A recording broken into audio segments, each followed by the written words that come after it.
Story 1. Am I wrong for refusing to change my deceased friend's wedding plans?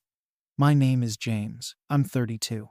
And I was supposed to be the best man at my best friend Sarah's wedding. We met in college, and we clicked right away. Sarah and I had that kind of friendship where you just know you'll be part of each other's lives forever. She was the most thoughtful, detailed person I knew. So, when she asked me to be her best man and help with her wedding planning, I knew it was a big deal. This wasn't just her wedding day, this was her dream. Something she'd been thinking about and planning for years. I knew every single detail of that plan, from the exact shade of her flowers to the specific songs she wanted. I knew which quotes she wanted on her wedding favors, and how she wanted her vows to be a mix of serious and funny. She told me so much. It felt like I could almost see the day in my mind. Then, out of nowhere, she was gone. She passed away suddenly about a month before the wedding, and none of us saw it coming. One day, we were texting about her final dress fitting, and the next, I was getting a call telling me she was gone. It was surreal. For days, I couldn't even wrap my head around it. I kept thinking she'd text me, or that we'd talk and laugh about this strange nightmare. But it was real, and her family and fiancé, Ben, were heartbroken. They asked me to handle her wedding plans, only now, it was to be a memorial instead of a wedding. I said yes immediately because I felt it was my duty.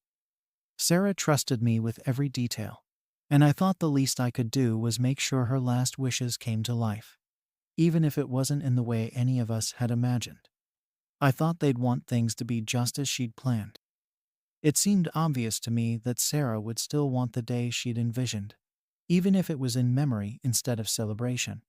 So, I started organizing everything exactly as she had wanted it. I picked out her favorite playlist, full of songs she'd chosen for different parts of the ceremony. I kept her decorations and color scheme the same because I knew it all meant something to her.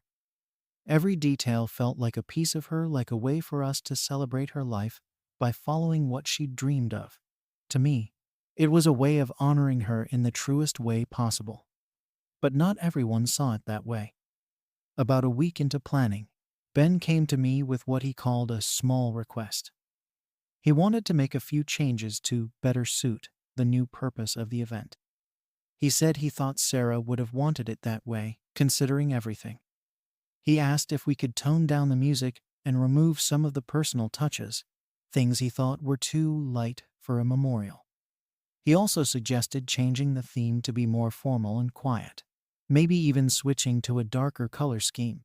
He said he felt it would make it more respectful. I told him I understood where he was coming from, but that I really believed Sarah would want things to stay as they were. I thought that would be the end of it, but it wasn't. Ben insisted that the wedding she planned was no longer fitting and that we should make it reflect the seriousness of the loss. He kept saying he was her fiancé, and he knew her better than anyone. But I couldn't shake the feeling that changing things would be going against what she wanted. She'd poured herself into those plans.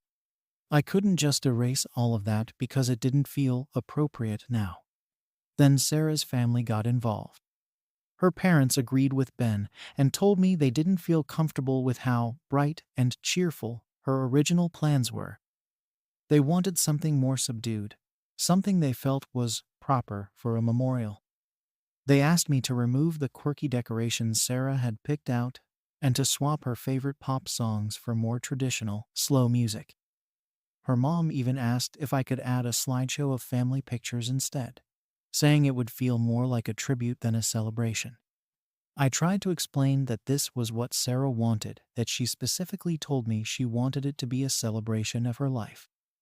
She'd once joked that if anything ever happened to her, she'd want people to laugh, to remember her as she was, not as someone to be mourned quietly. But her parents just couldn't see it that way. They said I was being insensitive, and that I wasn't considering their grief or Ben's grief. They wanted me to understand that this was hard on everyone, and that maybe I should step back and let them make the calls. Suddenly, I felt like I was in this impossible position. On one side, I knew Sarah's wishes better than anyone because she'd trusted me to help bring them to life. On the other side, I had her grieving family and fiancé, all telling me that I was making things harder for them by refusing to change her plans. It made me feel like I was doing something wrong, like maybe I was being selfish. But then I'd think back to all those conversations I had with Sarah, where she'd told me exactly how she pictured her wedding day. I kept wondering if I was letting her down by even considering making those changes. As the weeks passed, the tension kept building. Every time I met with Ben or her family, they'd bring up another change they wanted. They wanted to alter the guest list, cut down the decorations, switch out the entire music playlist. They even asked if we could change the location to somewhere quieter, somewhere that felt more appropriate for a memorial.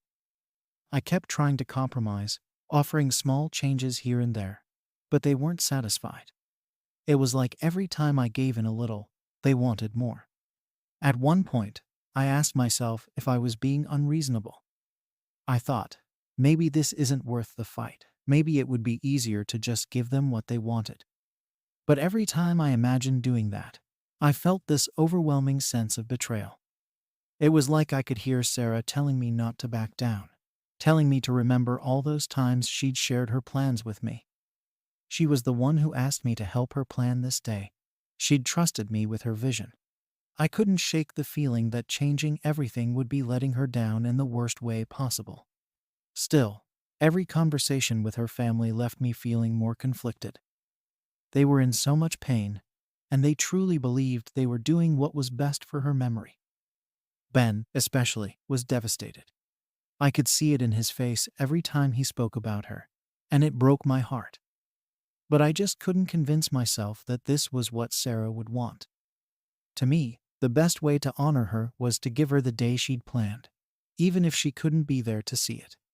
Eventually, I started reaching out to some of our mutual friends, hoping they'd understand my side of things. I thought maybe they could help me convince her family that keeping Sarah's original plans was the right thing to do. But even that backfired. Most of them said I should just let it go, that I was being stubborn, and that a memorial should be for the family, not for the person who passed. They told me I should put my feelings aside and focus on what would help her family grieve. So now I'm stuck, not knowing what to do. Part of me thinks maybe everyone else is right, that I'm holding on to Sarah's plans for my own reasons. But another part of me can't get past the idea that changing everything would mean forgetting who she was. As the date of the memorial got closer, things started feeling even more tense.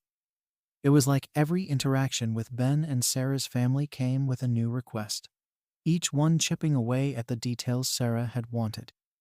I tried explaining my side again and again, but it felt like they were just waiting for me to give in entirely.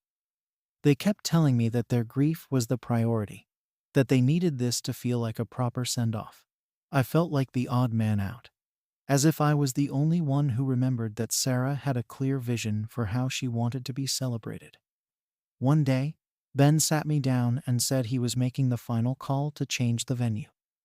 He said he'd found a quieter, more traditional location, and he felt it would be more fitting than the place Sarah had originally picked, a lively, open space with lots of greenery.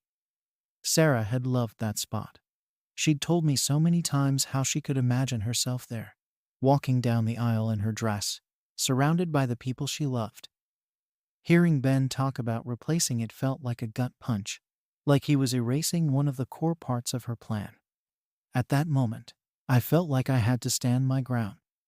I told Ben that Sarah's choice of venue was non-negotiable, that it was one of the most important parts of the entire day for her. He didn't take it well. He said I was making things harder than they needed to be, that I was holding on to something that no longer mattered. He said that if Sarah's family was okay with the change, then I should be too. But it didn't feel right to me, and I told him that. I thought he'd understand, that maybe he'd take a step back and see where I was coming from. Instead, he just walked away, saying he didn't have the energy to argue with me anymore. After that, things escalated. Sarah's mom called me the next day and asked why I was being so difficult. She said she appreciated that I wanted to honor Sarah's memory, but she felt I was being inconsiderate of their grief. She told me that it wasn't fair to expect them to go through with plans that felt too celebratory for a memorial. I tried to tell her that this wasn't about celebration or grief, it was about Sarah's wishes, about giving her the farewell she would have wanted. But she just kept insisting that I was making it all about me, about my attachment to Sarah. Every time I thought about compromising, though, I felt like I was betraying Sarah. I'd been there when she picked out every single detail. I knew how much these things meant to her. Even the small things like the colors she chose, because they reminded her of her favorite place by the ocean. Changing them felt like erasing pieces of her, like pretending she was someone she wasn't. But to everyone else, it was just a matter of respect. They saw her plans as too light-hearted, too happy for the occasion. It was like we were on two completely different pages about what this day was supposed to mean. I tried reaching out to a couple more of our mutual friends, hoping they'd help me talk to Ben and her family. I thought maybe if they heard it from people who knew Sarah as well as I did, they'd understand why I felt so strongly about keeping her plans. But the responses were mixed. A few friends told me they could see where I was coming from, but most of them suggested that I was being stubborn. They said it wasn't the time to dig my heels in, that I should just let the family make the decisions because they were the ones who'd lost a daughter, a fiancé. They said that maybe I was too focused on the details and that I was forgetting the bigger picture. Their words hit me harder than I expected. It made me second-guess everything. Was I really being selfish? Was I so stuck on Sarah's plans that I was ignoring what everyone else needed? It didn't feel that way to me, but the more people kept saying it, the more I started to question myself. I kept thinking about how Sarah had asked me to be part of her wedding, how she'd shared her dreams with me in such detail. But maybe everyone else was right, maybe this wasn't the time to insist on those dreams. A few days later, I met with Ben and her family one more time to go over the final details. By then, I felt like I'd lost any support I might have had. Even the friends who understood my side didn't want to get involved. Ben started off by telling me that they'd made some final decisions and hoped I'd understand. They'd decided to keep the memorial very low-key, removing nearly all the personal elements Sarah had chosen. No decorations, no flowers in her favorite colors, no upbeat music, just a simple service with family photos and a few close friends. I felt like I was watching her vision slip away piece by piece. I wanted to argue, to tell them again that this wasn't what Sarah wanted, but I felt outnumbered. Her family looked at me like they were waiting for me to just accept it, to stop pushing back. I could tell they thought I was being difficult for no reason, that I was holding on to something that didn't matter anymore. And honestly, in that moment, I felt exhausted. I was tired of fighting, tired of trying to explain why this was important to me. Part of me just wanted to give up, to let them have it their way. But even then, there was this small part of me that couldn't let go. I couldn't shake the feeling that Sarah would have been disappointed.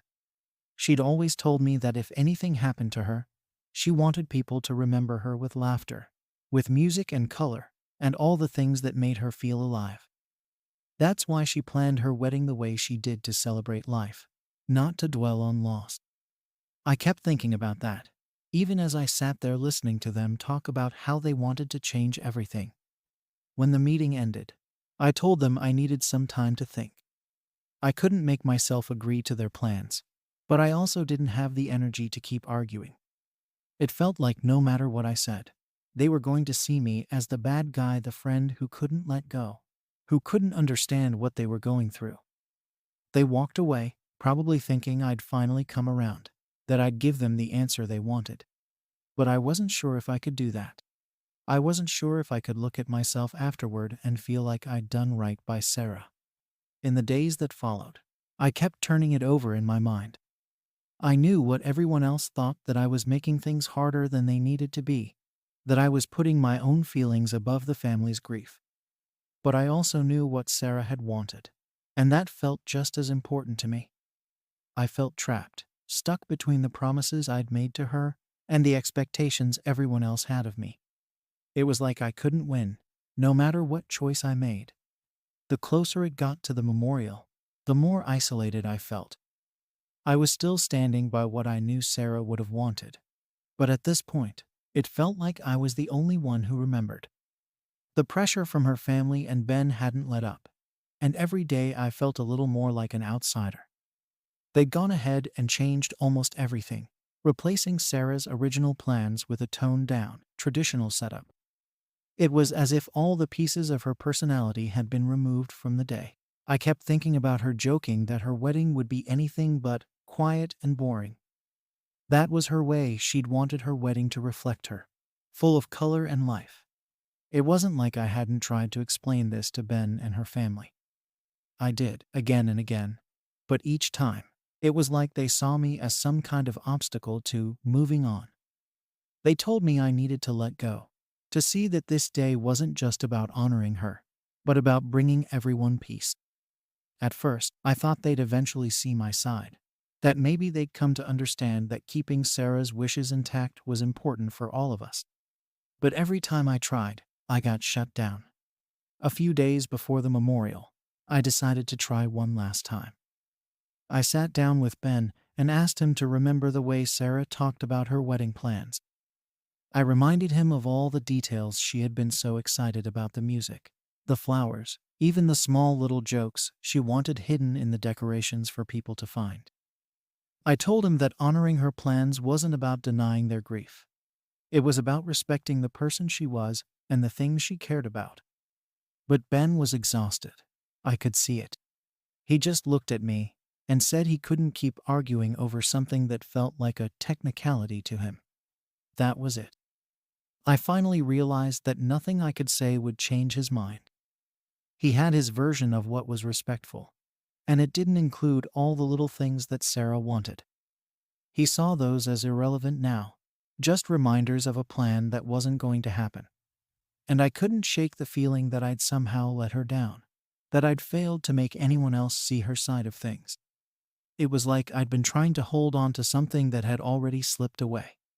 The night before the memorial, I couldn't sleep. I kept replaying everything in my head, wondering if there was something I'd missed, some way I could have convinced them that this wasn't just about following instructions. It was about honoring who Sarah was. But everyone else seemed to see it as just a set of decorations and a playlist, not the memories and moments that were attached to each part. I kept thinking that if it were me, if I were gone and had left plans behind, I'd want someone to carry them out the way I envisioned. I'd want someone to fight for it. The day of the memorial came, and I showed up feeling more like a guest than anything else. Almost nothing was left of Sarah's original plan. The location was changed, and the decorations were gone.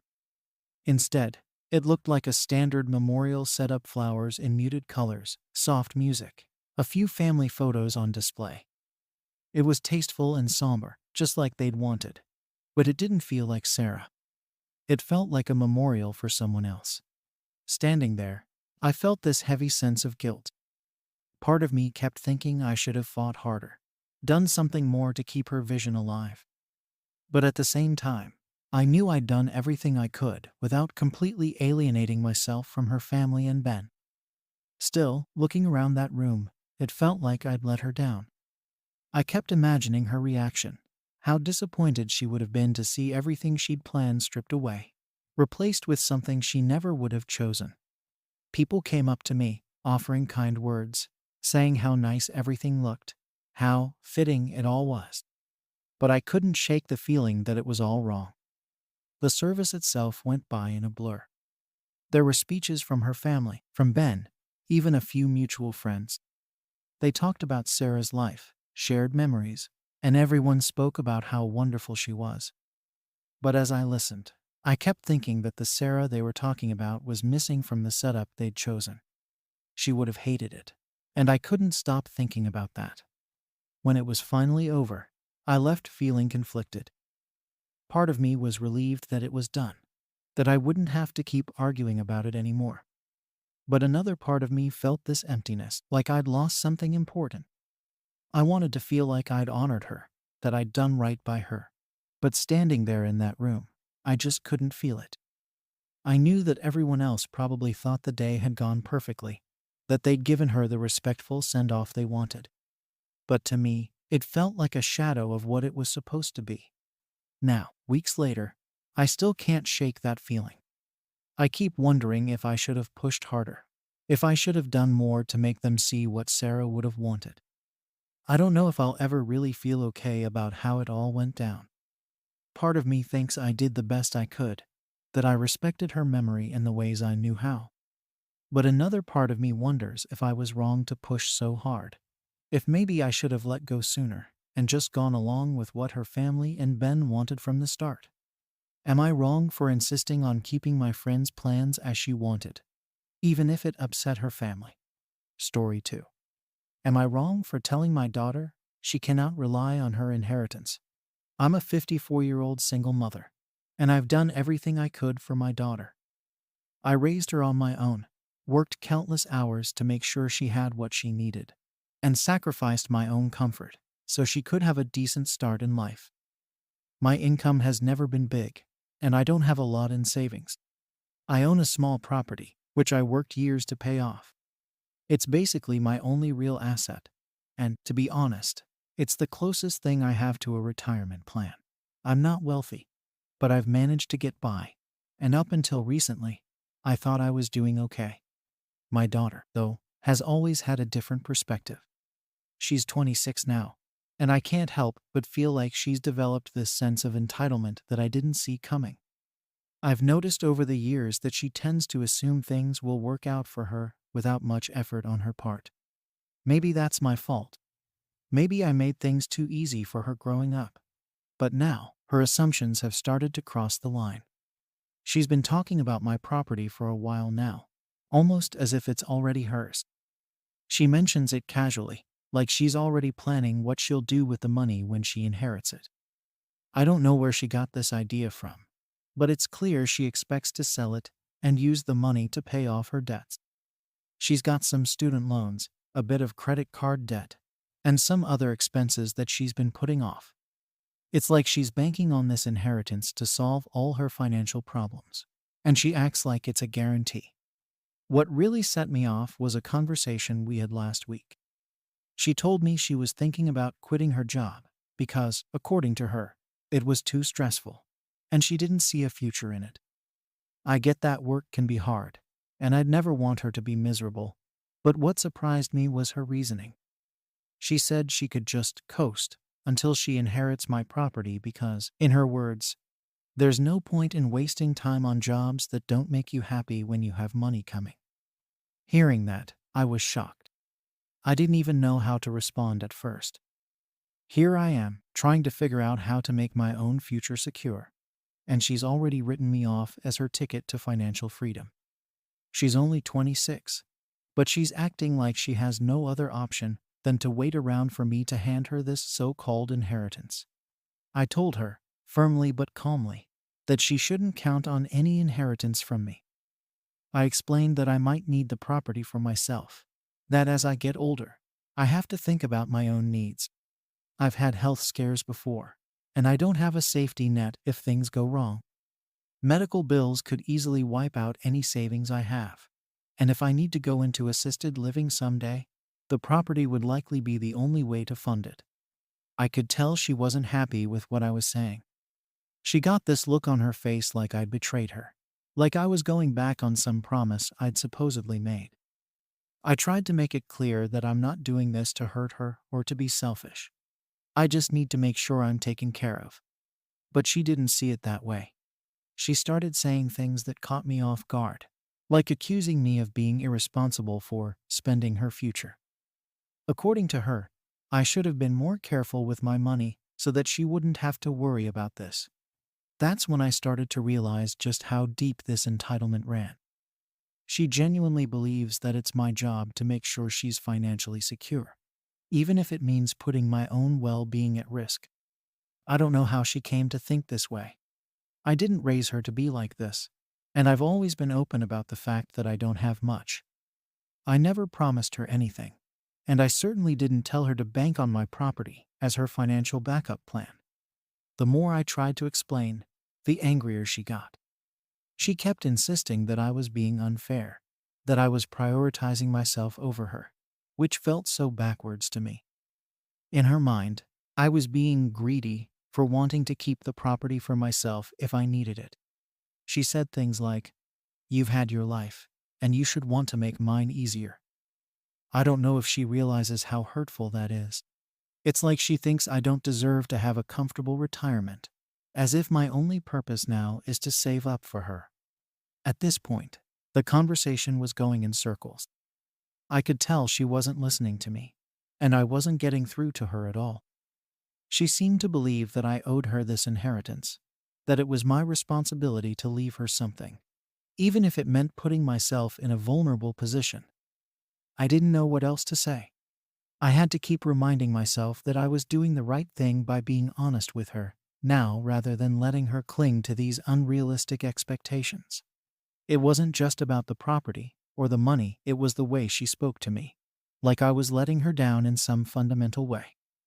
She even said that her friends' parents were setting up inheritances for them and helping them with down payments for homes, like it was normal for parents to sacrifice their own security just to make sure their kids didn't have to struggle. I couldn't believe she was comparing me to other families without even considering the sacrifices I've already made to get her this far.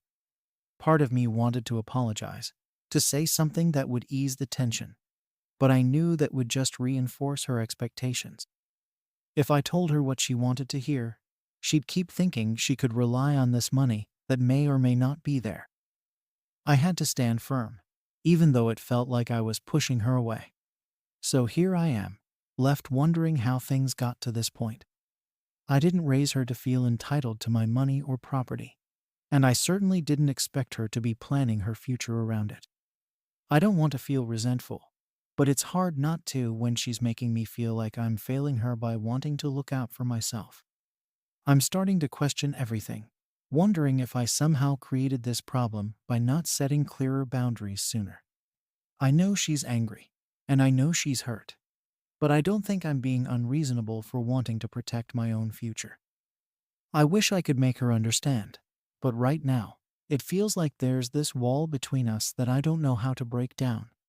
The moment I told my daughter she couldn't rely on inheriting my property, things started spiraling fast. She went from disbelief to outright anger in a matter of minutes. She accused me of spending her future, as if the only purpose of what I have should be to secure her financially. It was like she thought she'd been counting on something solid, something guaranteed, and I just yanked it away from her without warning. The more she talked, the clearer it became just how deep her expectations ran. She actually believed it was my responsibility to make sure she was set up for life, regardless of what it meant for me. I tried to keep calm, explaining that I didn't have enough savings to guarantee her anything, that my property was all I had, and might have to go toward my own expenses down the road. I even told her about my concerns with health and retirement, but she wasn't having any of it. In her mind, my words were nothing but excuses. She started saying things like, "Other parents are setting things up for their kids. They're giving them down payments for houses or paying off their loans. Why can't you do the same?" It's like she couldn't understand that not everyone is in a position to do that my situation is different. It's like she's comparing me to her friends' parents who are supposedly leaving their kids huge inheritances, or at least helping them out financially right now. She was so frustrated that I couldn't match that standard. What really hit me was when she said, "You've already had your life. Shouldn't you want to make mine easier?" It felt like she thought I had no right to be planning for my own future. In her mind, I'd already lived my life, so I should focus all my energy on setting her up. I've worked so hard to make sure she had a decent life growing up. Yet now it seems like she's dismissing that because I'm not in a position to just hand her what she wants. She can't see that I don't have a lot, and that I need to prioritize myself for once. It's not that I don't want to help her. If I had the means, I'd love nothing more than to make her life easier, to give her a safety net. But I don't think she realizes what it means to be on your own, without that kind of backup. She's used to assuming there's always going to be something there for her, that I'll always somehow manage to make things work. I think she's always assumed I'd be there to pick up the pieces if she needed it. But she doesn't see the toll it's taken on me. The more we talked, the more intense it got. She kept pushing, insisting that I owed her this. And every time I tried to bring up my own needs, she'd cut me off. She was so set on the idea that I was betraying her, like I'd somehow promised her this inheritance and was now taking it back. I never once promised her anything, but in her mind, it's like she believes I had. She's grown up thinking it's a given that she'd have this property someday. I tried to explain that life doesn't work that way, that nothing is guaranteed. But no matter what I said, she couldn't hear it. She kept coming back to how unfair it was, how I wasn't doing my duty as a mother by looking out for her future. I told her that my priority had to be my own security, that I couldn't afford to risk ending up with nothing in my old age. But every time I said something along those lines, she'd react like I was personally attacking her. At one point, she even accused me of choosing my own comfort over her stability. I was taken aback. I don't think she realizes what it's like to face getting older with limited resources. I've spent years worrying about whether I'll be okay, whether I'll have enough to cover any health issues or emergencies that might come up.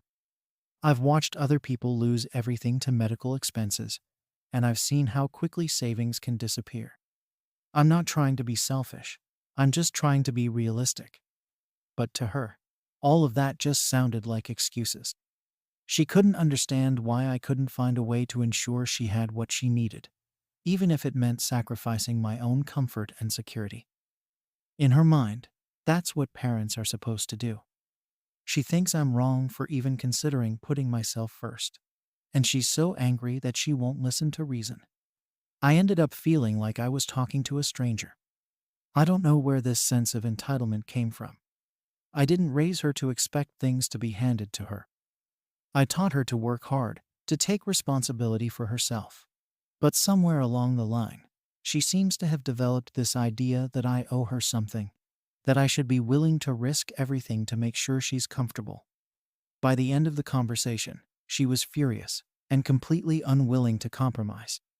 She walked out, saying she didn't know how she could trust me anymore. It's been days since then, and we're barely speaking. I feel like there's this huge gap between us now, like we're living in two different worlds where we don't understand each other at all. I'm torn between wanting to make her see reason and wondering if there's any point in trying. The worst part is, I don't know if things will ever go back to the way they were. It feels like this conversation has changed everything, and I don't know if she'll ever forgive me for not being the parent she expected. I feel like I did the right thing by being honest, but at the same time, I'm left questioning everything. Since that conversation, things between my daughter and me have only gotten worse. She still barely talks to me, and when she does, it's tense and distant. She's stopped coming by as often, and even our texts are short, almost like she's just responding out of obligation. I can tell she's still holding on to a lot of resentment, convinced that I'm somehow letting her down by not making sure she has a financial safety net waiting for her someday. It's like she can't see past her own perspective, and everything I say only seems to reinforce her belief that I'm being selfish. I tried reaching out a couple of times to talk things over, hoping that some time apart would help her cool down and maybe see things differently. I wanted to explain, again, that I wasn't trying to take anything from her, but that I needed to be realistic about my own future. But every time I bring it up, she shuts down or tells me I'm just making excuses. She's fixated on this idea that I owe her something, that it's my responsibility to make sure she doesn't have to struggle. At one point, I suggested she start looking into ways to pay off her debts on her own terms. I even offered to help her come up with a budget and some strategies to make things more manageable, thinking maybe if she had a plan, it would ease some of her anxiety. But she wasn't interested. She told me she didn't need a lecture on finances, and that if I was really a supportive parent, I'd be looking for ways to help her rather than just telling her to deal with it herself. It was like a slap in the face. I was trying to help, but to her, it felt like just another way of me pushing her aside. I've started to feel this constant pressure, like I'm somehow responsible for her anger and disappointment. I've always tried to do right by her, and it hurts that she thinks I'm failing her just because I can't give her everything she wants. But at the same time, I know I'm not in the wrong for wanting to protect my own future. I can't just ignore my own needs, especially at this stage in my life. It's frustrating, though, because it feels like no matter what I do or say, I'm painted as the villain here. In the rare moments when we do talk, she brings up the same arguments, the same comparisons to her friends and their parents. It's like she's building up this narrative in her mind that I've somehow deprived her, that she's getting a raw deal because I'm not like those other parents who are supposedly setting up their kids with inheritances and financial support. She doesn't see the bigger picture, and every time I try to make her understand, I feel like I'm just digging myself into a deeper hole. Recently, I've been questioning myself more and more. Part of me wonders if maybe I could be doing more, even though logically, I know I'm doing everything I can. I think about all the years I spent working extra hours, saving where I could, making sacrifices so that she could have a decent life. But now, it feels like none of that matters because I'm not able to give her a guarantee of security. It's a painful realization, knowing that no matter how hard I've tried, she still feels let down. I don't know where to go from here. It's like there's this wall between us that I don't know how to break down. I'm left feeling like I'm somehow not enough in her eyes, even though I've given her everything I have. I can't shake the feeling that no matter what I do, she's always going to see me as the one who didn't do enough. Am I wrong for not promising my daughter a future inheritance and telling her to be financially independent? Story 3. Am I wrong for refusing to let my parents meet their biological grandchild? I'm 29 now, but a few years back, I agreed to be a surrogate for my close friend and her husband. They had been struggling with fertility for years, and when they approached me with the idea, I didn't even hesitate. I'd seen what they went through, and I really believed this was a way I could help them. Everything was lined up: legal agreements, counseling sessions, everything. I felt confident in my decision, and they were over the moon. It seemed like a perfect plan, at least in the beginning. But when I told my parents about it, they were not on board. My parents are conservative, like really conservative, and in their minds, surrogacy was some kind of moral failure. They didn't care about my reasons. They only saw that I was pregnant without a husband. I got the full lecture: how I was disrespecting family values, disappointing them, and doing something unnatural. They didn't understand or even want to understand. For them, it was black and white. I was the bad guy in their eyes, plain and simple. And they told me as much. It wasn't long before they stopped talking to me altogether. I was basically shunned from the family, and it hurt. I felt like I was doing something good, and yet the people who were supposed to support me turned their backs. But by then, I had made my choice, and I was determined to stick with it, even if I had to go it alone. So I carried on, even though my parents' reaction left a huge hole in my life. I had close friends and other family who were supportive, but losing my parents over this decision still stung. I kept hoping they'd come around, that they'd see past their judgment and try to understand why I was doing this. But nothing changed. They made their choice, and it was clear they were going to stick to it. At a certain point, I just stopped hoping for their approval or support. I moved on, focusing on the baby and my own life. I thought maybe one day they'd regret it, or maybe I'd even forgive them. But for the moment, I just needed to push forward. Then, things took a turn I didn't expect. Late in the pregnancy, my friend and her husband started acting distant. It was subtle at first: missed calls, short replies, excuses about being busy. I figured it was just nerves or stress. I mean, they were about to become parents. But it got worse, and soon they were barely talking to me at all. Eventually, they dropped the bomb. They called me and told me they couldn't go through with it. They said they weren't ready for a child and just didn't think they could handle it. I was stunned, completely blindsided. Here I was, 8 months pregnant, carrying this child for them. and suddenly they were out. It felt like the ground had been pulled out from under me. After that conversation, I went through every emotion you can imagine: anger, sadness, confusion. I'd agreed to this whole thing for them, put my body through this for them, and now they were backing out. Part of me thought about going through with the original plan, putting the baby up for adoption or something, but the more I thought about it, the more I realized I couldn't do it. I'd been through too much, felt every kick, every hiccup, and had already started to bond. This baby wasn't just a favor anymore. It was a part of me. So, I made the decision to keep her.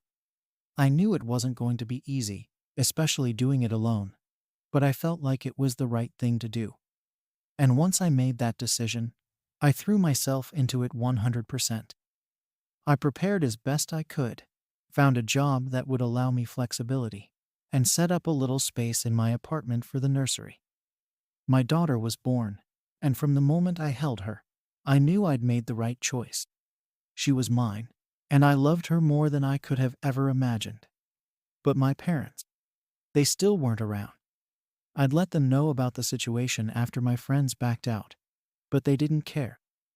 They still saw it as my fault, like I'd gotten myself into this mess and deserved to deal with it on my own. I kept hoping they'd change their minds once my daughter was born, that they'd want to be a part of her life. But I was wrong. They didn't even send a card or a text. It was like I didn't exist to them anymore. I built a life around my daughter and me. I had a good support system with friends, and some family members stepped up to help out. But my parents remained silent, totally absent from my life. It was painful, but I had no choice but to accept it and move on. I had this beautiful little girl to think about, and she became my whole world. I was happy with our little family, even if it wasn't what I'd originally planned. Then, out of nowhere, years later, I get a message from my parents. After all this time, they decided they wanted to reconnect. They said they'd heard about my daughter through other family members and were curious to meet her. They even called her their grandchild, which really rubbed me the wrong way. I couldn't believe it. They'd ignored me, shunned me when I needed them most. And now, suddenly, they wanted to play the doting grandparents. It felt so hypocritical, like they wanted all the benefits of a relationship without any of the hard work or support that comes with it. When I ignored their first few messages, they started reaching out more aggressively. They acted like it was their right to be in my daughter's life, like I was somehow depriving her of a family by not letting them in. The whole thing made me angry. They weren't there for me when it mattered, and now they wanted to just waltz back in as if nothing had happened. It didn't feel fair, and I didn't see why I should just let them back in after all they'd put me through. I'll admit, part of me felt guilty. Other family members started getting involved, telling me I was being unfair, that my daughter deserved to know her grandparents. They said I was letting my pride get in the way, and that I'd regret keeping her from them. But I don't know, after everything, how could I just trust them to suddenly be these loving grandparents? What if they only wanted to be around for the good parts and disappeared again the second things got hard? That's where things stand now. My parents keep reaching out, pushing for a relationship, and other family members are pressuring me to give them a chance. But I can't shake the feeling that it's all too little, too late. They made their choice when they left me to fend for myself, and I've made mine by putting my daughter first. I don't see why I should have to bend over backward to accommodate people who couldn't even stand by me when I needed them the most. And yet, I can't help but wonder if maybe there's a part of me that's still holding on to all that anger and resentment. Maybe I'm letting it cloud my judgment. Maybe, just maybe, there's a way to make this work without putting my daughter at risk of getting hurt the way I was. But for now, I can't bring myself to make that call. After that initial wave of messages, my parents started pushing harder. They were calling, texting, even trying to get other family members to pressure me. It was as if they thought that if they just kept insisting, I'd eventually give in. They said they wanted to make things right and be a part of my daughter's life. But for me, it wasn't that simple. I couldn't forget how they'd abandoned me, how they'd made it clear that I was an embarrassment and a disappointment.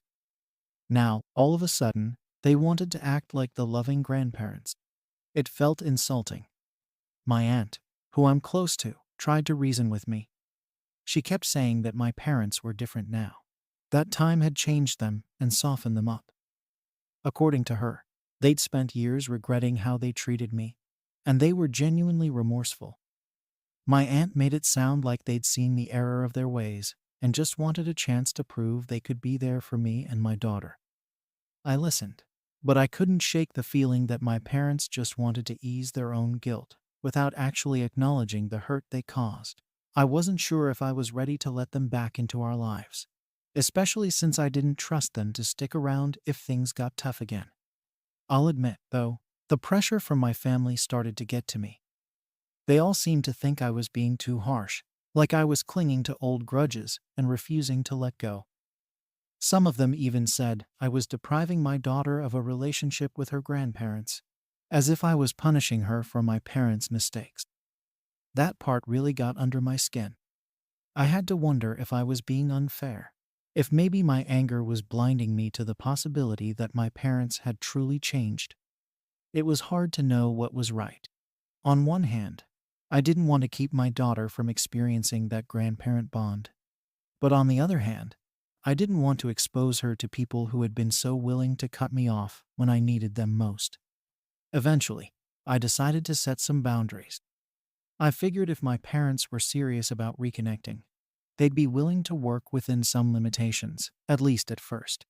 So, I suggested they start with a phone call.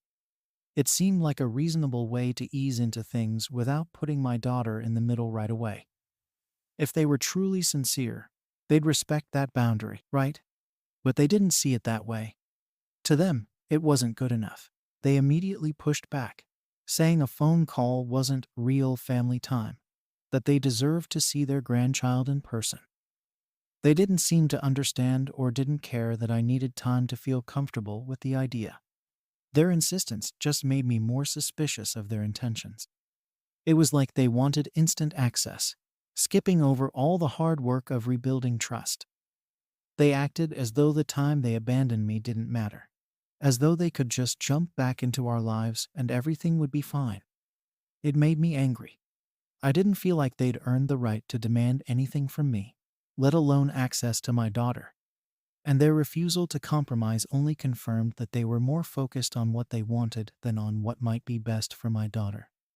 Then came the guilt trips. My mom left me this long voicemail, talking about how life is too short and how she'd regret not being able to know her grandchild. She said she just wanted a chance to be a grandmother, that she missed me, and that I was being unfair by holding on to the past. My dad, who's usually quieter, even sent me a message saying that he hoped I could find it in my heart to forgive them and move forward. But it all felt so one-sided. There was no acknowledgement of how they'd hurt me, no real apology, just a lot of talk about what they wanted now and how they felt. It didn't sit right with me. Meanwhile, other family members kept chiming in, adding to the pressure. They seemed to think I was overreacting, like I should just let bygones be bygones and give my parents the chance they were asking for. It started to feel like I was the villain in my own story, like I was the one keeping my daughter from something good. They painted my parents as these remorseful, loving grandparents, and me as the unreasonable one for not letting them in. I began to doubt myself, wondering if maybe I was letting my anger cloud my judgment. But every time I thought about giving in, I remembered what it felt like to be abandoned by them. I remembered sitting alone in my apartment, pregnant and scared, without the support I thought I could count on. I remembered all the sleepless nights, all the tough moments I faced alone because they chose their judgment over their daughter. Those memories kept me grounded, reminded me why I was so hesitant to let them back in. It wasn't about being petty or holding a grudge. It was about protecting myself and my daughter from people who had already proven they could walk away when things got hard. Still, it was exhausting. The constant back and forth, the pressure, the guilt, it was wearing me down. I didn't want my daughter to grow up without family, but I also didn't want to let people in who might hurt her. I kept thinking, what if they did the same thing to her one day? What if they got tired of the responsibilities that come with being family and just decided to disappear again?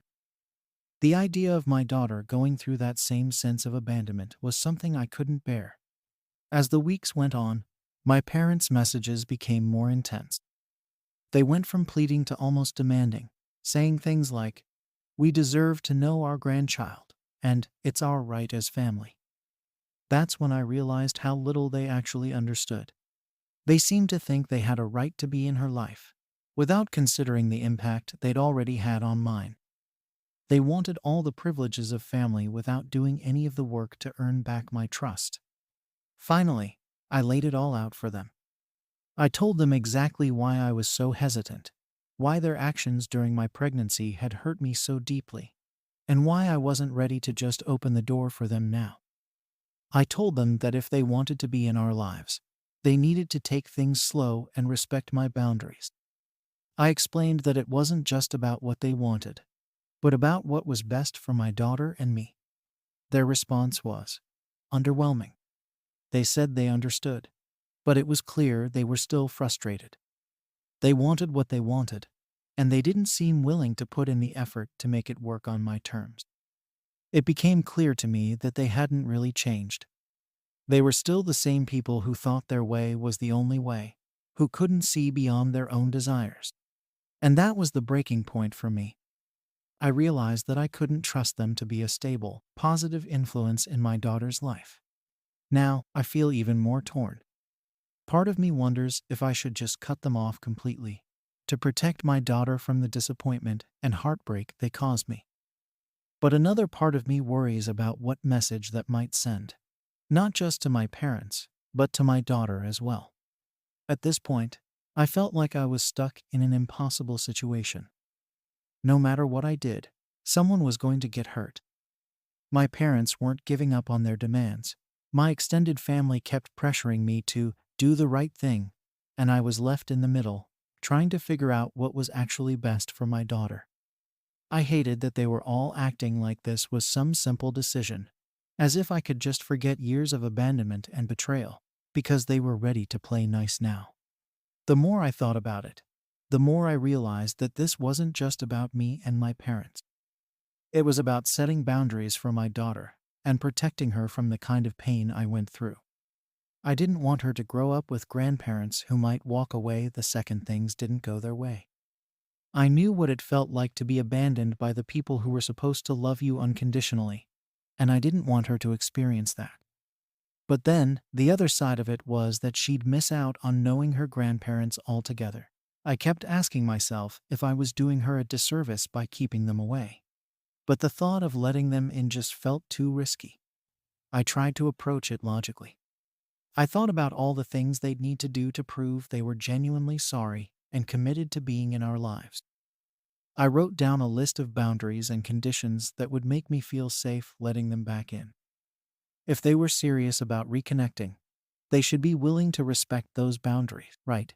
So, I reached out to them one last time and told them exactly what it would take for me to feel comfortable. I told them that we could start slow, with video calls or short visits, that I needed them to respect my authority as her mother, and that they couldn't bring up the past or try to guilt-trip me anymore. Their response was mixed. My mom agreed to the conditions on the surface, but her tone made it clear that she wasn't happy about it. She kept hinting that I was being unreasonable, that real family doesn't set rules like this. My dad, who I thought might understand, just went quiet. It was like they didn't actually want to put in the work. They wanted the reward of a relationship without the effort of repairing the damage they'd caused. It felt like a slap in the face, honestly. I was offering them a way back in, even though I didn't have to, and they were still making it about themselves. After that, I pulled back. I stopped responding to their messages as much and let the whole thing sit for a while. I needed space to think, and I didn't want to keep going in circles. I focused on my daughter and tried to push everything else out of my mind. But of course, my family didn't make that easy. My aunt kept calling, asking if I'd come to my senses yet, telling me I was being too harsh and that my parents were heartbroken. It was like everyone around me had chosen their side, and no one was willing to see things from my perspective. Then, out of nowhere, my parents showed up at my door. I hadn't seen them in years, and there they were, standing on my doorstep, looking like they expected me to just let them in. I was furious. They'd crossed a line, showing up unannounced like that, and I told them so. But they brushed it off, saying they just wanted to see their granddaughter. They acted like I was the unreasonable one for not welcoming them with open arms. My mom even tried to guilt trip me, saying that family is supposed to be there for each other, that it wasn't right to keep a child from her grandparents. I couldn't believe the nerve they had, standing there like they'd done nothing wrong. I ended up telling them to leave. I wasn't going to let them bully their way into my life on their terms. After they left, I felt both relieved and conflicted. Part of me was proud for standing my ground, for refusing to let them manipulate me. But another part of me was exhausted, wondering if I'd just made everything worse. I knew they weren't going to give up, and I started to question whether I was being too rigid, whether my anger was actually preventing me from moving forward. So now, here I am, with this whole mess still hanging over me. My parents want a relationship with my daughter, and I know she might benefit from having more family in her life. But I can't ignore what they did to me, the way they abandoned me when I needed them most. I'm torn between wanting to protect her and wondering if maybe I'm projecting my own pain onto her, holding on to old wounds that might not even affect her in the same way. I'm trying to do what's best, but honestly, I don't know what that is anymore. Am I wrong for denying my parents a relationship with their grandchild after they abandoned me during my pregnancy? Story 4. Am I wrong for rejecting my sister's request to be a guardian to her children? I, 35, have always been dedicated to my career, and honestly, it's all I've ever really had. I don't have a family of my own, no husband, no kids. My life has been one big series of professional steps forward, always busy and consumed with work. It's fulfilling for me, and I never felt like I was missing anything. I have a pretty close family, and I've always been happy just being an aunt. My sister, Emily, 38, has 3 kids, a 12-year-old, a 9-year-old, and a 5-year-old. She's been a mom as long as I've been building my career, and I think we've both been content in our own lives. Emily's a great mom, the kind of mom you see and immediately realize she was meant to have kids. She does the whole soccer games on weekends thing, endless school projects, and the usual chaos that comes with 3 young kids. It's her life, and she's good at it. Our family is close-knit, so I've seen her and the kids often, been there for birthdays, holidays, and all the usual family events. But the thought of being responsible for them full-time, that has never crossed my mind. Then, everything changed. Emily called me out of the blue one day and asked if we could meet. It felt serious. She didn't sound like her usual self, and that put me on edge. I met her, and that's when she told me she'd been diagnosed with terminal cancer. Just hearing her say the words felt like the ground dropped out from under me. I didn't know how to react. I just sat there, stunned. I wanted to be there for her, to give her some kind of comfort. But all I felt was shock and this sense of helplessness. Emily was always so strong. She was the one who took care of everyone else. I never thought she'd be the one facing something like this. She explained that she didn't know how much time she had but wanted to prepare for the worst. She said she needed to make sure her kids would be okay, no matter what. It was like she was talking about someone else's life. But this was real. It was her life and mine, too, as it turned out. Because after breaking the news, she asked me to be her kids' legal guardian if things went south. She wanted to know that someone would take care of them, and she wanted that someone to be me. The question hit me hard. I didn't know what to say, and I don't think I managed anything more than a stammered, "I'll have to think about it." I felt like I was drowning. She told me to take all the time I needed, but I could tell she hoped I'd say yes then and there. That I'd tell her she had nothing to worry about, that I'd step up and be there for her kids no matter what. But I couldn't do that. not with everything that was racing through my mind. When I got home, I spent hours just sitting in silence, trying to wrap my head around the idea of being responsible for 3 kids. I had no idea where I'd even begin with that. My job is demanding. I work long hours, often putting in overtime, and my entire life is set up around that. My apartment is small and hardly kid-friendly, and I've never had the urge to change that because I never saw myself as a parent. I have no idea how to be one. The closest I've come is babysitting on the rare occasion, but taking them on as their sole guardian, that's not just a one-time thing. That's a permanent, life-altering responsibility. I went back and forth in my head. On one hand, these are my sister's kids. I love them and their family. But on the other hand, I couldn't ignore how drastically my life would change if I said yes. I'd have to figure out school arrangements, possibly move, and sacrifice my career, or at least dial it back significantly, which isn't something I ever wanted to do. And to be honest, I wasn't sure I could give them the stability and love they'd need. Emily is amazing at being a mom, but I'm not her, and I don't think I could be even close.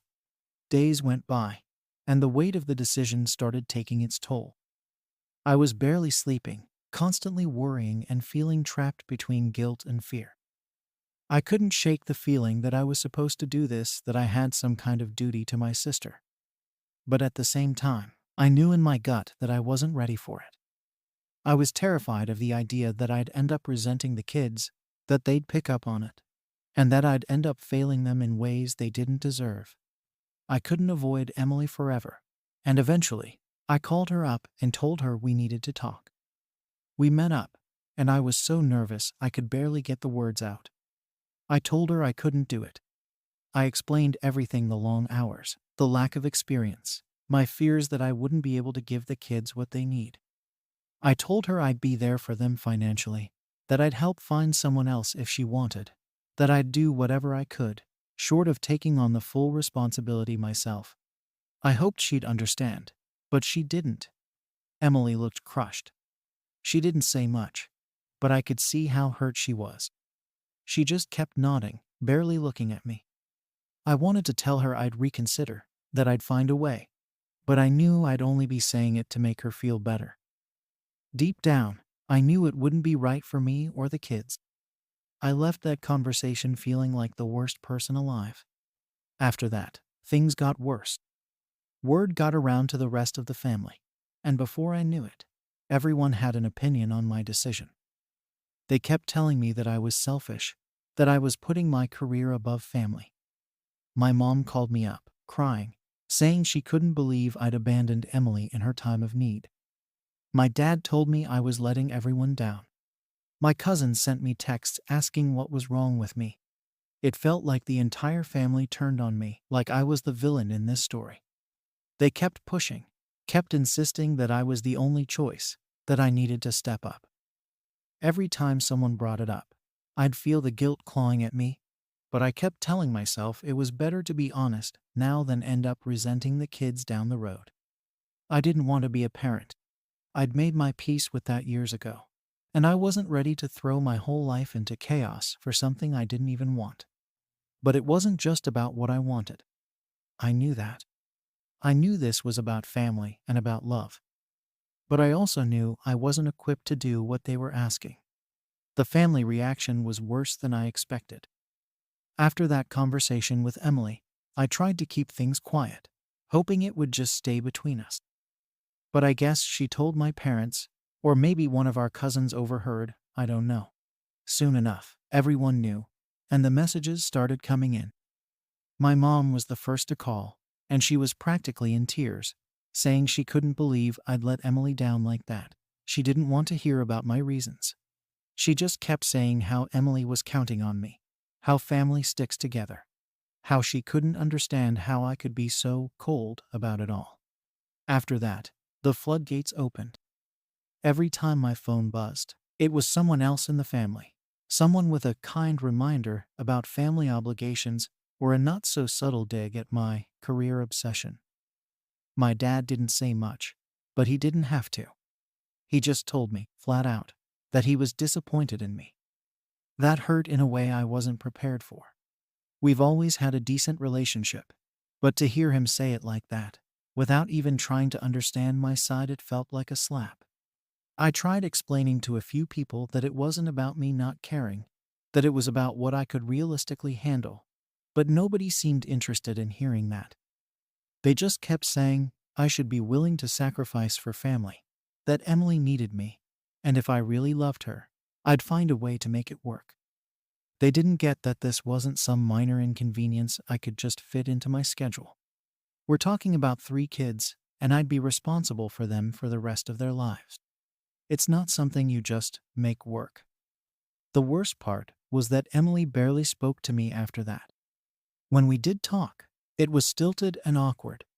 She wouldn't look me in the eye, and I could see the hurt every time we were in the same room. I'd catch her glancing at me, and the disappointment on her face was almost too much. I could tell she felt betrayed, like I'd turned my back on her in her time of need. And honestly, that guilt has been eating at me ever since. A few days after that, my mom called again, saying they were having a family dinner, and I should come. I almost didn't go, but I figured if I skipped it, they'd just see it as another reason to label me as selfish. So I went. The minute I walked in, I felt the tension. Everyone went quiet, and I knew they'd been talking about me before I got there. I sat through the whole dinner in silence, barely picking at my food. Nobody said anything directly, but the looks, the whispers, the way they kept exchanging glances, it was all there. I felt like an outsider in my own family, and it was miserable. After dinner, my mom pulled me aside and asked if I'd reconsidered.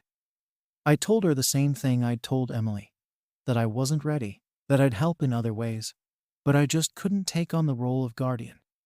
She shook her head, disappointed, and said something about how she raised me better than this. That was the last straw for me. I left, feeling completely drained, like no matter what I said or did, nobody was ever going to understand my side of things. I knew that saying no would make me unpopular, but I didn't expect to feel like a pariah. Friends started asking me why I was suddenly so distant, and I had to make excuses because I didn't want to admit what was going on. How do you even explain that your entire family thinks you're heartless? I couldn't bring myself to tell anyone the details because, deep down, I started wondering if they were right. Maybe I was being selfish. Maybe I was choosing my career over my family. And maybe that made me a bad person. The guilt became this constant, heavy thing I couldn't shake, no matter how many times I tried to remind myself of why I'd said no. Eventually, I tried reaching out to Emily again.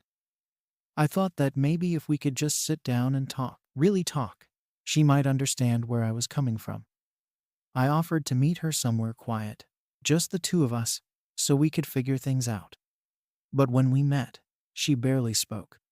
She just looked at me, eyes full of disappointment, and I knew nothing I said was going to change her mind. She told me that she'd hoped I'd reconsider by now, and that she was struggling to understand how I could turn my back on her like this. It was like a dagger straight to the heart. After that, I stopped trying to justify myself to anyone. Every time I saw a family member, I could feel the judgment in their eyes, but I kept my head down and just tried to go about my life. I threw myself into work, hoping that keeping busy would help distract me from everything. But the guilt was always there, lingering just beneath the surface. I'd see parents with their kids in the park on my way home, or overhear someone talking about family, and it would all come rushing back. It was like I couldn't escape it, no matter where I went or what I did. The thing is, I still believe I made the right decision. I'm not equipped to be a parent, let alone a parent to 3 grieving kids. But knowing that doesn't make it any easier. The guilt is still there, and the family's disappointment still stings. After weeks of tension, I thought maybe things would start to settle down. I'd made my decision, and I had to live with it, no matter how uncomfortable it was. But instead, things kept escalating. Every time I talked to someone in the family, there was this underlying tension, like they were waiting for me to come to my senses. My parents kept calling, not outright saying it, but still hinting that I should reconsider. I could tell they were hoping I'd change my mind. One day, I got a call from Emily's lawyer. Apparently, she wanted me to go in and meet with them. It felt like an ambush, but I went, hoping it was just a formality. I figured maybe she wanted to update me on her situation, or, at most, ask me to help with the financial planning. But when I got there, the lawyer started talking about guardianship arrangements again. He kept asking if there was any chance I'd reconsider and take on the role. Emily was there too, just sitting silently, waiting for me to give some different answer. It was like a repeat of that first conversation, only worse because now it felt like the entire situation had been laid out in cold, legal terms. The reality of what she was asking me to do hit me even harder. I told them, once again, that I wasn't ready to be a guardian. I reminded Emily that I'd help however I could with finances or anything else, but I couldn't give her the answer she wanted. The lawyer gave me a long look, like he thought I was being unreasonable. I felt cornered, like they were both just sitting there, silently judging me. I wanted to walk out, but I stayed out of respect for Emily. I thought if I just kept standing my ground, eventually she'd let it go, even if it hurt. After that meeting, things were worse than ever. I started getting even more messages from family members. They were furious, saying I was just making things harder for Emily, dragging out her stress when she needed support. My mom called me up, asking how I could be so cruel, saying that Emily didn't need the added worry of figuring out who would take her kids. My dad even suggested that maybe I'd reconsider once I came to my senses. I felt like I was being treated like some villain who was out to make everyone miserable. Eventually, I stopped answering calls. I felt like the whole family had turned on me. Even people I barely talked to, like distant cousins, started sending messages, all saying the same thing, that I needed to step up for Emily and her kids. It felt like they all had this idea of me that didn't match who I really was. They thought I was this strong, reliable person who'd jump into the role without hesitation. But that's just not me, and it's not fair to pretend otherwise. At one point, Emily called and left a voicemail, saying she hoped I'd think about what the kids would need. She said they didn't have anyone else she trusted, and that she was scared of leaving them without someone who cared about them as much as she did. It was heartbreaking to listen to, but it didn't change the fact that I knew I couldn't handle this responsibility. I kept thinking about those kids, about how much they'd already lost, and how much more they'd lose if they ended up with a guardian who wasn't up for the job. It just made me feel like I was failing them and Emily in the worst way possible. But I knew in my heart that taking them in would be setting all of us up for failure. Eventually, I managed to get through one last conversation with Emily. I told her I was sorry, that I'd be there to support them financially, even set up a fund if she wanted. I told her I'd help find a good home for them if it came to that, but I just couldn't be the one to raise them. She didn't say much. She just nodded, and I could see how devastated she was. I knew that conversation had probably destroyed whatever was left of our relationship. I could see she thought I was abandoning her. And honestly, part of me wondered if maybe she was right.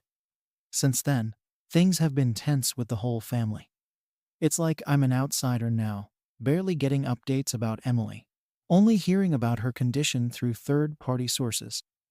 I tried reaching out a couple of times, sending her messages just to check in, but they went unanswered. I can't shake the feeling that I've lost my sister, that by saying no to her request, I've created a rift that can't be fixed. I keep asking myself if I should have just agreed, if maybe, somehow, I'd have found a way to make it work. But every time I think about actually stepping into that role, I know I'd be in over my head. I can barely manage my own life some days, let alone handle the lives of 3 kids who need so much more than I can give. But that doesn't stop the guilt. It's this constant, nagging feeling that maybe I'm the selfish one.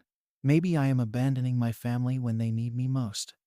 So here I am, stuck between guilt and a sense of realism. I don't know if things will ever go back to the way they were with Emily, and I'm terrified that maybe I've made the biggest mistake of my life. Am I wrong for refusing to become my sister's children's guardian because I don't feel ready for the responsibility? Story 5. Am I wrong for asking my partner to stop pursuing their passion? I'm 34, and I've been in a relationship with my partner, who's 35, for 5 years now. He's a musician, and for as long as I've known him, his entire world has revolved around his music. When we first got together, I admired his dedication and how he was willing to follow his dream no matter what. It felt inspiring to be with someone who had such a strong passion. But as time has passed, the reality of what this means for us financially has started to weigh on me in ways I didn't expect. At first, I thought it was just a phase he'd grow out of or something he'd eventually balance with other work. But here we are, 5 years in, and he's still all in on music, with nothing much to show for it. And when I say nothing, I mean it. He doesn't have any steady income, just gigs here and there that don't pay much, maybe enough to cover his personal expenses on a good month, but not nearly enough to contribute to our shared expenses or even save up for future plans. I work a full-time corporate job and cover almost everything: rent, utilities, groceries, unexpected expenses that come up, and it's getting harder to pretend I don't feel the strain. We've had small conversations about money before, and every time, he assures me his big break is just around the corner. I want to believe him, but I've been hearing the same story for years. It's always the same thing. He's so close, or he's met someone in the industry who really believes in him. And each time I find myself holding my breath, hoping maybe this will be the time something changes. But so far, nothing has. We still live on my income, still scrape by on my budget, and every month, it feels like I'm one unexpected expense away from everything falling apart. The breaking point came a few months ago, when he promised to cover our electricity bill for the first time in forever. He had just done a string of gigs that paid pretty well, and he said he could handle it, which took some weight off my shoulders. I thought maybe this was a sign he was starting to understand how much I needed help and was ready to step up. But when the due date rolled around, I checked the account, and the bill hadn't been paid. I confronted him about it, and he just said he forgot because he was busy working on something big. That was it for me. I'd had it. I'm not saying I want him to give up his music altogether, but it's getting harder to respect the sacrifices I'm making to support us when he can't follow through on a single bill he said he'd handle. I get it, music is his dream, and he wants to make it big. But dreams don't pay the rent, and as much as I want to be understanding and supportive, I can't keep carrying this burden on my own while he's chasing something that might never happen. I tried to brush it off, thinking maybe he'd just had a bad week and that it wasn't worth a huge fight. But then the same thing happened the next month, only this time it was rent. I was forced to dip into my emergency fund to cover it, because he hadn't managed to come up with his half like he'd promised. And that fund was supposed to be for actual emergencies, not for picking up the slack because he'd spent his last bit of cash on music equipment instead of contributing to our home. I realized then that this wasn't just a one-off thing. This was a pattern, and it was only getting worse. I tried to ignore it and go about my day-to-day life, but it's hard when you're constantly reminded of it. Every time I'm balancing the budget or stressing about an upcoming bill, it's like there's this huge weight pressing down on me, and it feels unfair that I'm the only one who seems to notice. I don't mind helping him out here and there, honestly. I'm happy to do it when I can, but this feels like I'm his safety net, like he knows he can do whatever he wants because, at the end of the day, I'll be the one covering the bills. After that second month, I decided we needed to have a real talk. Not just a passing comment about money or a vague promise to try harder, but an actual conversation about our future and how we're going to manage financially. I told him that while I respected his passion for music, I needed him to start contributing more consistently. I asked him if he'd consider taking on a steady job, maybe just part-time, to help ease some of the burden. I tried to explain that this wasn't me trying to crush his dreams, but rather me trying to ensure we both had a stable foundation. I figured if he could do music on the side, he'd still be able to pursue his passion without putting all the pressure on me. But he didn't take it well, at all. He accused me of not supporting him, of not believing in his talent. He said I was being selfish for wanting him to give up on his dream just to play it safe. He went on and on about how I didn't understand what it took to make it in the music industry, and how this was his one shot. I tried to argue back, tried to tell him that all I was asking for was a little help, not for him to abandon his music altogether. But he wasn't hearing any of it. He was so fixated on the idea that I was against him that he didn't even seem to care about the stress I was under. Since that talk, things have been tense. We've tried to get back to normal, but there's this underlying tension that I can't shake. Every time I see him spending hours in the studio or talking about his next project, it just reminds me of the sacrifices I'm making to keep us afloat.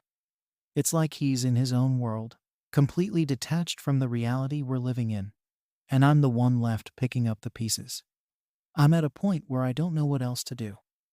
I don't want to be the person who tells him to give up on his dreams, but I also don't want to keep living like this, feeling like I'm the only one who cares about our future. I'm tired of feeling resentful every time I cover another bill or sacrifice something I want because I'm the one responsible for keeping us going. And as much as I try to put on a brave face, it's hard to hide how much this is getting to me.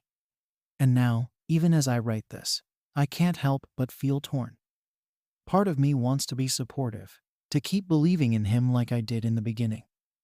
But another part of me wonders if I'm just fooling myself, clinging to a hope that things will magically get better when, deep down, I know they probably won't. I thought the talk we'd had would be enough to wake him up a bit, make him see that I was serious about needing some help, but I was wrong.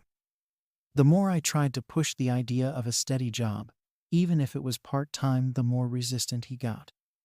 It wasn't that he couldn't find work. There were plenty of places hiring, especially for part-time gigs that wouldn't interfere with his music too much.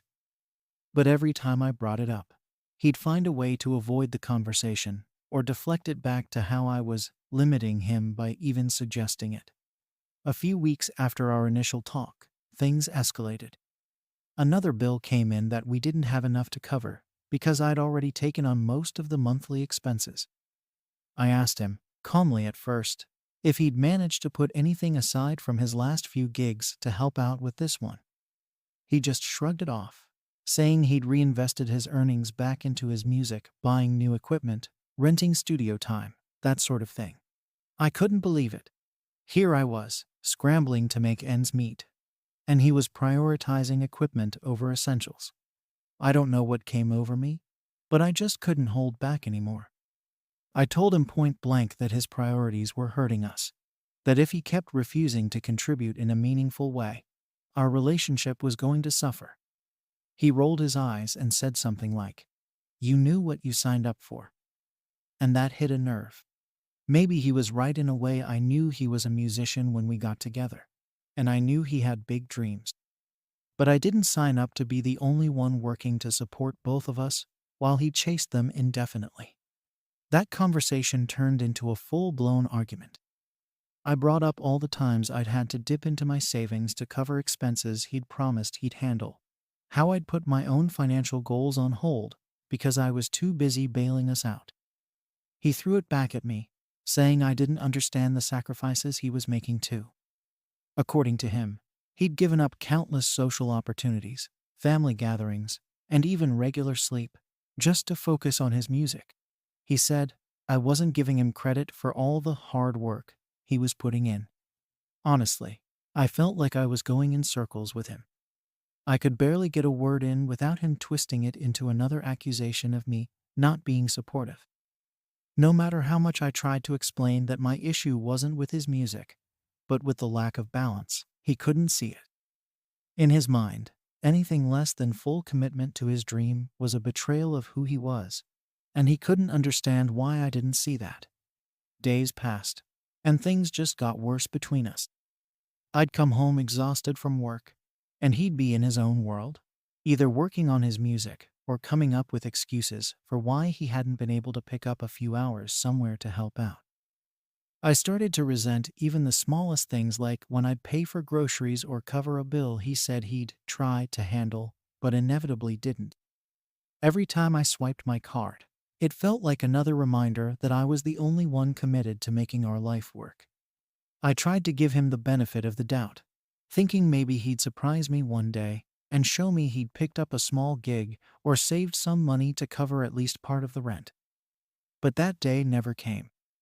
Instead, I got more of the same excuses and deflections, with him brushing off any responsibility because the music industry doesn't pay like other jobs. And I get that, I really do. But at some point, dreams have to meet reality. And I couldn't shake the feeling that he just didn't care as much about our future as I did. One night, I sat him down again, hoping that maybe if I approached it differently, he'd actually listen. I told him I understood that he loved music, and I wasn't asking him to give it up, just to find a way to make it work alongside a more stable source of income. I even suggested a few part-time jobs that would give him flexible hours and still allow him time for his music. I could tell he was getting defensive, but I pushed through, hoping he'd at least consider it. But he just shook his head, saying he was this close to a breakthrough and that a regular job, even part-time, would mess with his creative process. He talked about how all the big artists he looked up to had made sacrifices and struggled before they made it big, and how he needed to stay focused if he wanted to be like them. It was like talking to a brick wall. No matter what I said, he kept coming back to this idea that a steady job was the enemy of his art. By this point, I was losing patience. I told him I was tired of being the only one who cared about our financial stability, that I needed a partner, not someone who was just along for the ride. He looked hurt, but I couldn't bring myself to take it back. Maybe it was harsh, but it was the truth. I'd been carrying this weight for so long, and I didn't know how much longer I could keep doing it. After that, we both kind of went silent. There was this tension between us that neither of us wanted to address, and for a while, we just went through the motions. I'd go to work, come home, and he'd either be out at a gig or holed up in his studio. We barely talked, and when we did, it was surface-level stuff. It was like we were roommates instead of a couple, each of us avoiding the elephant in the room. I kept hoping that maybe, just maybe, he'd have a change of heart and take a small step toward meeting me halfway. But as the days turned into weeks, it became clear that he wasn't going to budge. He was convinced he was on the brink of something big, and nothing I said was going to shake that belief. It was frustrating and heartbreaking all at once. I felt like I was watching our relationship slip through my fingers, and he didn't even seem to notice. Eventually, I realized that I couldn't keep going in circles with him. It was either figure out a way to compromise or end up resenting him completely. I couldn't keep living with the stress of being the only one worried about bills and making ends meet. But I also didn't want to be the reason he gave up on something he loved. So, I decided to give it one last shot and tried to come up with a plan that would work for both of us. I waited until we'd both had a decent day, hoping it would make the conversation a bit easier. I laid out a few ideas, carefully this time, almost like I was walking on eggshells. I suggested he could take on some kind of part-time work, something that wouldn't take up too many hours, but would at least bring in a little extra. He could still keep his evenings free for gigs or studio time, and this way, we wouldn't be constantly stretched thin. I even mentioned a few jobs I'd found that offered flexible hours, trying to show that I'd put thought into it. He listened, but I could tell he was already set against it. He said something like, "You don't get it, do you? Even a part-time job would mess with my schedule." He talked about needing freedom to be available whenever inspiration hit, how he couldn't afford distractions right now because he was so close to making it. I wanted to be understanding, but at that point, I was out of patience. I told him that we were running out of time, that our financial situation was only getting worse, and I couldn't keep covering everything alone. He got defensive and threw back how much he'd sacrificed. as if that somehow made up for not helping out financially. He said he didn't want to be stuck in a regular job because that wasn't who he was, that he had something bigger in mind for himself.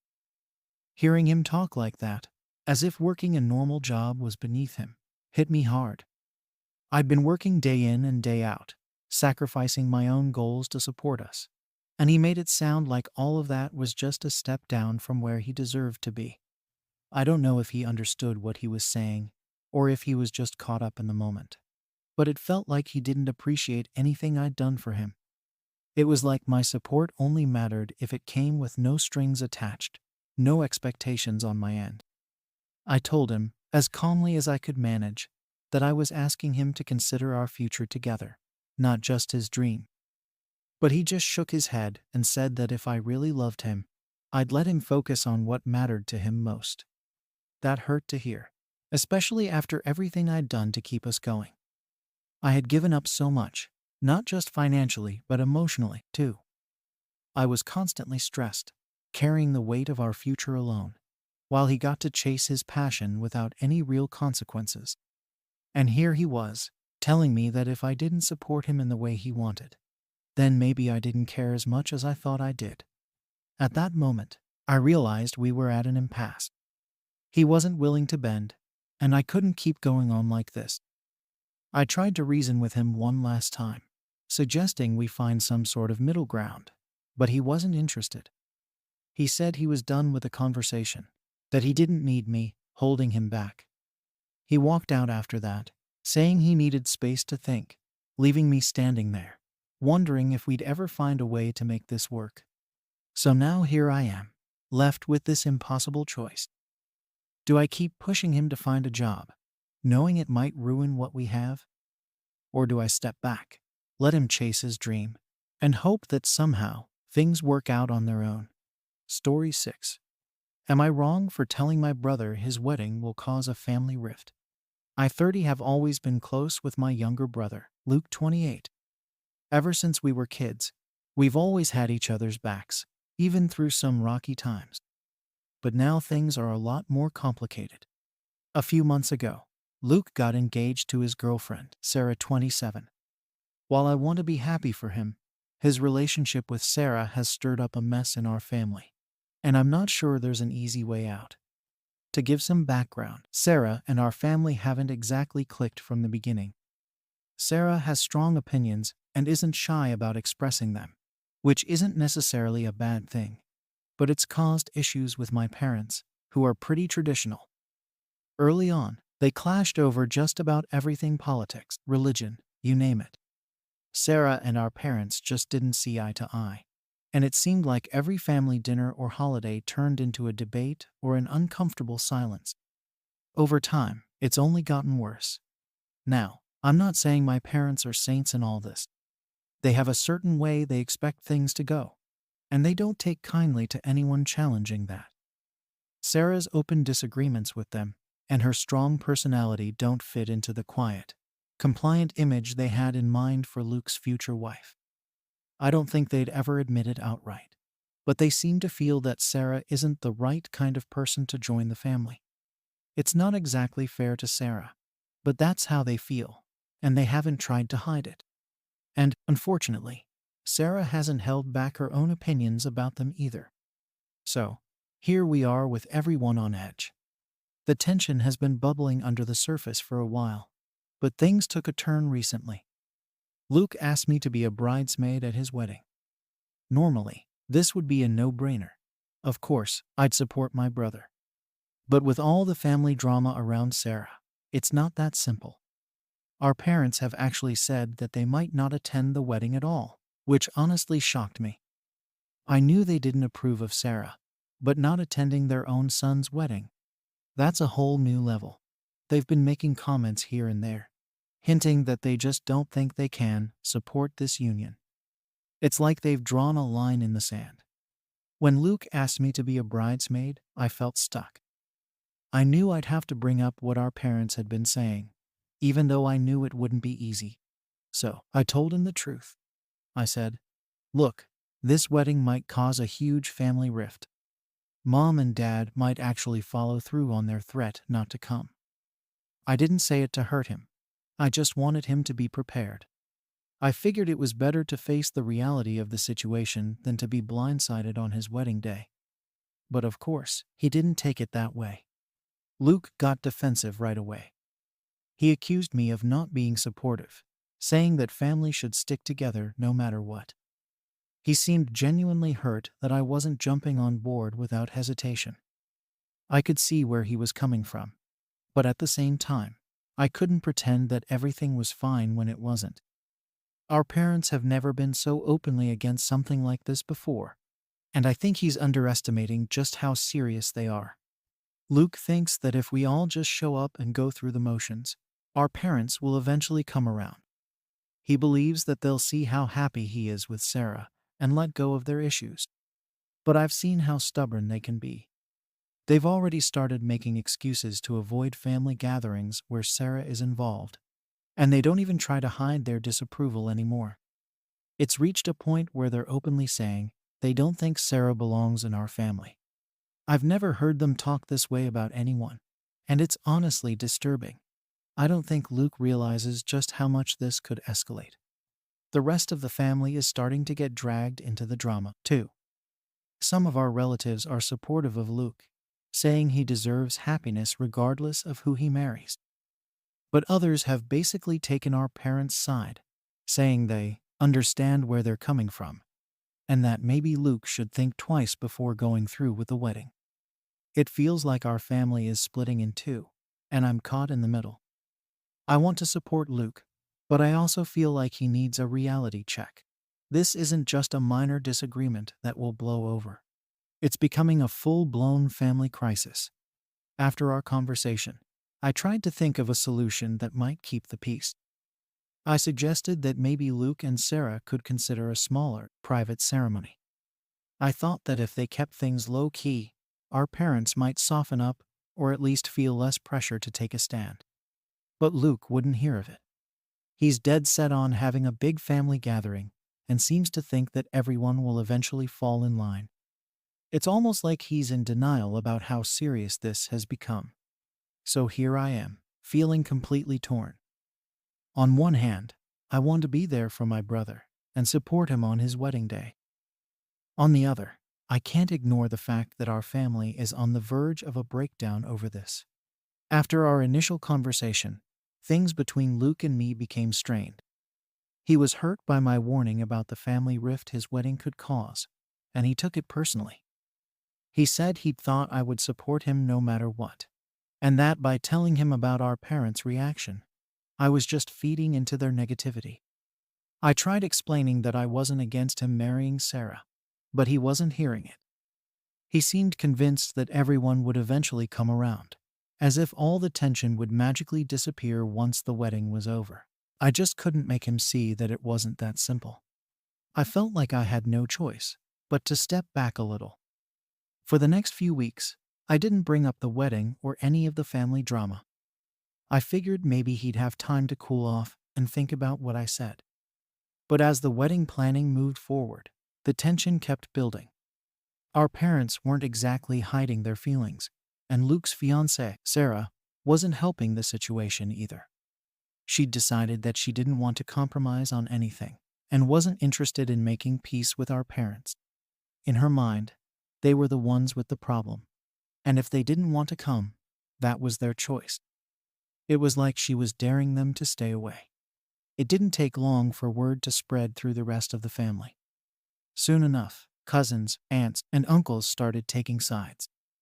Some of them thought our parents were being unfair and old-fashioned, while others believed that Luke and Sarah were being disrespectful by not considering our parents' feelings. It was like everyone was suddenly involved, and every family gathering became a minefield. There was this constant undercurrent of tension, and I felt like I was walking on eggshells every time I talked to anyone in the family. The worst part was that no one seemed willing to compromise. Luke was determined to have a big wedding with everyone there, as if he could force everyone to get along for one day. Our parents, meanwhile, were digging in their heels, making it clear they didn't approve of the marriage and might not attend the ceremony. and Sarah was just as stubborn as ever, refusing to even try to smooth things over. I was stuck in the middle, trying to keep the peace, but feeling more and more frustrated by the whole situation. It felt like the family was tearing itself apart over this wedding, and I didn't know how to stop it. Eventually, I decided to try one last time to talk to Luke. I told him that maybe he should at least try to have a conversation with our parents, to see if they could find some common ground. I wasn't asking him to change his plans or break up with Sarah, but I thought maybe, just maybe, if he made an effort to meet them halfway, they might soften up. But he shut that idea down immediately.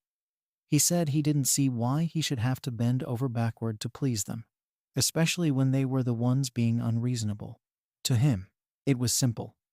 They either accepted Sarah as part of the family, or they didn't. After that conversation, I realized there was nothing more I could do. Luke had made up his mind, and our parents had made up theirs. I felt like I was watching a train wreck in slow motion, powerless to stop it. The wedding date was getting closer, and instead of feeling excited, I just felt this growing sense of dread. It was clear that the family was divided, and I knew that no matter what happened on the day of the wedding, things would never be the same. As the wedding day got closer, the tension in our family reached a boiling point. Every conversation with my parents turned into a rant about how Luke was making a mistake or how Sarah would never be part of the family. They'd bring up every little thing Sarah had done that rubbed them the wrong way and go over it again and again, as if rehashing the same arguments would somehow change Luke's mind. They'd even started avoiding family gatherings when they knew Sarah would be there, which only made things more uncomfortable for everyone else. Luke would hear about it later and get angrier, and it was like we were all caught in this endless loop of blame and resentment. At one point, my mom pulled me aside during a family dinner, away from Luke, and flat out asked me to talk some sense into him again. She said he was throwing his life away, and that he'd regret it if he went through with marrying Sarah. I told her that I'd already tried to talk to him, and that he was set on marrying her. She looked at me like I'd betrayed her somehow, and it just made me feel worse about the whole situation.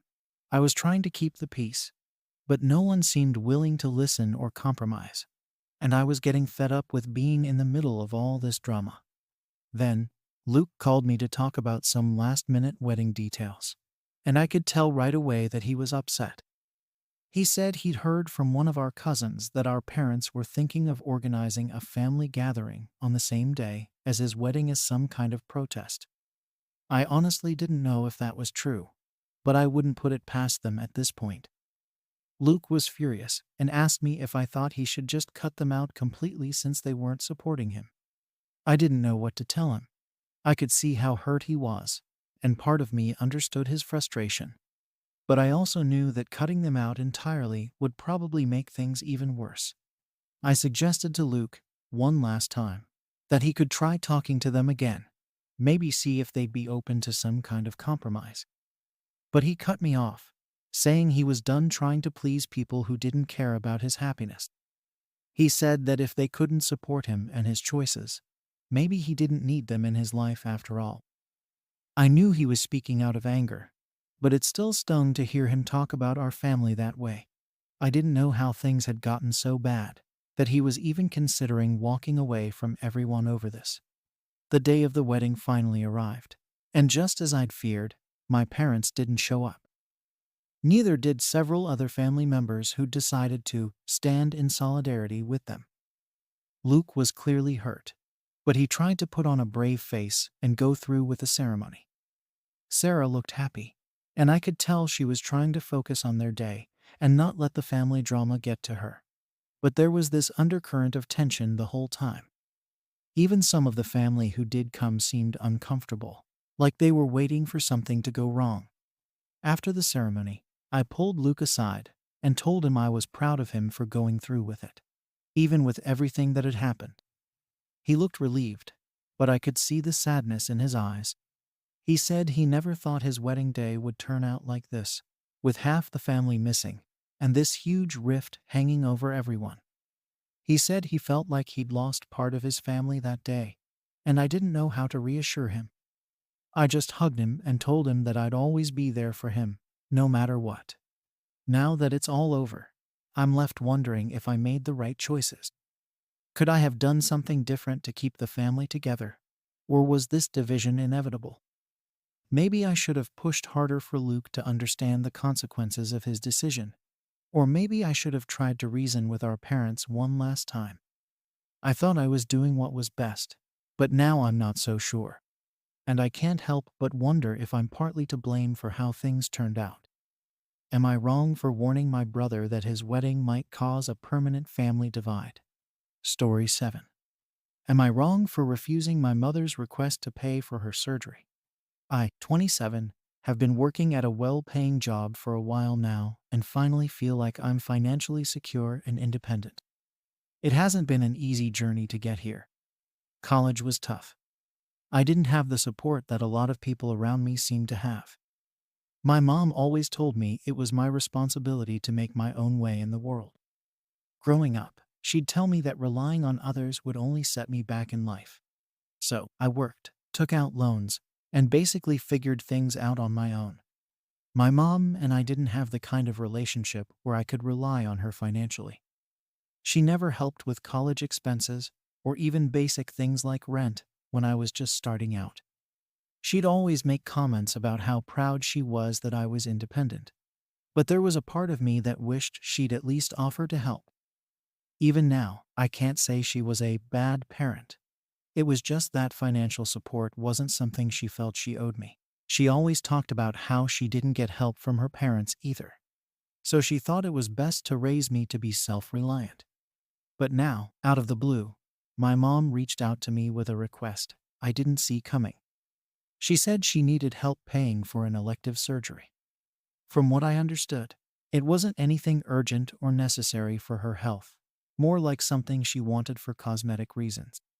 She kept mentioning how it would improve her quality of life, help her feel more confident, and so on. I get that these things can be important, but considering our history, it felt strange for her to expect me to pay. When I asked her why she thought I should cover the costs, she responded by saying it was my duty as her son. She reminded me of all the things she had done for me growing up, how she'd sacrificed for me, and how it was time for me to give back. I felt conflicted. Yes, she raised me, but her version of sacrifice didn't include financial support, at least not in the ways I would have expected. It's like she switched gears now that I have some stability and started framing this surgery as something I owe her. It felt pretty heavy-handed, to be honest. She didn't approach me with a, "Could you help me?" or "Can we work something out?" It was more of a, "This is your responsibility, and it's the least you can do for me." It was a shock, given she'd never offered any financial help to me when I really needed it, even when I was barely making it through college. Back then, she'd tell me that paying for school was my responsibility, that it was my education, my life, and that I had to stand on my own. I remember sometimes feeling like I was drowning in expenses, and there were days I didn't even want to check my bank account because I knew it'd be depressing. I reminded her of this when she started pushing back on my hesitancy. I told her that I'm doing okay financially now, but back then I wasn't, and she didn't step in to help. She brushed that off as character building for me, saying she did me a favor by not babying me through college. I don't know, maybe there's some truth to that, but at the same time, it felt unfair that she was now expecting me to be her safety net without acknowledging that she never really offered that to me. I tried to explain to her that I've been saving, trying to plan for my own future, and that taking on the full cost of an elective surgery would be a big hit for me. She acted like that was a weak excuse, telling me I didn't appreciate everything she did for me as a single mom. I've always been aware of her struggles and respected how hard she worked. But this conversation put me in a tough spot. It's like she was trying to use guilt to get me to agree, and it left me feeling pretty resentful. Part of me wondered if this was some sort of payback for not being able to rely on her when I was younger. But then I felt guilty for even thinking that way. I wanted to find a middle ground, so I told her that while I couldn't cover the whole thing, I'd be willing to help with a small part of it. I thought that was a fair offer, given that she hadn't supported me financially in the past. But she didn't see it that way. To her, it was all or nothing. She turned down my offer and said it was insulting that I'd only want to contribute a small amount when she felt I should be doing more. Her tone made it clear she expected me to pay for everything, no questions asked. I kept thinking back to how, during my own hard times, she was always quick to remind me that we each have to take care of ourselves. It was hard to swallow the idea that now, just because I've managed to build a stable life, she thought I should act as her financial safety net. I don't have an issue with helping out where I can, but this felt like it was crossing a line. It was one thing if she needed emergency medical care, but this was elective. There was no health crisis, no dire situation. It just felt like she was flipping the script on our relationship the moment she saw I had some financial stability. As the conversation went on, she began bringing up the sacrifices she made as a mother. It felt manipulative, honestly, like she was trying to rewrite history a bit. Yes, she raised me, but it's not like I had a free ride through life. I worked for every penny I had in college, and I struggled to make ends meet after graduation. Now that I'm on my feet, it feels like she's saying I owe her because she did the bare minimum of raising me. At one point, she even mentioned that she knew other people whose kids had paid for similar things for them, as if that would sway me. But all I could think about was how those parents probably helped their kids in ways she hadn't helped me. I felt like she wanted the benefits of having raised an independent kid without any of the responsibility that usually goes into building that kind of relationship. We went back and forth for a while.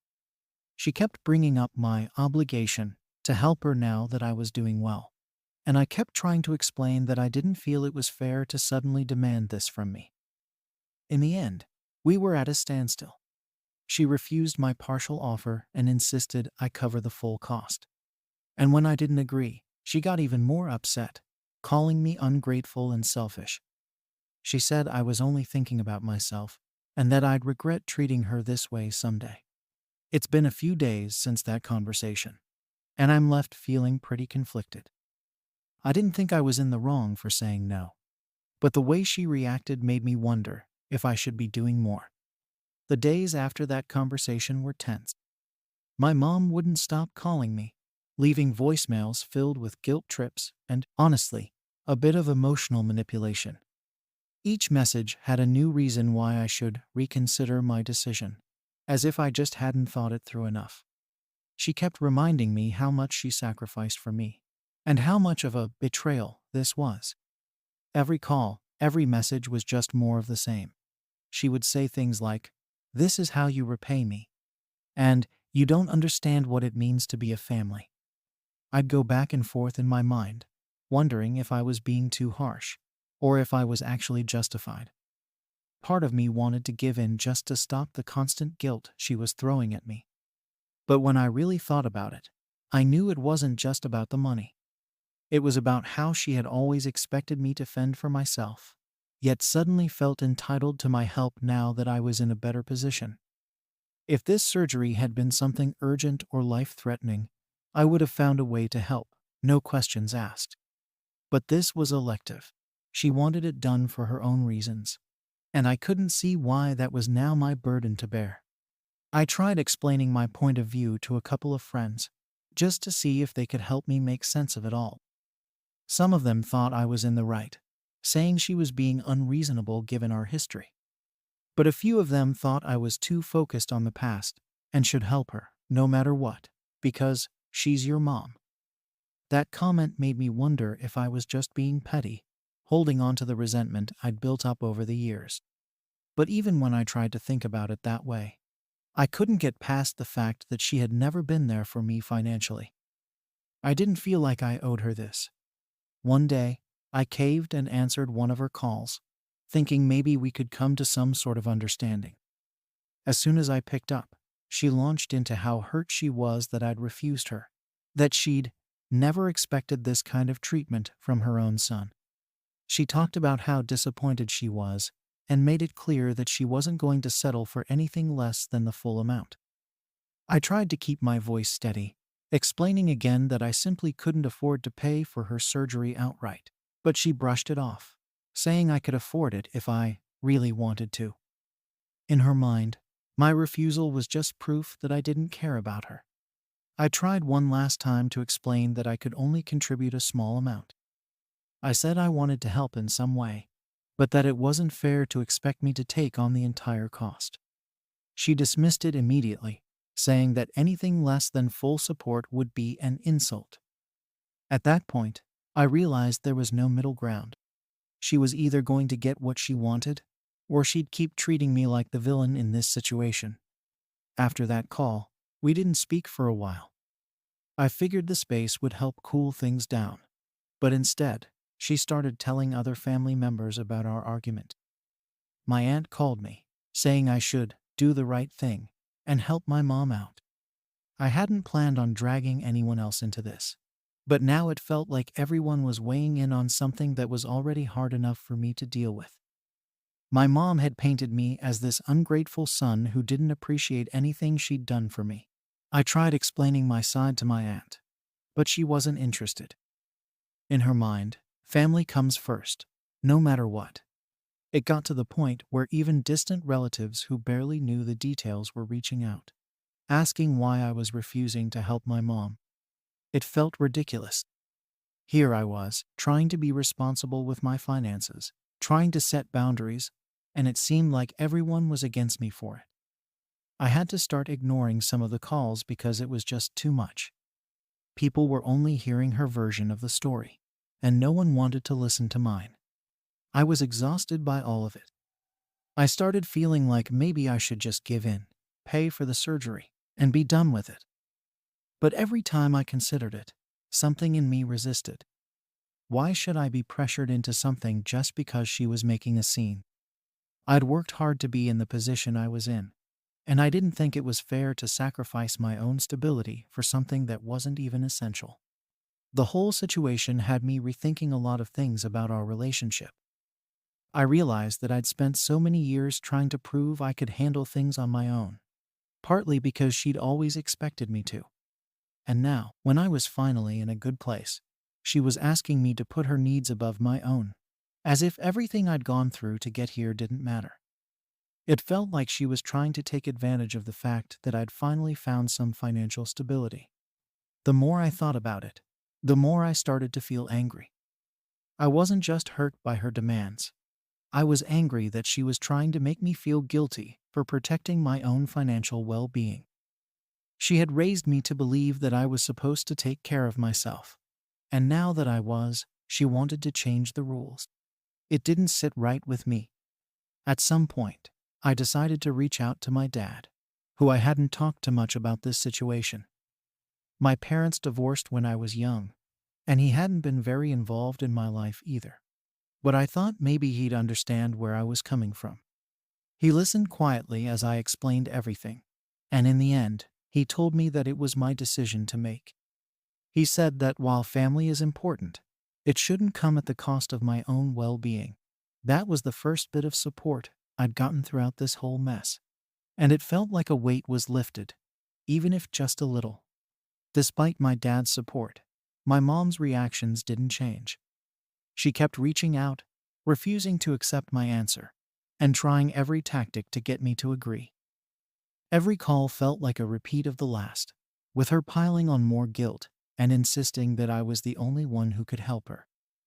I started dreading every notification on my phone, knowing it was likely her or someone else calling to pressure me into changing my mind. By the end of it, I was emotionally drained. I was at a point where I didn't know how to move forward. As the weeks went by, I realized my mom wasn't going to drop this.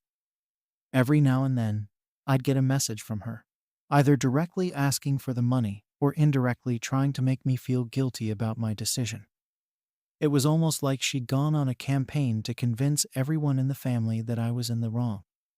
I kept hearing from different relatives about how ungrateful I was and how family should always come first. It felt relentless. I started avoiding family gatherings, which was something I'd never had to do before. I didn't want to deal with the judgmental stares or the unsolicited comments from people who didn't understand the full story. My mom had a way of twisting things to make herself look like the victim, and I felt like I was up against this narrative that I was the selfish son who didn't care about his mother. It hurt more than I expected, especially because I'd always tried to be responsible and considerate in every aspect of my life. Now, it was like none of that mattered. At one point, I even considered blocking her number. The stress was affecting my work, my sleep, and even my friendships. I felt like I couldn't escape from this guilt that she and everyone else kept piling on. But blocking her felt like a drastic move, and deep down, I didn't want to completely sever our relationship. I just wanted her to respect my boundaries and understand where I was coming from. One day, I got a message from one of my cousins who I hadn't talked to in a while. She said she'd heard about the situation from my mom, but wanted to hear my side of the story. I was hesitant at first, worried she'd judge me, but I ended up telling her everything. I explained how my mom hadn't helped me financially through college or my early career struggles, and how this sudden expectation to pay for her elective surgery felt unfair. To my surprise, my cousin understood. She said it sounded like my mom was projecting her own financial issues onto me, and that I didn't owe her anything. She reminded me that just because she's family doesn't mean I have to sacrifice my own well-being. It was one of the first times I felt like someone actually saw my side of things. Talking to her gave me a bit of relief, like I wasn't entirely alone in this. Despite that small comfort, my mom's demands didn't let up. She seemed to think that as long as she kept pushing, I would eventually give in. She even started bringing up other people's situations, comparing me to sons who had stepped up for their parents. I kept telling her that I was willing to contribute a smaller amount, but she wouldn't have it. It was like she saw anything less than the full amount as a personal insult. The longer this went on, the more I realized that this was about control, not just money. My mom wasn't used to me saying no, and I think it was driving her crazy that I was standing my ground. There was a part of me that felt guilty, but there was another part that was proud of myself for not giving in. I'd worked hard to get to where I was, and I didn't want to jeopardize my stability just to appease her. Eventually, I reached a breaking point. I called her and told her that I couldn't keep having this conversation. I told her that I'd made my decision, and that if she couldn't accept it, we'd have to stop talking for a while. She didn't take it well. She accused me of abandoning her, saying that she'd never forgive me for turning my back on family. It stung, but I knew I couldn't keep letting her manipulate me like this. After that call, I stopped responding to her messages. I needed space to clear my head and focus on my own life without constantly feeling guilty. It was strange going days without hearing from her, but in a way, it was also a relief. For the first time in weeks, I felt like I could breathe. Now, I'm left wondering if I handled this the right way. Maybe I was too harsh, or maybe I should have done more to help her. Part of me feels like I stood up for myself, but another part can't shake the guilt she planted in me. Did I do the right thing by refusing to pay for her surgery, or am I just proving her right by turning my back on her when she needed me? Story 8. Am I wrong for not inviting my husband's family to our daughter's birthday? I'm a 36-year-old mother, and I've been planning my daughter's 5th birthday party for a few weeks now. I wanted this day to be a calm, joyful celebration that's just about her, and filled with the people who really care about her and make her happy. She's been looking forward to her birthday for months, and I've been pouring a lot of time into planning a party that will be memorable and fun. It's supposed to be a day where I can just focus on her and make sure she's having the time of her life without worrying about anything else. Unfortunately, that ideal picture gets pretty blurry when I think about my husband's family. Over the years, I've tried to get along with them. I really have. But there's always been this tension between us, and it mainly comes down to their constant criticism of my parenting. From the very beginning, they've made it clear that they don't agree with the way we raise our daughter. They've had opinions on everything, how we feed her, how we discipline her, even the things we let her watch on TV. And they don't just keep these opinions to themselves. They're the type to bring them up loudly, at family gatherings or even in public, in a way that's honestly just embarrassing and exhausting. I've done my best to smile and let it slide. But after so many years of hearing them pick apart everything I do, it's worn me down. When I was planning the guest list for my daughter's birthday, I started thinking about how stressful it would be to have them there. This is a day that's supposed to be special, all about her. And yet I know that if they come, it's going to be anything but peaceful for me. I'll be on edge the whole time, waiting for one of them to comment on something I'm doing wrong or suggest some better way to celebrate. I thought about it long and hard, and I eventually decided that, for once, I'd like to have a family event where I don't have to worry about any of that. So, I chose not to invite them. When I told my husband, he didn't react well. I knew he wouldn't be thrilled, but I didn't expect him to take it this hard. He immediately felt like I was deliberately excluding his family, like I was somehow trying to keep them out of our daughter's life. To him, they're just being helpful or concerned. He doesn't see the constant criticism the same way I do, probably because it's never directed at him. I tried to explain my side, that I just want one day where I can relax and not feel like I'm under a microscope. But he kept saying it was unfair to his family. I can understand that he feels caught in the middle. He's very close to them, and I know it bothers him when they're not included. But at the same time, I don't think he fully grasps how much their behavior affects me. It's not just one or two comments here and there. It's this constant stream of judgment that makes me feel like I'm somehow failing as a mother every time we're around them. And honestly, it's gotten to the point where I dread any family event because I know it's going to end with me feeling exhausted and hurt. My husband and I have been going back and forth on this for days. I told him I'm happy to see his family another time, just not at this party. I even suggested we could invite them over the next day for a smaller, more low-key gathering, just so they can still see our daughter and celebrate with her. But he's not having it. He says it feels like I'm treating them as second-class family by not inviting them to the main event. In his mind, they should be there on her actual birthday, not at some afterthought event the next day. I get where he's coming from, I really do. He grew up with a big family, and they've always done everything together. But the way I see it, setting boundaries isn't the same as excluding someone.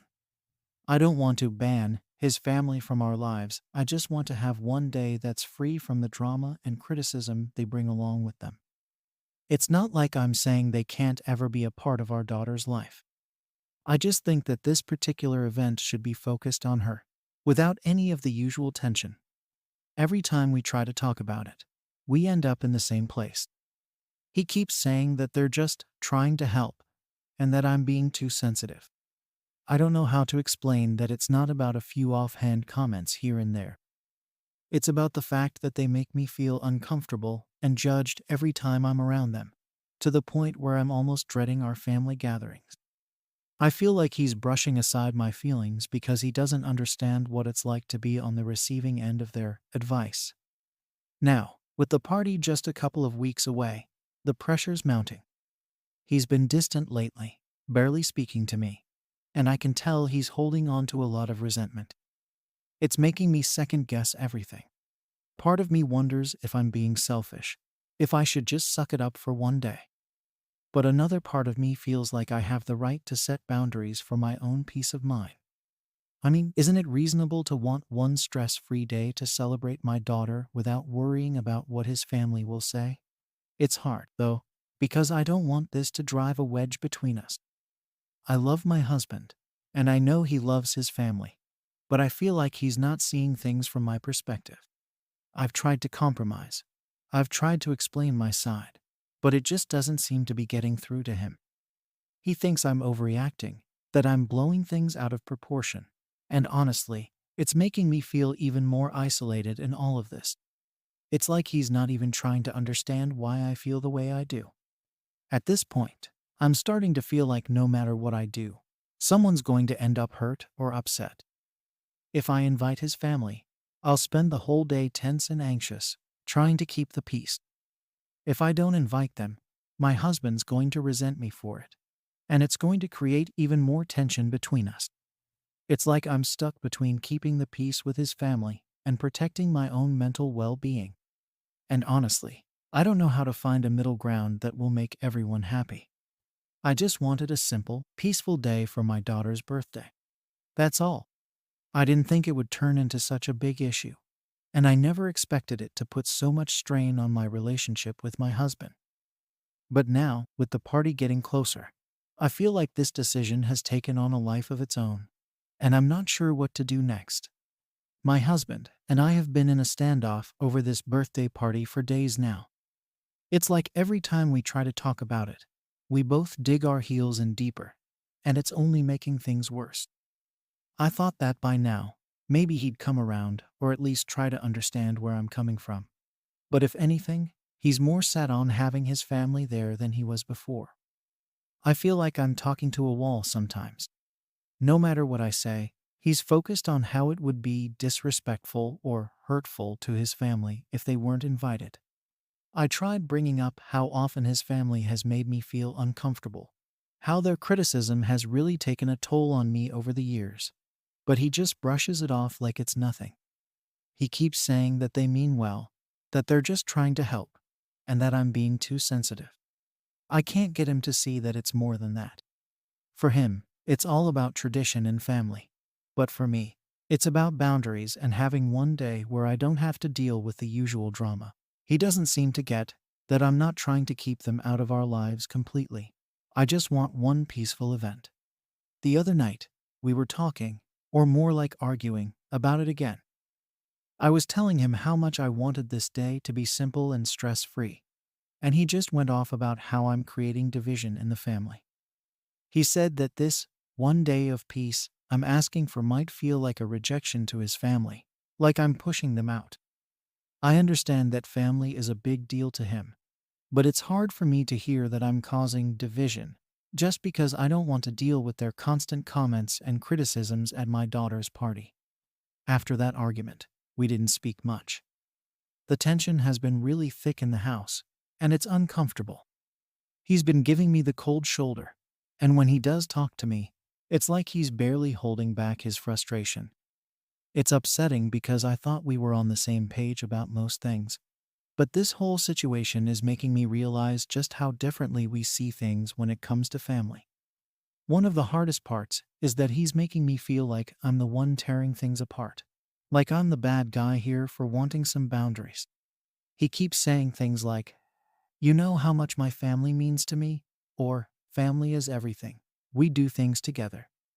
And I get that, but I don't understand why he can't just give me this one day. It's not like I'm saying they can't ever see our daughter or be involved in her life. I just want one day without the stress they bring. To try and make things right, I went back to him with another idea. I told him that I'd be willing to compromise by having a separate, smaller gathering with his family a few days before the main party. I thought maybe that way they could still feel included, and I wouldn't have to worry about them making comments on the actual day. I thought he might at least see this as a fair solution, but instead, he just got even more frustrated. He said it felt like I was trying to hide his family away, like I was treating them as second-class family members. Hearing him say that really hurt because that was never my intention. I was just trying to find a solution that would work for both of us. But it seems like no matter what I suggest, it's not enough. At this point, I'm starting to feel like there's no way to make him happy without completely giving up what I want. He seems to be set on having his family there at the main party, and anything less than that feels like an insult to him. I've tried explaining that I want this day to be about our daughter, free from the usual stress and comments. But he sees it as me trying to create a divide between him and his family. He even hinted that if it was my family causing issues, I wouldn't be reacting the same way, which is completely unfair because my family has always been respectful and supportive. They're not the ones making me feel like I'm failing as a mother every time we see them. The whole situation has me questioning a lot of things. I've always thought of us as a strong team, but now I feel like we're on opposite sides. It's strange because this party, which should be a happy occasion, has become this huge point of contention between us. I feel like I'm being forced to choose between my own peace of mind and his family's feelings, and it's not a choice I ever thought I'd have to make. I keep wondering if I should just give in and let them come, but a part of me is really struggling with that idea. It feels like if I let them come, I'm letting go of a boundary that I've worked so hard to set for my own sanity. And the more I think about it, the more frustrated I get. I don't think it's unreasonable to want one day where I don't have to feel judged or criticized, especially on a day that's supposed to be about celebrating our daughter. But every time I try to stand up for that, it's like I'm painted as the selfish one, as if I'm doing something wrong by wanting a little peace. I feel like I'm being backed into a corner, where the only options are to give in completely or risk damaging my relationship with my husband. What's even harder is that I can't really talk to anyone about this. My friends are all supportive, but they don't fully understand the family dynamics, and talking to my own family feels like it would just add fuel to the fire. I don't want this to turn into a situation where his family feels like they're being ganged up on, or where my husband feels like I'm pulling other people into our problems. I want to resolve this between us, but it's getting harder and harder to see a way forward. As the party date gets closer, I can feel the tension building even more. Every time I think about the party now, I feel this knot in my stomach, wondering how it's all going to play out. I just wanted a simple day for my daughter, but now I'm caught up in this whirlwind of family drama that seems to be overshadowing everything. And I know that if I give in now, it's going to set a precedent for every family event going forward. If I can't set this boundary now, I feel like I'll never be able to. It's hard because, in a way, I feel like I'm standing up for myself, but it's costing me peace in my own home. My husband is still barely speaking to me, and when he does, it's tense and short. I feel like we're both stuck in this standoff, waiting for the other to give in, but I don't see either of us budging. And with each passing day, it feels like we're drifting further apart over something that should have been a happy occasion. I wanted this to be a day where I could focus on my daughter, where I wouldn't have to deal with judgment or stress. But now, it feels like it's all slipping away, and I'm left wondering if I'm doing the right thing, or if I'm just making everything worse. With the party only a few days away, the tension between my husband and me has only gotten worse. We're barely even talking now, and when we do, it's brief and tense.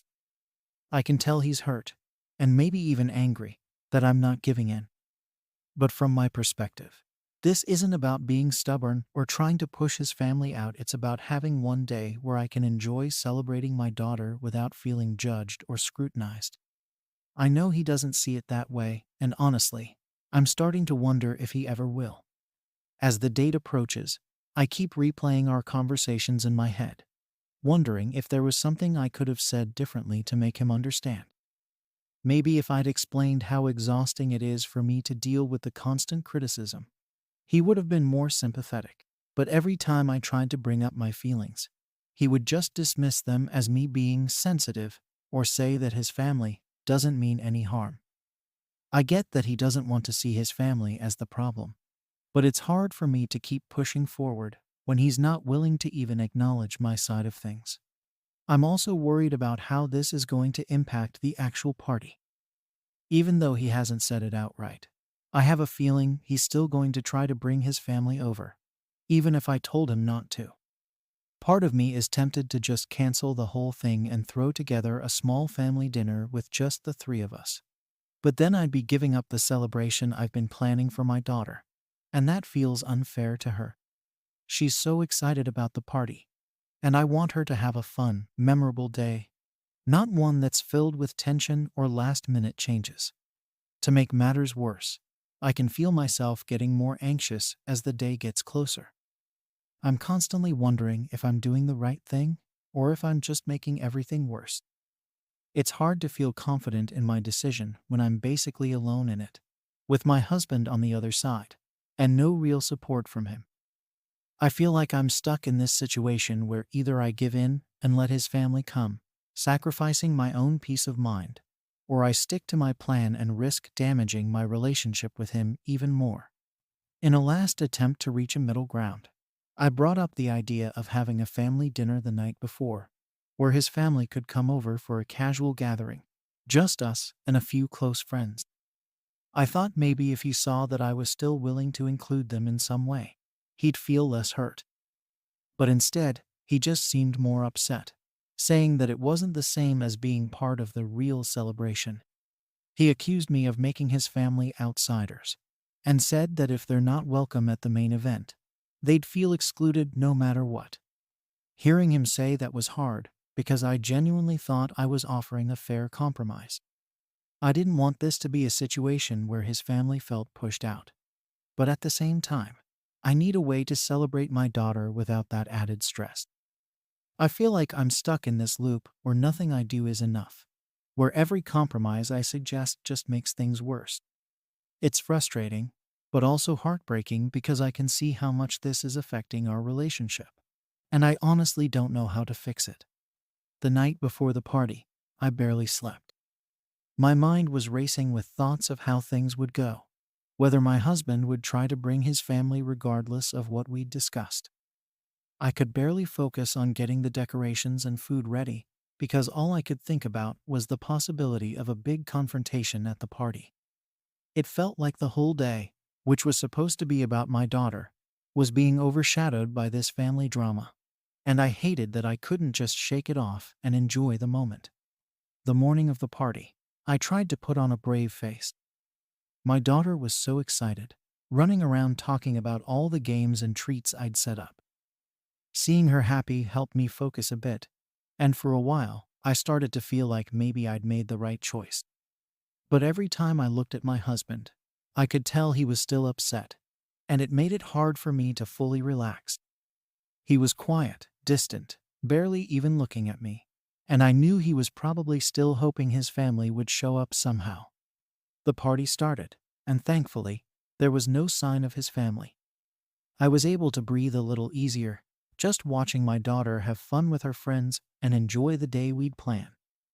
For a couple of hours, it felt like everything was going okay, like maybe we'd finally found a way to move forward.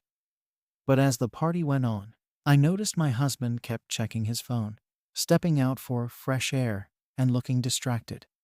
I had this sinking feeling that he was waiting for something or someone. Sure enough, about an hour later, I saw his parents and a few other family members pulling up in their car. I felt my heart drop. I hadn't invited them, and I knew my husband hadn't asked me if it was okay. It felt like a huge betrayal, like he'd completely disregarded everything we'd been talking about for the past few weeks. I didn't want to cause a scene, especially not in front of my daughter and her friends, so I tried to keep my cool and just act like everything was fine. When they came in, my husband greeted them like nothing was wrong, acting like this was all completely normal. Meanwhile, I felt this mix of anger and hurt bubbling up, but I knew that if I said anything, it would just make things worse. His family acted like everything was fine, too, but I could tell that they knew something was off, like maybe they knew I hadn't actually wanted them there. It was uncomfortable, but I kept telling myself that it was just one day, and that I could deal with it for my daughter's sake. After they left, my husband and I barely spoke. I couldn't even look at him without feeling completely betrayed. He went behind my back to invite them, knowing full well how I felt about it. It was like everything we'd talked about, all the compromises I'd offered, meant nothing to him. He'd made his choice, and it wasn't me. I didn't know what to say or do, so I just stayed quiet, hoping that maybe things would calm down after a while. But now, days later, we're still not speaking, and I don't know if we'll ever be able to see eye to eye on this. I can't shake the feeling that he prioritized his family over my feelings, that he didn't care enough to stand by me in something that was really important to me. I don't know if I should just let it go for the sake of keeping the peace, or if I should stand my ground and make him understand how much this hurt me. Am I wrong for not wanting his family there? Or was he wrong for going behind my back and bringing them anyway? Story 9. Am I wrong for asking my friend to remove photos of my child? I'm a 29-year-old mom, and I've known my friend Sarah, who's 30, for years. We met in college, and we've stayed close ever since, part of this friend group that still gets together regularly, usually once a month or so. Sarah's great, but she's got this thing with social media. She's constantly posting. Everything that happens in her life ends up online, from what she eats to every get together we have. And honestly, that's her choice, so I've never really had a problem with it, even if it's not exactly my style. But ever since I became a mom, I've been a bit more cautious, especially when it comes to my son. I don't really post photos of my kid online. He's only 2, and I just feel like it's not his choice to be out there like that. My family and close friends all know this about me. They understand that I'm protective about keeping him off social media, and they've been respectful about it. I thought Sarah would be on the same page, especially since we're so close, and I assumed she'd understand my boundaries. So, when I brought my son to a recent gathering at her house, I felt like it was a non-issue. It was supposed to be a casual afternoon with close friends. Nothing big or special, just a low-key hangout. When we got to her place, I did the usual thing and pulled Sarah aside, just to remind her about the photo thing. I told her I wasn't comfortable with my son being in any pictures that might end up on her social media. She seemed to take it fine at the time, nodding and saying it wasn't a big deal. I thought we were on the same page. The day went on as expected. My son was playing nearby. We were all chatting, laughing, catching up on life, just a typical friend gathering. I saw Sarah snapping photos here and there, but I didn't think too much of it because she takes photos at every single thing we do, no matter how small. By the end of the day, everything still seemed fine. We said our goodbyes, and I took my son home. I didn't really think about the photos again until later that evening when I was scrolling through my social media feed. I almost choked when I saw it. Sarah had posted an entire photo dump of our afternoon together, and my son was in several of the photos. Not just a little in the background, either. There were a couple of photos where he was clearly the focus, looking right at the camera. And there it was, for all her followers to see. I just felt this immediate wave of frustration, and, honestly, a bit of betrayal. I had specifically asked her to avoid posting any photos with my son, and yet there he was, his face plastered on her feed. Maybe to some people, this wouldn't be a big deal, but to me, it felt like she had completely disregarded something that I thought was a reasonable request. I've always had a bit of anxiety around social media and privacy, and with a kid involved, that feeling's only intensified. For a few minutes, I just stared at the photos, trying to convince myself it wasn't that serious. Maybe I was overreacting. Maybe I was being one of those overly protective parents. But the more I looked, the more upset I got. I thought about all the people who could see those photos, people I didn't even know, people who didn't know my son. It just didn't sit right with me, and so I decided to reach out to her. I messaged Sarah that night, trying to keep it light and polite, just asking if she could take down the photos that included my son. I figured she'd understand, and honestly, I didn't expect any drama over it. I explained that I was just being cautious about his privacy, and it wasn't personal. But her response was not what I expected. Instead of agreeing or even just acknowledging my request, she fired back with, "They're just innocent photos. You're being way too protective." I read her response a few times, trying to wrap my head around it. Here I was, making a pretty straightforward request, and she was acting like I'd asked her to delete her entire account. I tried to explain myself again, saying that it's not about the photos being innocent or not. It's about my son's privacy and my choice as his parent. I wasn't trying to ruin her post or control her life, just asking for a small favor. But it seemed like she wasn't getting it. She kept pushing back, saying things like, "Everyone posts pictures of their kids these days, and it's not a big deal." She even said something like, "Times have changed, you know. It's normal now." That only made me feel worse, like she was dismissing my feelings entirely. I couldn't believe she was being so stubborn over something that, to me, felt like common courtesy. At that point, I was torn between feeling angry and just plain sad. This was someone I considered one of my closest friends, and she couldn't respect a simple boundary I had set for my own child. The more I thought about Sarah's reaction, the more I felt like I needed to try again. Maybe she just misunderstood how important this was to me. I decided to bring it up one more time, hoping that a calm, direct conversation would help her see my perspective. So, the next day, I sent her a longer message. I explained that it wasn't about trying to control what she shared online, but just a boundary I'd set for my son's privacy. I reminded her that I had mentioned it before the party, so it wasn't like I was suddenly changing the rules on her. But her response was even more frustrating than before. Instead of understanding, or even considering my request, she doubled down on her stance. She said that people were overreacting about kids on social media, and that I was treating it like it was some kind of life or death issue. I could feel myself getting more irritated as I read her messages. She went on about how no one cares that much about random kids in photos, and that it wasn't like my son's face was going to go viral. She even threw in a comment about how I was making her feel like she couldn't post anything just because I had weird rules about privacy. At this point, I was trying my hardest to stay calm, but it felt like she was intentionally ignoring everything I was saying. I explained that it was a personal decision I'd made for my family, and that I wasn't trying to make her feel bad or ruin her memories.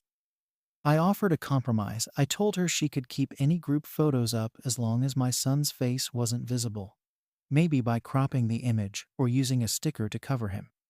But she wasn't having any of it. She acted like I was asking her to go to some extreme length, just to keep me happy.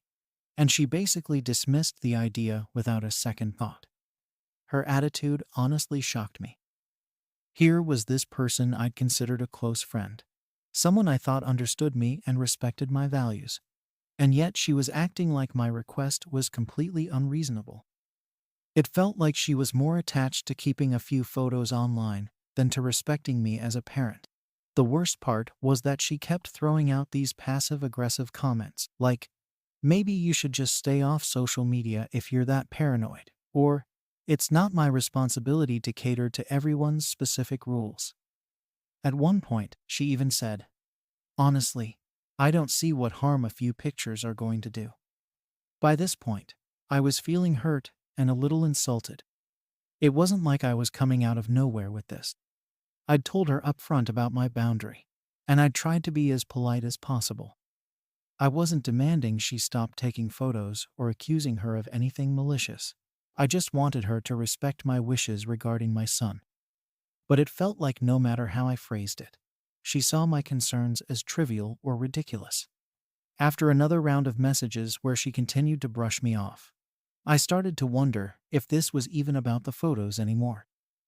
The way she was talking, it felt like she was trying to prove a point, like she was right, and I was wrong for even asking.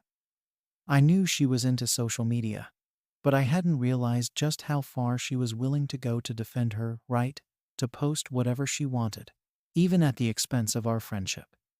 Eventually, I realized that arguing wasn't going to get us anywhere. I told her I respected her right to run her social media however she liked, but that I hoped she could at least understand where I was coming from. She ended the conversation by saying she'd think about it, but didn't make any promises. It was clear she had no intention of actually taking the photos down or compromising. I felt like I was left hanging, with no real closure or understanding. After that, things between us felt different. I started second-guessing whether I could even bring my son to future gatherings if this was going to be an ongoing issue. It felt so strange that something as simple as asking her to respect my son's privacy could cause this much friction.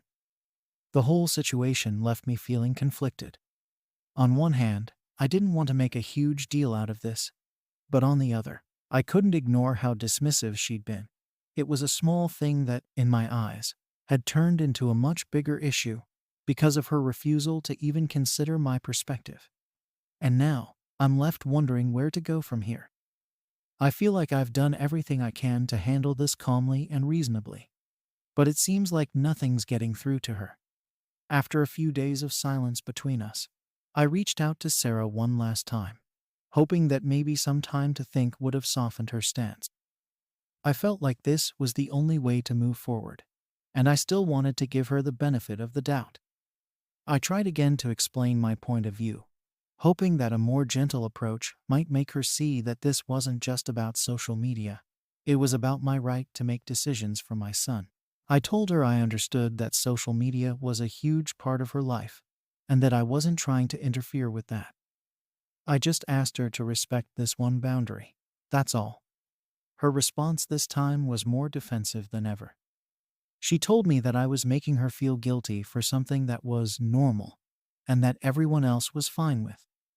She even brought up examples of other friends in our group who let her post pictures of their kids without a fuss. She pointed out that those friends had never had a problem with her social media posts, and even joked about how cute their kids looked online. Her message made it clear that she saw me as the odd one out, like I was being unreasonable for not following along with what everyone else was supposedly fine with. I remember feeling a wave of frustration and sadness wash over me. It wasn't about comparing myself to other parents or judging how they approached social media. This was just a choice I'd made for my own family, and I'd thought a close friend would understand that. It really hurt to think that she couldn't even see why this was important to me. Instead, it felt like she was trying to make me feel like I was the problem. I told her that it wasn't about what other parents did, and that I wasn't going to change my mind just because others had different boundaries. I asked her to please respect my decision, even if she didn't understand it fully. That's when things took an unexpected turn. She flat out told me that she wasn't going to take the photos down.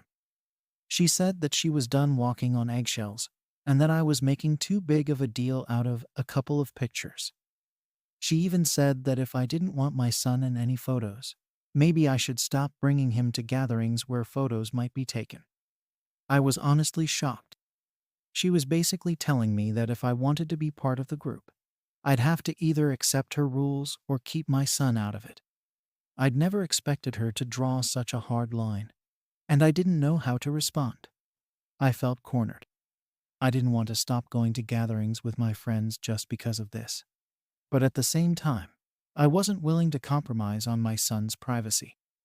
It felt like she was forcing me to choose between my values and my friendships. The whole situation was just surreal. It was a small request, something I'd thought any friend would understand. Yet it had somehow spiraled into a full-blown conflict. I didn't know what to do next. It felt like any attempt to explain my side would only make things worse. After that conversation, I decided to take a step back. I didn't respond to her last message, and for the next few weeks, I avoided our usual group hangouts. I told myself I just needed some space to figure things out, but in reality, I felt hurt and disappointed. I didn't know how to interact with Sarah without feeling like I was compromising my principles, and it didn't seem like she had any intention of meeting me halfway. Eventually, some of my other friends noticed that I hadn't been around, and a few of them reached out to ask if everything was okay. I kept things vague at first, but one of my closer friends pressed me for details, so I finally told her about the whole situation with Sarah. She listened and didn't judge, but I could tell she felt a bit awkward about it. I didn't want to drag the rest of the group into this, so I made it clear that I wasn't trying to cause any drama. I just didn't feel comfortable with how things had gone down. Since then, things have been tense, to say the least. I've started going to some gatherings again, but it feels different now. I'm more cautious, keeping my son close and trying to avoid any situations where he might end up in a photo. Sarah and I are polite, but there's a definite distance between us. It's hard to ignore the fact that she still has those photos of my son up on her social media, despite everything I've said. Part of me wonders if I should just let it go, accept that she's not going to change, and move on. But another part of me feels like this is a matter of respect. And if she can't even understand something this simple, what does that say about our friendship? I keep going back and forth, wondering if I'm making too big a deal out of this, or if she's the one who's refusing to see reason. So now I'm left with this nagging feeling of uncertainty.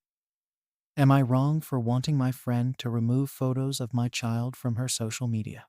Story 10. Am I wrong for refusing my father's help after he disowned me? I'm 25 now, but to give some context, my dad disowned me 3 years ago. It's honestly still surreal to think about sometimes. I'd always known he had pretty strong opinions on certain things, but I thought he'd always have my back as family, no matter what. That illusion came crashing down when I came out to him at 22. I told him I was bisexual, and I remember thinking, maybe this won't be such a big deal, right? People are getting more accepting. It's not like I had been super close to him my whole life. But I definitely didn't expect what happened next. He didn't just get upset or say he was disappointed. He outright told me he couldn't support me, that this was against his beliefs, and that I'd made my choice. Those were his words, "You've made your choice." And with that, he basically wrote me off. Since that conversation, I haven't seen or heard from him. I tried reaching out at first, thinking maybe he'd cool down, or that with time, he'd come around and at least want to talk. But every attempt I made, he shut down. Calls went to voicemail, and he didn't reply to texts. He even told my mom to stop giving me updates on him. My mom and I still talk, but it's not like I could ask her to go against him or risk their relationship just for my sake. So I accepted it. I went through a really tough couple of years trying to adjust to life without my family, especially financially. I had to figure out rent, loans, and bills all on my own. I had some friends who helped out when things got tight, and I picked up side jobs, whatever I could manage to make ends meet. It was rough, but somehow I managed to get by. The thing is, though, the whole situation left me with a lot of scars. I had this constant feeling of rejection, like a part of me had just been tossed aside. The family I thought would always be there just vanished. It messed with my head a lot. And even though I tried to focus on work and staying afloat, there were plenty of days when I just felt like giving up. I didn't have a lot of emotional support, and while I'd built a decent life for myself, there was always this gap, knowing that my dad, the person who was supposed to love me unconditionally, had cut me off like I was nothing. But I told myself I didn't need him. I told myself that I could be strong without him. And for 3 years, I stuck to that. I built a life without him, even if it wasn't the best or most stable. I had my independence, and that mattered to me. Then, about a month ago, things took an unexpected turn. My mom called, which she doesn't do all that often, so I knew it was important. She told me my dad had a health scare. Apparently, it was some kind of heart issue, and while it wasn't life-threatening, it was serious enough to shake him up. My first reaction: honestly, I didn't feel much. I know that sounds cold, but after everything that happened, I'd learned to keep my distance emotionally.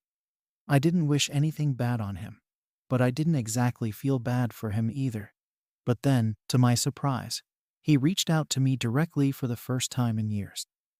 He actually sent me a message asking if we could talk. I was so thrown off that I didn't respond right away. I mean, here's the guy who disowned me, telling me that I made my choice, and deciding that I wasn't welcome in his life. And now he's reaching out like nothing happened. It was confusing. Part of me wanted to ignore him, just like he had ignored me all this time. But another part of me was curious. Maybe he had changed? Maybe this health scare made him realize that family matters more than his old beliefs, or whatever it was that kept him from accepting me. Against my better judgment, I replied and agreed to talk. When we finally spoke, I tried not to get my hopes up too high, but he surprised me by saying he wanted to be there for me now. He even offered to help me out financially, which was unexpected, to say the least. He knew I'd been struggling, probably got that from my mom, and he said he wanted to support me. But here's the thing. The way he said it, it didn't feel like he was apologizing or really addressing the past. He didn't mention anything about what had happened, didn't acknowledge that he'd cut me off or that it had hurt me. It was like he expected me to just accept his help and move on, no questions asked. That didn't sit right with me. I felt conflicted. I could really use the help. There's no denying that. Money has been tight for as long as I can remember, and the idea of having a little breathing room, maybe even paying down some debts, sounded like a dream. But at the same time, it felt wrong. I couldn't shake this feeling that accepting his help without addressing the past would be like saying that what he did was okay. And it wasn't. I've spent years trying to get over the pain of his rejection. And here he was, acting like he could just fix everything by throwing some money at me. It made me feel almost insulted. Like he thought he could just buy back a relationship without actually putting in the emotional work. I told him I needed some time to think, and he said he understood. But the more I thought about it, the more tangled my emotions got. On one hand, I could see that he might be trying in his own way, even if it wasn't exactly the way I wanted. But on the other hand, it felt like he was looking for an easy way out, a way to smooth things over without actually having to face what he'd done. I wondered if this offer of help was really for me, or if it was more about him trying to ease his own guilt after realizing he might not have as much time left as he thought. I kept thinking about my dad's offer, weighing the pros and cons over and over in my head. It's hard to explain, but there was this part of me that really wanted to accept. I've been struggling financially for so long, and this could have been a huge help. Maybe I could finally pay off a few loans, maybe even start saving for emergencies. But then I'd remember everything he said to me, all those hurtful words, and it would snap me back to reality. This wasn't just about money. It was about my self-respect and what I'd worked so hard to overcome since he cut me out. Accepting his help felt like I'd be betraying that part of myself that learned to be independent. Eventually, I decided that if I was going to consider taking his help, I needed to set some boundaries first. I didn't want his money if it meant he'd expect some sort of loyalty or pretend closeness that just wasn't there. I needed him to understand that there was no way I could sweep everything under the rug and act like the past 3 years didn't happen. It wasn't about holding a grudge.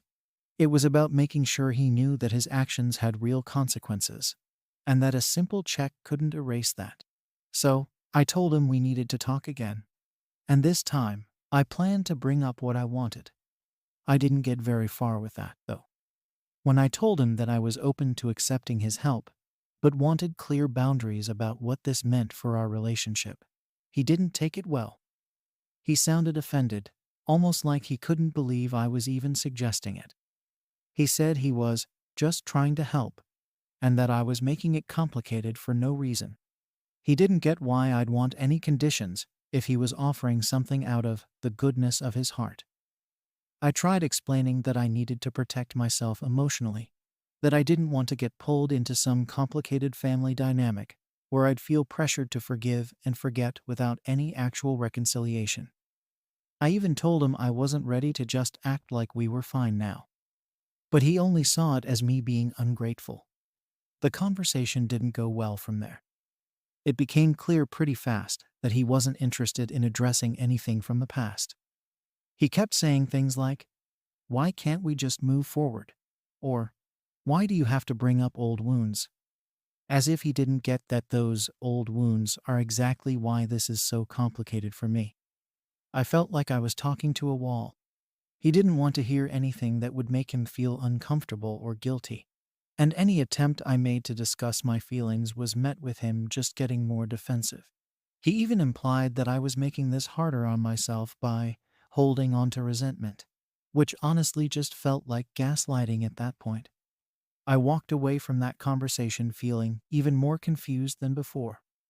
Part of me wondered if I should just drop the boundary talk, take the money, and be done with it. Maybe I was making things too complicated. Maybe I was being too stubborn, too unforgiving. I thought about all the nights I'd spent stressing over bills, wondering how I was going to make rent, or what I'd do if I got sick and had no savings. This money could make a real difference in my life. But then I'd think about how it would feel to accept help from someone who hurt me so deeply and never even acknowledged it. I didn't want to feel like I owed him anything, or like I had to be grateful for something I wasn't even sure he was giving for the right reasons. As the days went by, I kept replaying our conversation in my mind. It felt like there was no way for me to win here. If I took the money without boundaries, I'd feel like I was betraying myself. But if I held my ground, I'd be rejecting the only help I'd ever gotten from him since he disowned me. Every time I'd try to make a decision, I'd end up back at square one. My friends told me to just take the money, saying that I deserved it after everything he put me through, and that I shouldn't overthink it. But it didn't feel that simple. I couldn't shake this gut feeling that something about it was off, like there was a hidden catch I couldn't see. I decided to give it one more try. I called him up and told him I was still open to accepting his help, but I needed to make sure we were both on the same page. I tried to be as straightforward as possible, telling him that I couldn't just act like nothing happened, and that I wasn't willing to pretend we had a normal father-daughter relationship. I told him I appreciated his offer, but I needed some reassurance that he wasn't expecting me to forgive and forget instantly, or to act grateful in a way that would make me feel like I owed him something beyond what I was comfortable with. He didn't react well to that at all. He said he was insulted that I would even suggest he'd have ulterior motives. He made it sound like I was the one being difficult, that I was looking for problems when he was only trying to do the right thing. He told me that if I was going to keep making things this hard, maybe it was better if I didn't take his help at all. Hearing that actually stung more than I expected. Here he was, acting like he was doing me this huge favor, and as soon as I put up any boundaries, he was ready to take it all back. It was like he couldn't handle the idea of helping me without some sort of control over the situation. After that conversation, I felt more alone than ever. It felt like I'd hit a wall, like there was no way he'd ever understand where I was coming from. I started to wonder if maybe I'd been foolish to hope for anything different. I spent the next few days in a sort of daze, trying to process everything that had happened with my dad. The back and forth, the boundaries I tried to set, his reaction, it all felt like too much. I couldn't shake the feeling that I was somehow in the wrong, that maybe I was overcomplicating things by asking him to acknowledge what he did in the past before I'd even consider taking his help. But then, I'd remind myself that this wasn't just a one-time argument or misunderstanding. He had completely cut me out of his life when I came out, and he never apologized, never showed any remorse. Now, he wanted to swoop in and save me financially without dealing with any of the real issues. It felt hollow, and I felt like I was being asked to pretend none of it had happened. A week went by, and I didn't hear from him again. Part of me wondered if he'd just given up, if he'd decided I was too much work to help. And honestly, there was a twisted sense of relief in that thought. If he was done, then I wouldn't have to keep going through these mental gymnastics, trying to balance what I needed financially with what I felt was right for me emotionally. But then I started thinking about my finances again, and reality set in. I was scraping by, barely making rent, and I knew that his offer could change things for me. It was a chance to breathe, maybe even get ahead a little, but at what cost? Would I ever really be able to accept his help and still hold onto my self-respect? One night, I sat down and made a list of pros and cons. I know it sounds dramatic, but I was desperate for some kind of clarity. On the pros side, I listed things like financial stability, less stress, paying off debt. On the cons side, I wrote down compromising values, feeling like I'm betraying myself, and giving him a pass for what he did. Looking at it all written out didn't make it any easier, though. If anything, it made me realize how much I was stuck in the middle of two really tough choices. Eventually, I decided to reach out to him one last time.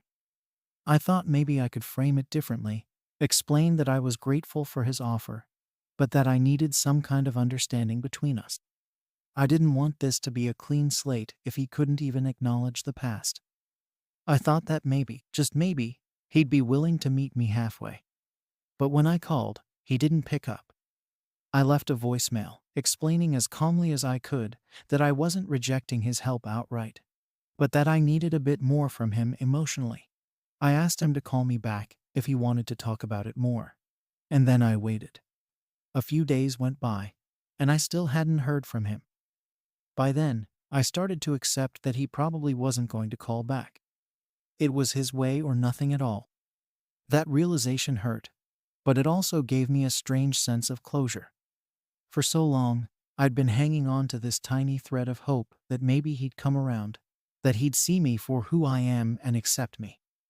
But it was clear now that he wasn't interested in doing any of the real work to fix our relationship. He wanted to play the role of the generous father, without actually being there for me emotionally. In the end, I decided not to reach out again.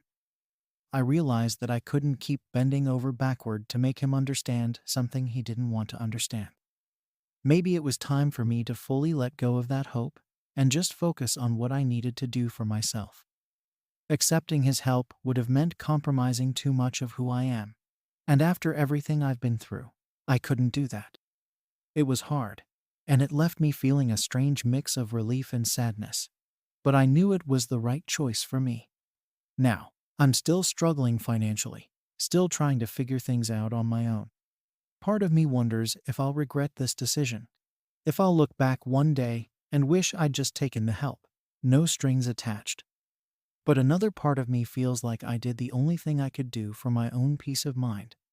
So, am I wrong for refusing my father's financial support after he disowned me? Story 11. Am I wrong for refusing to let my ex's new partner attend our daughter's graduation? I'm a 42-year-old dad, and my daughter is about to graduate from high school. It should be one of the proudest days of my life. But instead, I'm caught in the middle of some serious drama with my ex-wife and her new husband. A part of me wonders if I'm in the wrong here, but another part of me thinks this is one thing I should be able to control. A little background. My ex-wife and I divorced about 3 years ago. Things ended pretty badly between us, and it wasn't long before she moved on. Within a year of our divorce, she was remarried. Her new husband's been around for a while now, and I can't lie, it bugs me. I know it's probably irrational, but I can't help feeling like he's encroaching on my territory, especially when it comes to my daughter. He's been trying to take on an active role in her life, and while I understand that might be a good thing for her, I resent it. I'm her dad. I was there for her growing up, and I don't want her to see him as some kind of replacement. It's been hard enough to deal with the divorce and everything that came with it. Now, I feel like I'm constantly reminded that my family's moved on without me. So here we are, right before her graduation. My ex told me casually over the phone that she planned to bring her husband to the ceremony, since it's what our daughter would want. Her tone was so matter-of-fact, like it wasn't even up for discussion. I was completely thrown off. I told her I wasn't comfortable with it, that I felt this was a family event, and I didn't think her new husband needed to be there. I mean, it's her high school graduation.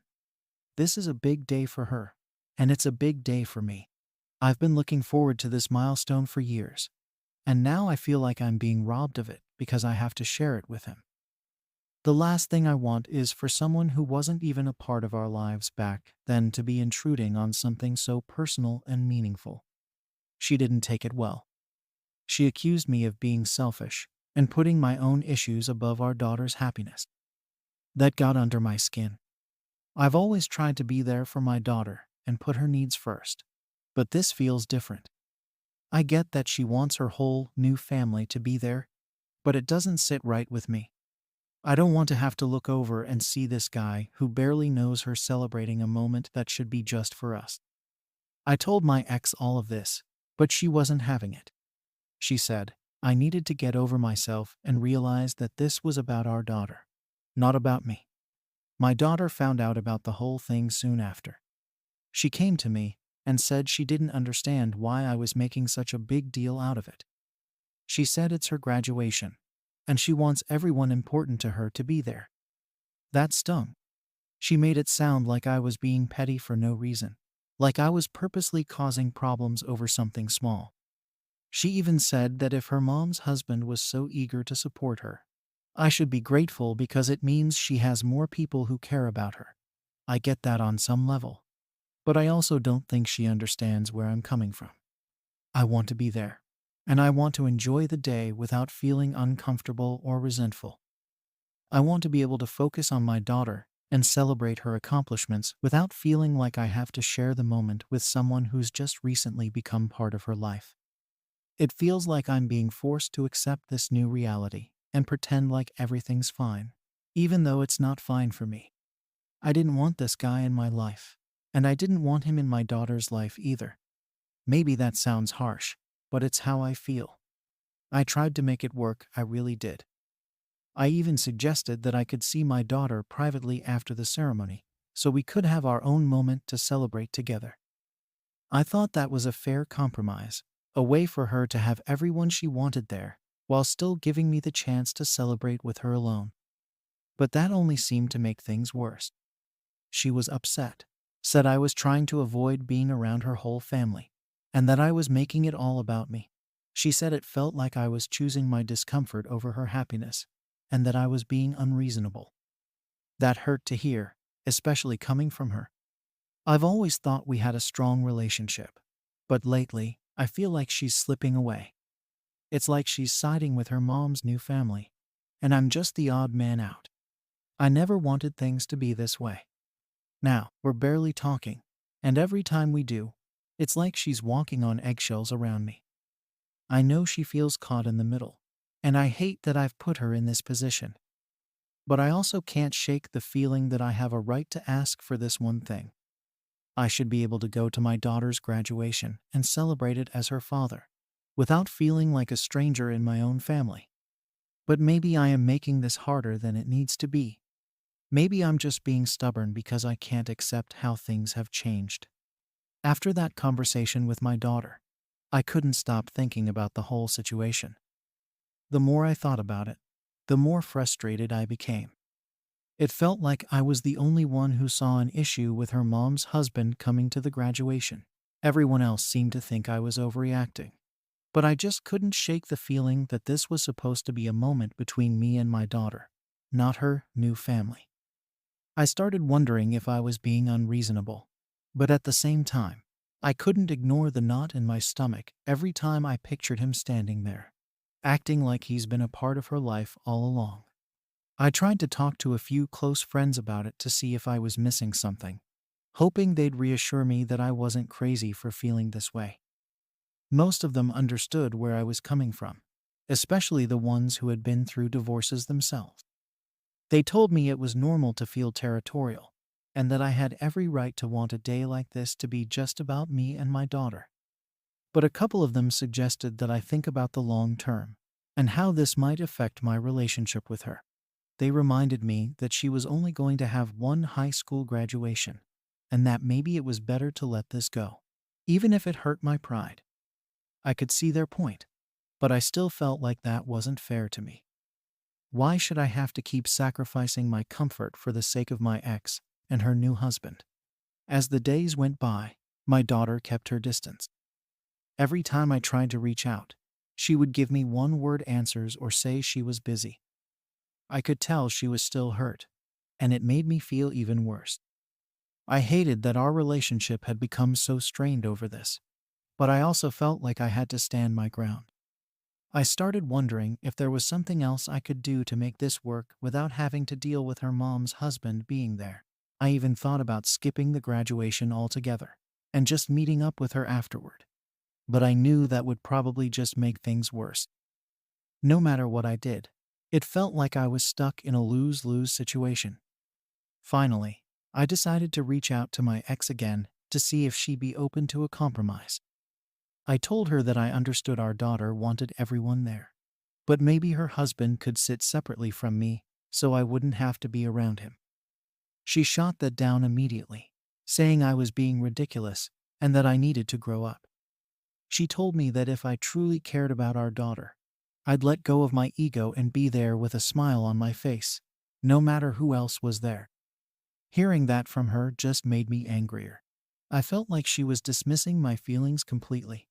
like I was the only one who had to bend over backward for the sake of keeping the peace. It didn't help that my daughter caught wind of this conversation, too. She called me up and basically accused me of trying to ruin her graduation. She said she was tired of me making everything difficult, and that she wished I could just be happy for her without turning it into a fight. That one hit me hard. I didn't think I was trying to ruin anything. But from her perspective, I could see how it might look that way. She didn't understand why this bothered me so much. And maybe I wasn't explaining myself well enough. But I was so caught up in my own frustration that it was hard to communicate clearly. After that, I was left with nothing but silence from her. She stopped responding to my texts altogether, and every time I tried to call, it would go straight to voicemail. It was like she was putting up a wall between us, and I started panicking. I didn't want to push her away, but it felt like that's exactly what was happening. I kept wondering if I should just give in and let her mom's husband come, but every time I thought about it, I got angry all over again. It felt like I was being forced into a situation where my feelings didn't matter at all, and I didn't know how to make peace with that. The graduation day was getting closer, and I could feel the tension building. I spent a lot of sleepless nights trying to figure out what to do. Part of me felt like I should just suck it up and deal with it, for my daughter's sake. But the other part of me was stubborn and couldn't let go of the fact that this was my one chance to celebrate a huge milestone in her life. And I didn't want to feel like an outsider. I started thinking about all the moments we'd shared over the years, all the sacrifices I'd made to be there for her. I wanted this day to be about us, not about the complicated family dynamic that had developed since the divorce. A few days before the ceremony, I finally reached a breaking point. I called my daughter one last time, hoping she'd pick up. When she did, I could tell right away that she was still upset. I told her that I didn't want things to be this way and that I was willing to put my feelings aside if it meant we could have a good day together. She listened, but she didn't say much. She just thanked me for being willing to compromise. But her tone was distant, like she didn't believe I was really going to follow through. It hurt to realize how much damage had been done, and I started to wonder if things would ever go back to normal between us. As I hung up the phone, I felt more conflicted than ever. Graduation day finally came, and I was a wreck. I barely slept the night before, and all I could think about was how tense everything was going to be. I knew my daughter was probably still upset with me, and I had no idea what to expect when I showed up.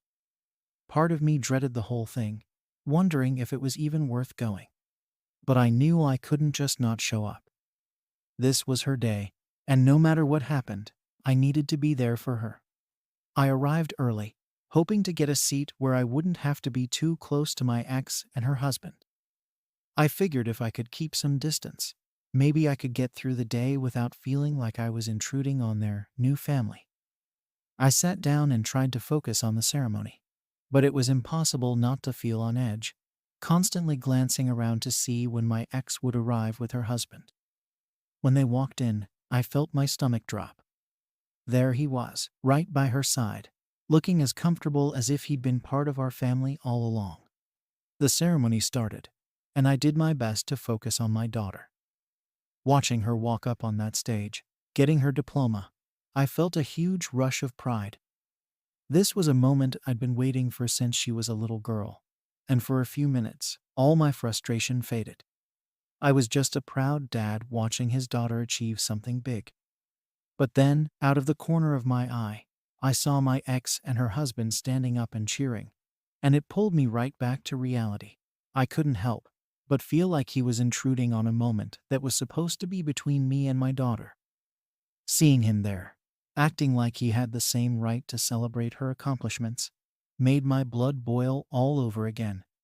After the ceremony, there was a small reception outside where families could take pictures.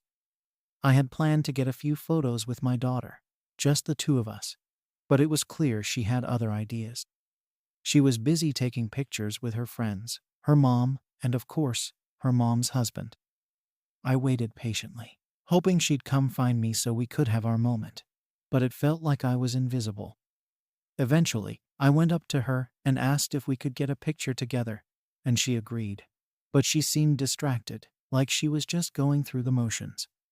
When we finished, I tried to talk to her, to tell her how proud I was, but she barely responded. She was too busy looking around, waving at her mom and her husband, and I felt like I was competing for her attention. It was like I was just another face in the crowd, not her dad. I didn't say anything about it because I didn't want to ruin the day, but inside, I was crushed. I had imagined this day going so differently, with us sharing a special moment, just the two of us. But instead, it felt like I was on the outside looking in, watching her bond with a man I could barely stand. The worst part was when she went over to her mom and her husband to take more pictures, and they all looked so happy together. I could see her laughing with them, looking genuinely happy, and it hit me hard. I felt like I'd lost my place in her life, like I was just someone she had to deal with instead of someone she wanted to be around. It's not like I expected her to cut him out of her life for my sake, but seeing them together, looking like this perfect family, was painful. I wanted to be the one she leaned on, the one who got to share in her happiness, but it felt like I'd been pushed aside. I tried to pull myself together and not let it show, but I think she could tell something was off. She came over to me later and asked if I was okay, but I brushed it off, telling her I was just tired. I didn't want to make her feel guilty or put any of my feelings on her shoulders. This was supposed to be her day, and the last thing I wanted was for her to feel responsible for my issues. But she kept pressing, saying I seemed distant, and I finally admitted that it was hard for me to see her mom's husband, acting like he was part of the family. She looked at me, frustrated, and said something that I'll never forget. She told me that maybe if I'd just been a little more accepting, we could all have enjoyed the day together. Hearing that felt like a punch to the gut. I didn't know what to say, so I just nodded and told her I understood. I could see how much it meant to her to have everyone get along, and maybe I had been selfish for not trying harder. But at the same time, I couldn't just turn off my feelings. I couldn't pretend that I was okay with sharing this day with a man I barely knew and didn't want in my life. I wondered if I was the problem, if I'd let my pride and resentment get in the way of my relationship with my daughter. Maybe I was pushing her away without even realizing it. When the day was over, and we all went our separate ways, I felt emptier than ever. I should have been leaving with a heart full of pride and joy, but instead, all I felt was regret and frustration. I wanted to be the dad she looked up to, the one she leaned on in big moments like this, but it felt like I'd failed. She'd made it clear that she wanted me to be more open-minded, to accept her mom's husband, but I didn't know if I could do that. Part of me felt like doing that would mean giving up my place as her father, and I wasn't sure I was ready to make that sacrifice.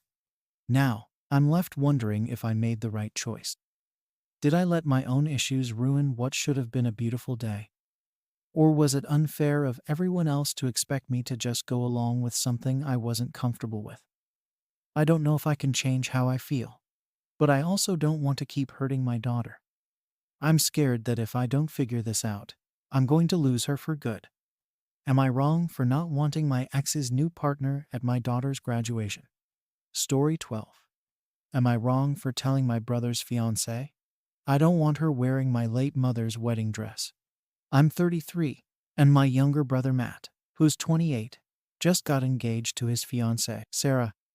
To be honest, Sarah and I don't get along. It's not that I hate her, or that we're actively rude to each other. It's more like we just clash on almost everything. I can't remember the last time we had an easy conversation. And there's always this underlying tension when we're in the same room. It feels like we're on two completely different wavelengths, and honestly, I think she probably feels the same about me. My mom passed away 3 years ago, and it was one of the hardest things I've ever been through. I was really close to her, and losing her left this huge hole in my life. Before she passed, she left me her wedding dress. She didn't say a lot about it, but I knew it was special to her because she'd always kept it in pristine condition, even though she never expected me to wear it. I don't think she left it to me with any expectation or reason beyond the fact that it was hers, and she wanted me to have it. I've kept it safely tucked away ever since. And honestly, just knowing it's there brings me a bit of comfort. I'm not planning on getting married, so I don't have any plans to wear it myself. But it's still a connection to her that I'd like to keep. Everything was fine with the dress until Matt called me last weekend. He told me Sarah wanted to wear Mom's dress for their wedding. He made it sound like it was something Sarah had been thinking about for a while, and that it would be a huge honor for her to wear it. At first, I just sat there, not really knowing what to say. It felt weird to even think about someone else wearing Mom's dress, especially someone I didn't feel close to. I mean, Sarah and I don't get along at all, and I barely know her on a personal level. There's no history or closeness between us, just this kind of awkward distance. When I finally got my words together, I told Matt that I didn't feel comfortable with it. I tried to explain that the dress was really sentimental to me and that it was one of the few things I had left from Mom. I thought he'd understand since he knew how close Mom and I were, but he seemed caught off guard. It was like he hadn't even considered that I'd say no, like this was something I'd just agree to. He started going on about how Sarah thinks it would be such an honor to wear the dress and how it would really make her feel like part of the family. That's where things started to feel a bit off for me. I mean, I get it, weddings are emotional, and people want to feel connected. But this isn't just any dress. It's Mom's dress, something she chose to leave with me. I tried to explain that it wasn't about not wanting Sarah and the family, but more about how I felt about the dress itself. Matt, though, seemed to think I was just being petty or holding on to something for the sake of it. He even said something along the lines of, "You're never going to wear it, so what's the point of keeping it?" That comment stung. It's not about whether I'm going to wear it or not. The dress isn't just a piece of fabric to me. It's one of the last things I have that reminds me of Mom, and letting someone else wear it feels like a line I'm not ready to cross. But Matt couldn't seem to see it that way. He kept pushing, saying that Mom would want me to share it, that she'd want the dress to bring happiness to someone else, especially if it would mean something to Sarah. It was like he had this whole narrative in his head about what Mom would have wanted, even though he wasn't the one she left the dress to. It's hard to explain, but it felt like he was putting his own idea of family above my connection with Mom. He wanted to make Sarah happy, and I get that, but it felt like he was asking me to compromise something really personal for that. I didn't want to keep arguing, so I told him I'd think about it, hoping he'd just drop it or maybe Sarah would reconsider. But he called me again the next day, doubling down on how important it was to Sarah. He kept saying that it would complete her look and make her feel like she was really part of the family. I finally offered a compromise, thinking maybe that would smooth things over. I told him that I could lend Sarah Mom's veil instead. It's beautiful, matches the dress, and honestly, it's something that feels like a significant gesture on my part. I thought that was more than fair, but Matt didn't take it well. He came back with, "No, she wants the dress, not just the veil. Only the full dress will make her feel like she's part of the family." That response just didn't sit right with me. It felt like Sarah and Matt were both so focused on this idealized version of the wedding that they weren't willing to compromise or see my side of things. It's not like I'm refusing for no reason. I have a very real connection to that dress, and it feels like a part of my mom.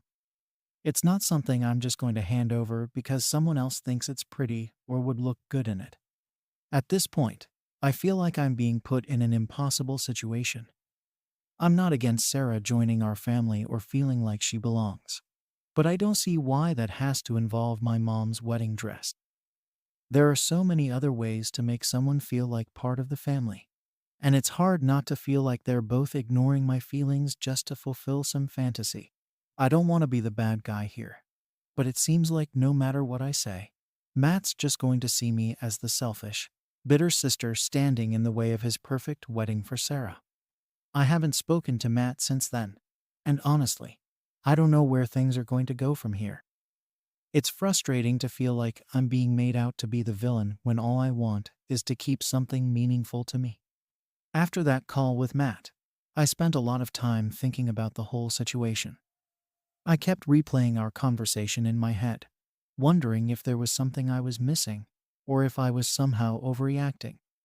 But every time, I came back to the same feeling that this wasn't about Sarah honoring my mom. It was about her wanting something she felt would make her wedding more special. And for some reason, Matt was all in on that idea, even if it meant stepping on what little I had left of mom. I tried to put myself in his shoes, to understand why he was pushing so hard. Maybe he saw it as a way to make his future wife happy, to show her that she was truly welcome in the family. I get it, weddings bring out all these feelings about family and belonging.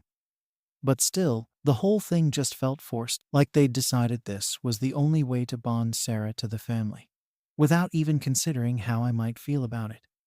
Days passed, and I didn't hear from Matt. I figured he was either giving me space to come around or just avoiding the topic, because he knew I wasn't going to change my mind. Honestly, I was okay with a silence. I thought maybe they'd let it go. But then my dad called, and as soon as he started talking, I could tell Matt had gotten him involved. Dad is usually the peacemaker in the family, and he hates conflict, so I guess it was no surprise that he'd try to play mediator. He told me that he understood my feelings, but he also wanted me to think about how much it would mean to Matt and Sarah. I felt like I was being ganged up on at this point, like everyone was teaming up to convince me to do something that I was clearly uncomfortable with. I asked him why Sarah needed to wear the dress so badly, and he just said something about how she wants to feel like she's part of the family. I reminded him that she could wear the veil, but he kept circling back to the dress. It was frustrating, and I ended the call feeling even more resolved to keep my stance. It felt like nobody was really listening to me, just pushing me to agree. A few days later, I got a text from Sarah. It was surprising because we don't really talk one-on-one unless we have to. Her message was polite, but I could tell she was trying to sway me. She wrote about how much it would mean to her to wear the dress, how she admired my mom and wanted to honor her memory, and how wearing the dress would make her feel close to my mom. She mentioned that it would also mean a lot to Matt, and that she wanted to start her life with him feeling like she was fully accepted by his family. I read the message a few times, and while I appreciated that she'd reached out, it still felt performative. I didn't sense any genuine connection between her and my mom. It was more about what the dress represented than who it belonged to. If she'd wanted to feel closer to my mom, she could have done that while my mom was still here, but she never made the effort. Now that she wanted the dress, she was acting like she cared deeply, and it just didn't sit right with me. I responded, saying that I understood her perspective, but that the dress was one of the only things I had left of my mom, and I wasn't comfortable with someone else wearing it. I reiterated my offer for her to wear the veil and left it at that. She replied with a short, "I understand," but I could tell she was disappointed. I figured that was the end of it, or at least hoped it was. The next family gathering was a birthday party for my niece, and of course, both Matt and Sarah were there. The tension was obvious as soon as I walked in.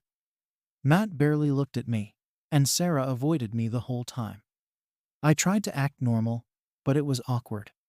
I could feel the judgment from both of them, like I was somehow ruining everything by holding on to my mom's dress.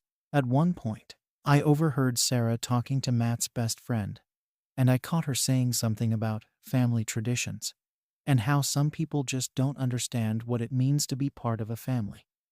She didn't say my name, but I knew she was talking about me. After that, Matt pulled me aside and asked if we could talk privately. I figured it was about the dress, and I wasn't wrong. He looked really frustrated, like he was at the end of his patience. He told me that he couldn't believe I was willing to let this come between us, that it was just a dress, and I was making it into something much bigger than it needed to be. He accused me of not wanting to share anything with Sarah and of holding on to the dress just to make a point. I tried to stay calm and told him again that it wasn't about Sarah personally. It was about how I felt about the dress. But he didn't want to hear it. He went on about how selfish I was being, how I was putting my own feelings above his and Sarah's happiness, and how he thought Mom would be disappointed in me for not wanting to share something so important. That hurt. Bringing Mom into it felt like a low blow, like he was trying to guilt me into saying yes. I left the party early after that. I didn't want to keep arguing, and it was clear that Matt had made up his mind about me. He was seeing me as this villain standing in the way of his perfect wedding, and there was nothing I could say that would change that. On the way home, I kept thinking about how far things had gone and wondering if there was anything I could do to fix it without giving up something that meant so much to me.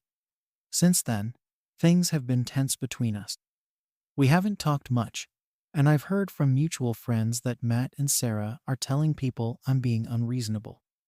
I don't know what they're saying exactly, but I keep getting these weird looks from family members, like they're disappointed in me for something. It's isolating, and I feel like I'm being painted as the bad guy just because I want to keep my mom's dress for myself. I feel stuck. After weeks of barely speaking to each other, I thought the whole dress issue might finally fade away. I figured they would have to find a compromise that didn't involve my mom's wedding dress. But I was wrong. Matt texted me out of nowhere, asking if we could meet up. Part of me didn't want to go, but I felt like I owed it to him to at least try to talk things out. Maybe he'd finally see my side if we could sit down face to face. When we met, he was more relaxed than I'd expected. I thought maybe he was going to apologize or try to make amends, but instead, he surprised me with a different approach. He said he wanted to work through our differences and was open to understanding why the dress was so important to me. It sounded nice, but as we talked, I realized he was still holding on to the same expectations. He kept circling back to how it would mean so much to Sarah, and how they both believed that Mom would want them to have this memory connected to the dress. I tried my best to explain, again, that it wasn't just about tradition or family symbols. It was a deeply personal connection I had with Mom, and it didn't feel right to give that up just because Sarah thought it would make her feel included. I even reminded him that I'd offered the veil as a gesture of goodwill, something I thought was a fair compromise. But he brushed it off, saying it wouldn't have the same effect. Matt kept pushing, insisting that I was being stubborn and letting old issues with Sarah cloud my judgment. He seemed convinced that if we didn't get along, it had to be my fault, and that my feelings about the dress were just another example of me not supporting him. I started to realize he wasn't really interested in understanding where I was coming from. He was just hoping I'd change my mind if he kept at it long enough. After that meeting, I decided to take a step back and give everyone some space. I stopped reaching out to family gatherings and kept to myself. I thought maybe time would help them move on and realize that a dress, no matter how meaningful, shouldn't come between us. But instead, things got worse. I started getting cold shoulders from family members who had never been anything but supportive. Little comments here and there started adding up, and it was clear they'd heard Matt's side of the story. Apparently, Matt and Sarah had been telling everyone that I was hoarding the dress, making it sound like I was just bitter and refusing to let go. They painted it like I didn't care about the family, only about keeping what I wanted. It hurt, because I'd always been close with my family, and suddenly it felt like I was on the outside. Nobody seemed to ask why I felt this way about the dress or cared to understand my side. I finally reached out to my dad to clear things up, hoping he'd at least listen. But when we talked, he seemed hesitant, like he didn't want to get involved anymore. He told me he thought maybe I should just let it go for the sake of family peace, that it wasn't worth all this drama. It was crushing. I'd expected him to understand, but he seemed just as caught up in the idea that my refusal was hurting the family. It was like I was expected to sacrifice something incredibly personal just to make things easier for everyone else. At this point, I feel completely isolated. I never thought holding on to Mom's dress would lead to so much conflict. I keep going back and forth in my mind, wondering if there was something I could have done differently, or if there's any way to salvage this without giving in. Part of me feels like if I cave now, it'll set a precedent that any time someone wants something sentimental, I'll be expected to hand it over for the sake of family unity. I feel like I'm being forced to choose between honoring my own memories and keeping the peace with my family. And the worst part is, I'm starting to wonder if maybe they're right, maybe I am being selfish, maybe I should let go. But every time I think about it, I just can't shake the feeling that this dress is one of the last pieces of my mom I still have. Am I really supposed to give that up just because someone else thinks it's a nice idea? So now I'm left here, trying to figure out what to do. Am I wrong for refusing to let my brother's fiancée wear my mother's wedding dress? Story 13. Am I wrong for refusing my fiancé's request to use my savings for his family's emergency? I 30F have always been the kind of person who plans ahead. I didn't grow up with much, so from a young age, I learned that if you want to be financially secure, you have to save, be cautious, and make sacrifices. By the time I finished college, I was working 2 jobs to pay off my student loans and build up a little savings. As the years went on, I got better jobs, made smart decisions, and built up a decent amount of money in a savings account. I wasn't exactly swimming in wealth, but I was proud of what I'd managed to save. About a year ago, I got engaged to my fiancée 31. We've been together for almost 3 years, and things had been going well. We both have stable jobs, and we've talked a lot about our future, buying a home, starting a family, and living a comfortable life together. In my mind, everything was moving in the right direction. I felt like we were on the same page, and that all my years of hard work were finally leading me to the life I'd always dreamed about. Then, a few months ago, my fiancé's family started facing some serious issues. His mom had a medical emergency, something to do with her heart. It was pretty bad, and she ended up needing surgery. It's not something anyone expects, and the bills just started piling up. His family doesn't have much money. They're not poor, but they've never had a lot of savings or financial stability. His dad works, but they've always sort of lived paycheck to paycheck. My fiancé has always helped them out here and there, but he doesn't have a ton of savings either. He's not irresponsible with money, but he's just never been as focused on saving as I am. When his mom got sick, he immediately started sending them money. He wanted to make sure they didn't have to worry about how to cover some of the costs, and I understood that.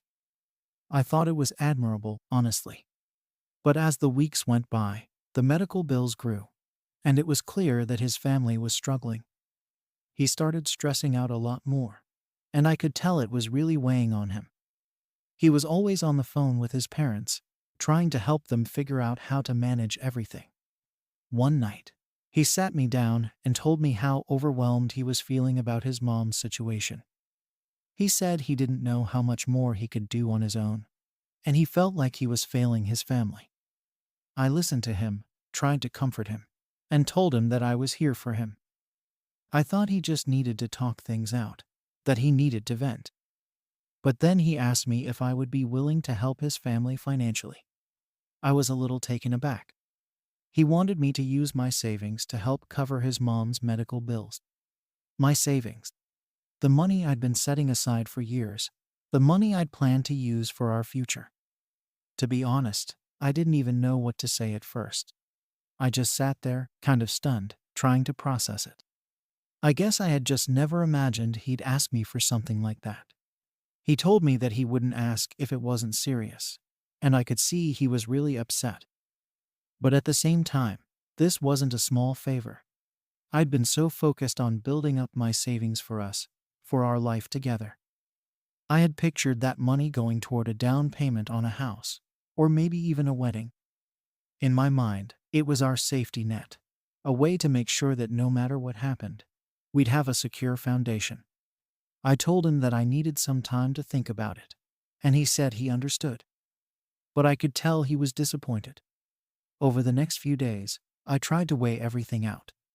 I went over my finances, looked at my savings, and tried to imagine what it would feel like to watch a chunk of it disappear. It just didn't sit right with me. I kept coming back to this feeling that this money wasn't just for me anymore, it was for us. It was something I'd worked hard to save, not just to have, but to use as a stepping stone for our future together. I thought about how long it had taken me to save up that much, and how difficult it would be to build it back up if I took a big portion out now. When I finally brought it up to him, I tried to explain my concerns. I told him that I felt like we needed to protect our future, that using this money would make things harder for us in the long run. He listened, but he didn't seem to understand. He kept saying that his family was going through an emergency and that they needed help now. He said that if we were really planning a future together, supporting his family should be part of that. It turned into this back and forth where neither of us could seem to see the other's perspective. He felt like I was prioritizing money over his family, while I felt like he was asking me to make a sacrifice that could jeopardize the stability we'd been working toward. I even suggested that he consider taking out a loan if he needed to help them so urgently, but he shot that down immediately. He said that a loan would just add interest and stress, and he didn't want to put himself in debt if he didn't have to. From that point on, things started feeling really tense between us. He would bring it up whenever we talked about money, saying things like, "I guess our future isn't as important as I thought," or "Maybe I'm just the only one who cares about family." Those comments cut deep because I do care about family, my own and his. But I also care about the life we're trying to build together. And I don't think it's fair to ask me to compromise that. In his mind, I think he sees this as a test of commitment. He seems to believe that if I'm really serious about our future, I should be willing to make a personal sacrifice for his family. But to me, it feels like he's asking me to throw away everything I've worked for without considering the long-term consequences. It's like he doesn't see the value in saving and planning ahead, even though that's what's allowed us to start thinking about buying a home and building a life together in the first place. At this point, I'm starting to feel like we're at a standstill. He keeps saying that his family's need is urgent, and I keep saying that I understand that. But that doesn't change how I feel about using my savings. It's not that I don't care about his mom or his family's situation, but I just can't shake the feeling that this isn't the right thing to do. I know he's frustrated with me, and honestly, I'm frustrated too. I hate that this has become such a big issue between us. I thought we were on the same page about our goals, but now I'm starting to wonder if maybe we have different ideas about what building a future together really means. Every time we talk about it, the tension just builds, and neither of us seems willing to back down. And now, I'm left wondering if this is going to be a permanent issue between us. After that initial argument, things between us didn't improve. Every time we talked, it felt like there was this underlying tension. He'd make little comments, sometimes almost passive-aggressive, like he was testing me to see if I'd change my mind. I tried to ignore it at first, hoping it was just his frustration that would fade over time. I knew he was under a lot of stress, and I tried to be understanding. But after a while, it became clear that he wasn't letting it go. He started bringing it up in conversations that weren't even about his family. We'd be talking about wedding plans or discussing our future plans, and he'd somehow turn it back to his family's situation. He'd say things like, "Well, maybe we won't have the future you're so focused on if my family can't get through this." Or he'd imply that I was being too selfish, saying, "I thought relationships were about supporting each other, but I guess that only goes one way." Every time he said something like that, it just felt like he was trying to guilt me into changing my mind. I tried reasoning with him again, explaining my perspective. I told him that it wasn't that I didn't care about his family. I did care, and I empathized with their situation. But I also felt that dipping into my savings would put us in a vulnerable position. If we drained a significant portion of it now, we'd lose the security net we'd need for our future. I tried to explain that I wasn't just thinking about myself. I was thinking about both of us. He didn't seem to hear me. He kept circling back to the idea that this was a matter of commitment. He told me he'd do it for me in a heartbeat if the roles were reversed. That hurt because it made me feel like he was questioning my loyalty to him and his family. I didn't think it was fair for him to make that comparison. But every time I tried to explain my side, he'd just cut me off or dismiss what I was saying. Eventually, he suggested that we talk to a financial advisor together, hoping they'd tell me that using my savings wasn't a big deal. I agreed because, honestly, I thought maybe it would help him see my point of view if someone else explained the risks involved. We went, and the advisor basically backed up what I'd been saying all along. They told us that while it's possible to recover savings over time, using a significant portion now would definitely set us back in terms of our long-term goals. After that meeting, I thought he'd finally understand where I was coming from. But instead, he just seemed angrier. He said that it didn't matter what a financial advisor thought. His family was in trouble, and he needed to help them. He felt like I was hiding behind numbers and financial plans, instead of seeing the real urgency of his family's situation. He told me that money shouldn't be more important than family, and that if I couldn't see that, maybe I wasn't the person he thought I was. Those words cut deep. I spent a few sleepless nights going over everything in my mind, wondering if I was the one being unreasonable. I kept questioning myself, asking if maybe I was too focused on money or too rigid in my thinking. But every time I considered giving in, I'd think about the future we'd talked about: the house, the family, the security, and I'd remember why I'd saved all these years. It wasn't just for me, it was for us. It was so we wouldn't have to struggle, so we could have a stable life together. The worst part was that this was slowly starting to affect other areas of our relationship. It felt like we couldn't go a day without arguing. He'd find ways to bring it up, even if it had nothing to do with what we were talking about. If I mentioned something about our wedding, he'd say, "I guess I'll just wait for you to feel secure enough to actually commit to my family." Or if we talked about moving into a new place, he'd say, "Maybe you're better off saving that money for yourself since that seems to be your priority." It was exhausting. I started dreading conversations with him because I knew it would just turn into another argument. I was constantly on edge, trying to anticipate when he'd bring it up again or find a new way to guilt me. I started feeling resentful, like he wasn't respecting my boundaries or understanding my perspective at all.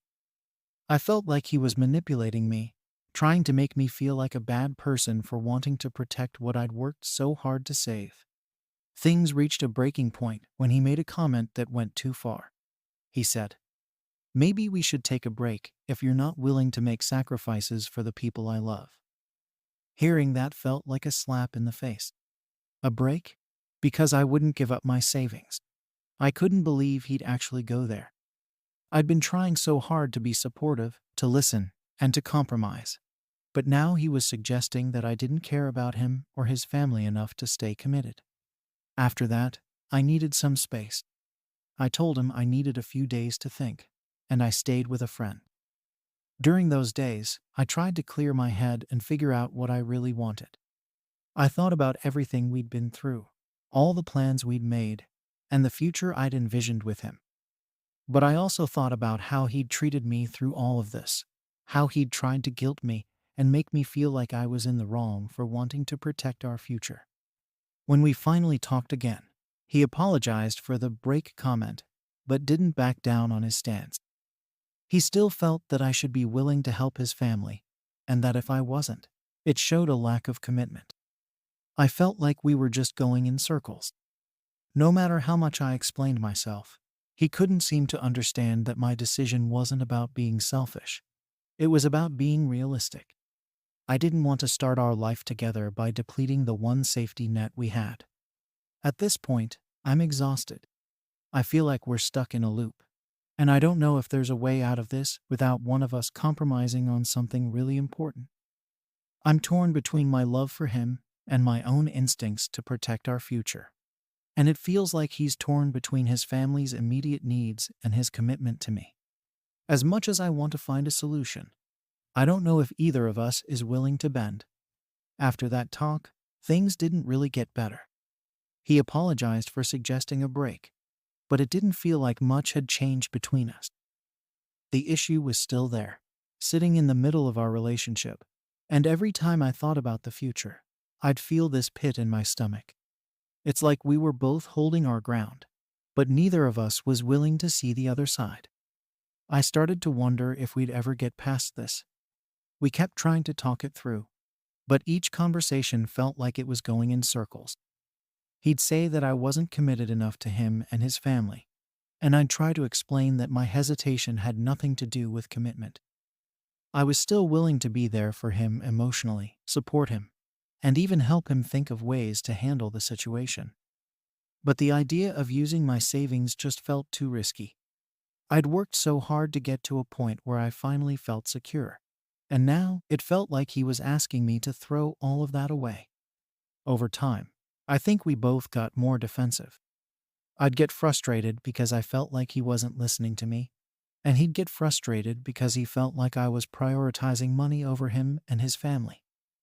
I even suggested that he consider other options again, like finding additional work or taking out a small loan just to ease some of the immediate pressure. But he kept saying that those options wouldn't work or would add more stress. It got to the point where I didn't even recognize us anymore. We used to be so good at communicating and supporting each other, and now it felt like every conversation was a battle.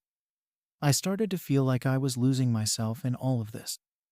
I was constantly second-guessing my own choices, wondering if maybe I was being selfish or if I'd misjudged the whole situation. I didn't want to be the kind of person who would let money get in the way of a relationship, but I also couldn't shake the feeling that he was asking too much. One day, I decided to lay it all out for him one last time.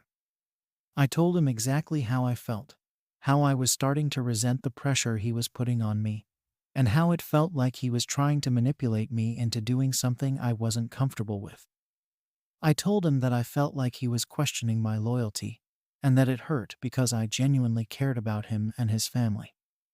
I reminded him that this money wasn't just for me. It was supposed to be for us and our future together. He listened, but when I was done, he just looked at me and said, "I still don't understand why you can't do this one thing for me." That was like a punch to the gut.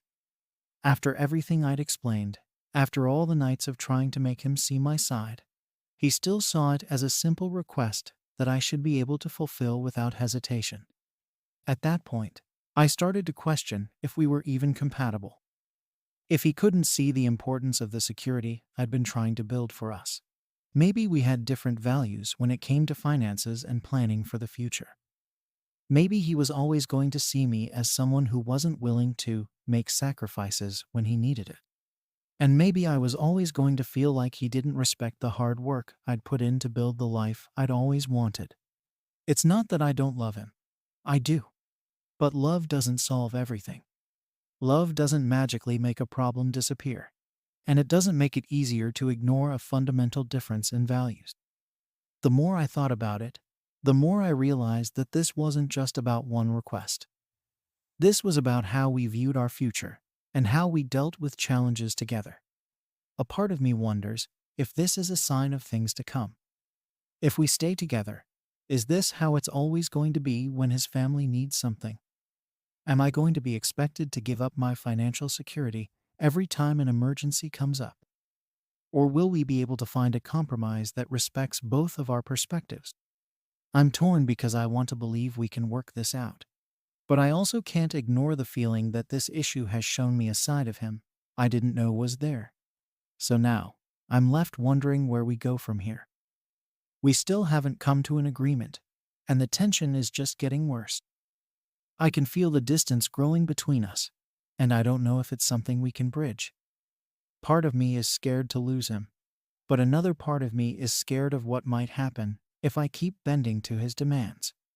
Am I wrong for standing my ground and refusing to use my savings to help his family? Or is this a sign that maybe we're just not meant to be? Story 14. Am I wrong for telling my sister I won't babysit for her if she keeps comparing me to her friends? I'm 28, and I've been helping my older sister, Leela, who's 32, with her 2 kids for years now. Leela's a single mom, and it hasn't been easy for her juggling work and raising a 5-year-old and a 2-year-old on her own. I get that her life is busy, and she's got a lot on her plate, which is why I try to pitch in where I can. Whenever she needs someone to watch the kids, run errands, or help out around her place, I do my best to show up for her. I work full-time and have a life of my own, but family matters to me, so I try to be there when she calls. It's not like I have endless free time, but I love my niece and nephew and want to help out.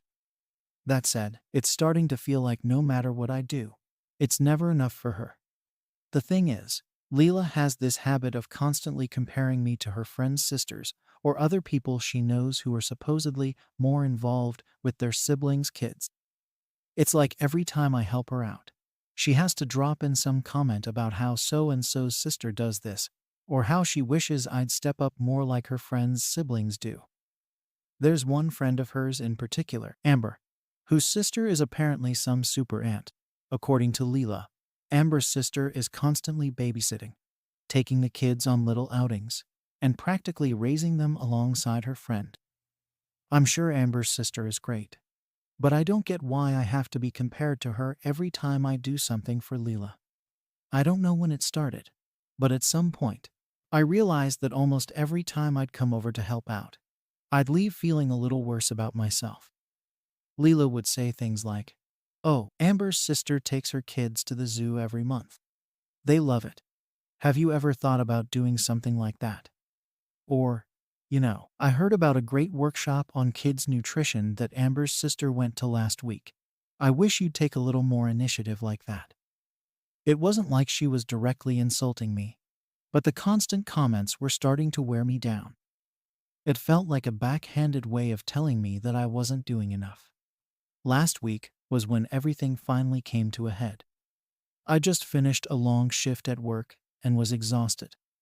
Leela had asked me to babysit because she had some errands to run, and I said yes, even though I really could have used a quiet evening. The kids were fine, a bit rowdy, but I managed to keep them entertained with some cartoons and a few snacks. I thought everything was going smoothly until Leela got home. The moment she walked through the door, she looked around and immediately made a face. I knew that look. It was the "I'm not impressed" look she gives when she's disappointed. She didn't say anything right away, but I could tell she was looking for something to comment on. After a couple of minutes, she sighed and said, Amber's sister would have probably taken them to the park for a bit. It's not good for them to just sit in front of the TV. I didn't say anything because, honestly, I was too tired to argue. But inside, I was fuming. I just spent hours watching her kids after a long day, and instead of a simple thanks, or even an acknowledgement that I'd helped, she had to bring up Amber's sister again. It was like everything I did wasn't just for her. It was being measured against this impossible standard she had in her head. On the drive home, I thought about all the times she'd made those little jabs and how they'd slowly piled up. The more I thought about it, the more I felt like I was being taken for granted. I'm here, helping her out whenever she needs it, and instead of appreciating it, she's constantly making me feel like I'm not doing enough. I realized I was tired of it. I was tired of feeling like I had to live up to someone else's version of what being a good aunt should look like. The next day, Leela texted me, asking if I could babysit again the following weekend. This time, I decided to be direct. I texted back, "I'll babysit, but I need you to stop comparing me to Amber's sister or anyone else. It's hurtful, and it makes me feel like you don't appreciate what I already do for you and the kids." A few minutes later, she replied with, "You're overreacting. I'm just trying to give you feedback. It's not a big deal." That made me even angrier. Feedback like I'm doing her a favor, not working for her. I don't need feedback for helping out my family. I let it go for the moment, but inside, I knew this was an issue that wasn't going to go away on its own. The next time I saw her, she didn't bring it up right away, but there was this tension in the air. I could tell she was annoyed that I'd said something. When I brought it up again, Trying to explain how it felt to be compared constantly, she just brushed it off. She said, "You're taking this too personally. I just want what's best for the kids, and if I'm not honest with you, how will you ever know what I expect?" That's when I told her that if she really felt that way, she could find someone else to help her out. If I'm such a disappointment, then maybe she should get her ideal aunt to step in because I was done being constantly criticized. That shut her up for a moment, but she didn't seem to get it. She kept insisting that I was being too sensitive and that it wasn't that big of a deal. After I told her to find someone else if she wasn't happy with how I was helping, things got tense between us. We didn't talk for a few days, which was rare. Usually, we'd text at least every other day, but now there was just silence. I figured maybe she was cooling off, giving herself some time to think about what I'd said. But apparently, she wasn't cooling off. She was getting angrier. One afternoon, I got a text from her that felt like a total ambush. She started off saying she was hurt that I would use her situation against her, and that I knew she didn't have anyone else to turn to for help.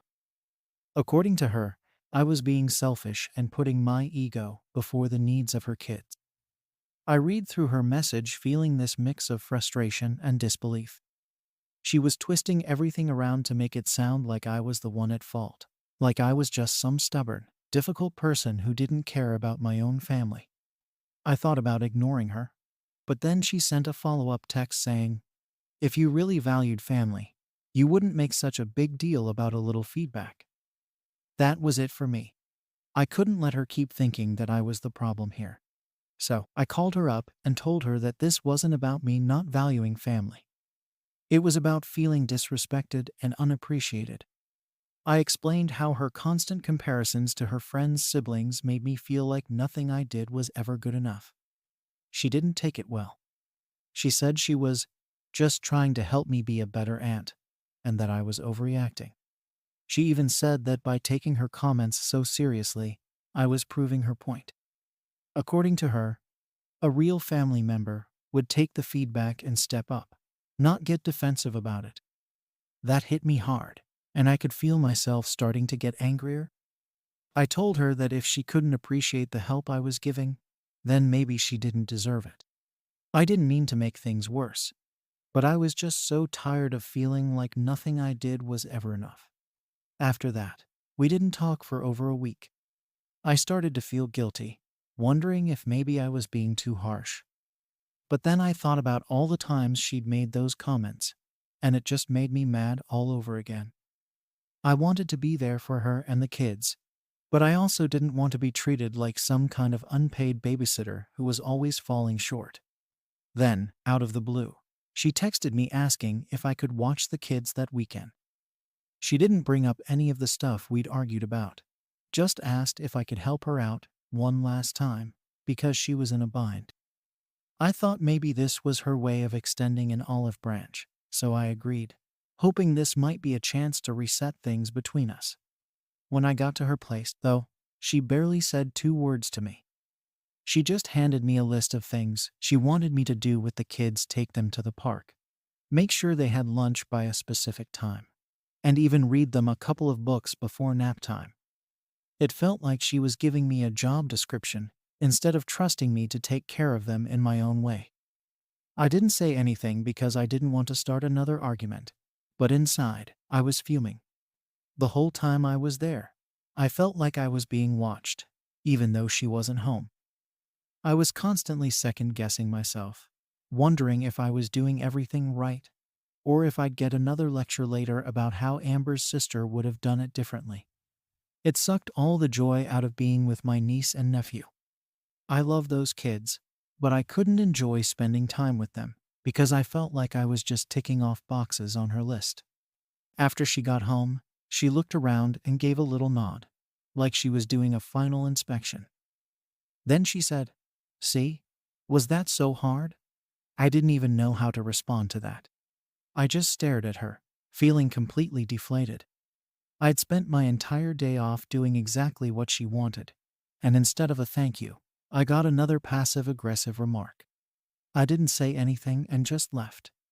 On the drive home, I kept thinking about everything I wanted to say to her.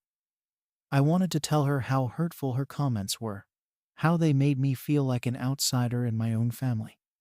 But every time I thought about bringing it up again, I could already picture her response. She'd call me sensitive, accuse me of overreacting, and make me feel like the bad guy. It was like I was trapped in this cycle where I couldn't win no matter what I did. That night, I got another text from her saying, "I hope you see now that it's not that hard to be a little more thoughtful with the kids." I was speechless. She really thought she was helping me improve or something, like I was some kind of project. I texted back, saying that if she really felt that way, then maybe she should just stick to people who meet her standards, because I was done feeling like a disappointment. She replied saying, "Wow. Just wow. I didn't realize you were so selfish." And with that, we both just stopped talking. It's been a few days now, and I haven't heard from her.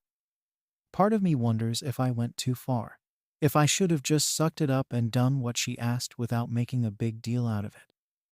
But the other part of me feels like I did the right thing by standing up for myself. I don't know where we're supposed to go from here. I still want to be there for my niece and nephew, but I don't know if I can keep putting myself through this constant criticism and comparison. A few days passed after our last argument, and Leela and I were still not talking. It felt strange because, despite all the issues, she's still my sister, and we've always been close. But this time, something was different. I couldn't shake off this heavy feeling like things had been broken in a way that was hard to fix. I was tired of the comparisons, the passive-aggressive comments, and feeling like I was always in the wrong, and I didn't know how to keep helping her without resenting her for it. After a few more days, I started wondering if maybe she'd come around. Part of me hoped she'd reach out with an apology, or at least an acknowledgement that maybe she'd been a little unfair. But instead, I got a text from our mom. Apparently, Leela had been venting to her about our situation, and now my mom was concerned about the rift in our relationship. She didn't exactly take sides, but it was clear she thought I should be the one to apologize. Mom told me that Leela needed my support, and that family should always stick together, especially in tough times. Hearing that made me feel even more conflicted. I wanted to support Leela, and I do love my niece and nephew. But I also felt like nobody was acknowledging the way her comments made me feel. It was like my feelings didn't matter as much as just keeping the peace. I explained to my mom that it wasn't about me not wanting to help Leela. It was about feeling respected and appreciated, which I didn't feel whenever I was around her lately. Mom listened but didn't really seem to understand. She kept saying that I should be the bigger person and just let it go. At that point, I felt even more alone in this. I wanted to be there for Leela and the kids, but I was done with the idea that I had to do it on her terms, especially when her terms always left me feeling like I wasn't good enough. Still, I hated the idea of letting this drag on, so I decided to reach out to her one last time and try to find some kind of middle ground. I texted her, saying I wanted to talk things through and see if we could come to some kind of understanding. I told her I'd be willing to keep helping with the kids if she'd agree to stop the constant comparisons and just appreciate the help I was already giving. She responded pretty quickly, but her message made it clear that she wasn't ready to compromise. She said she was only being honest with me because she wanted me to be the best aunt possible for her kids, and that if I couldn't handle a little constructive criticism, then maybe I wasn't as committed to family as she'd thought. Reading that was like a punch to the gut. I didn't know what else I could say that would make her understand where I was coming from. I replied one last time, telling her that if she couldn't see how hurtful her comments were, then maybe she needed to find someone else to rely on. I told her I loved her kids, but I couldn't keep helping her if it meant always feeling like I wasn't good enough. Since then, we haven't spoken. I haven't been over to see the kids, and she hasn't asked me to babysit again. Part of me feels relieved not to have to deal with the constant criticism, but another part of me feels guilty for stepping back.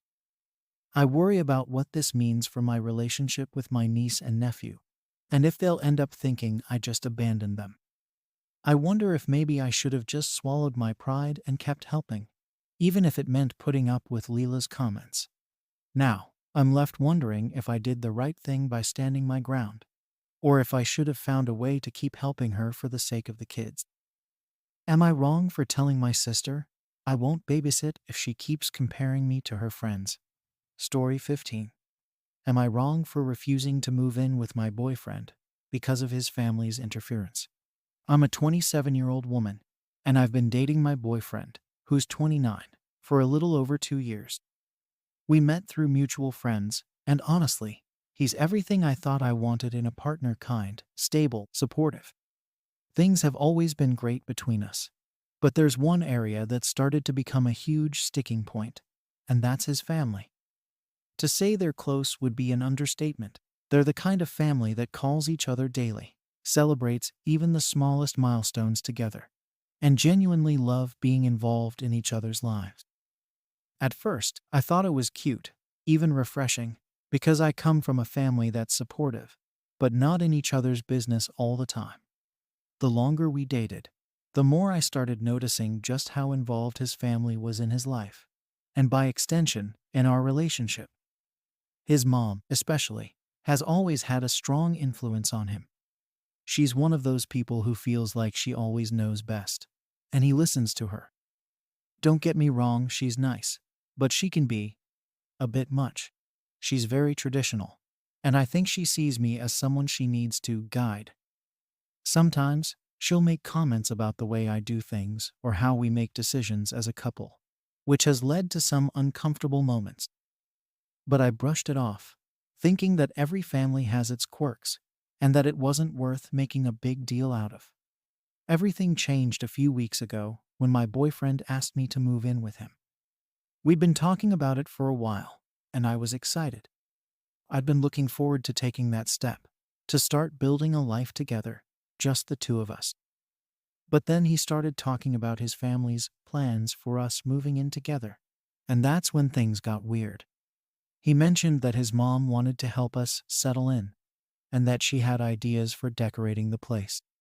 She'd already started talking about color schemes and which rooms would be good for what. My first reaction was a mix of shock and discomfort. I didn't understand why she felt the need to be involved in something so personal between us. It's not like we asked for her opinion or help. And it wasn't just the decorating. He mentioned that she thought it would be a good idea to have a meal plan, something she wanted to help organize. She's really into healthy eating and meal prepping, and while I appreciate that, I don't need her planning out what I eat every week. It just felt invasive. But the real kicker came when he mentioned finances. Apparently, his mom thought it would be wise for us to discuss budgeting with her, to make sure we were being responsible. That's when my stomach dropped. I value my independence, especially when it comes to finances. I've worked hard to be able to support myself and to have the freedom to make my own choices. The idea of having to discuss our financial decisions with his mom felt like a line I wasn't comfortable crossing.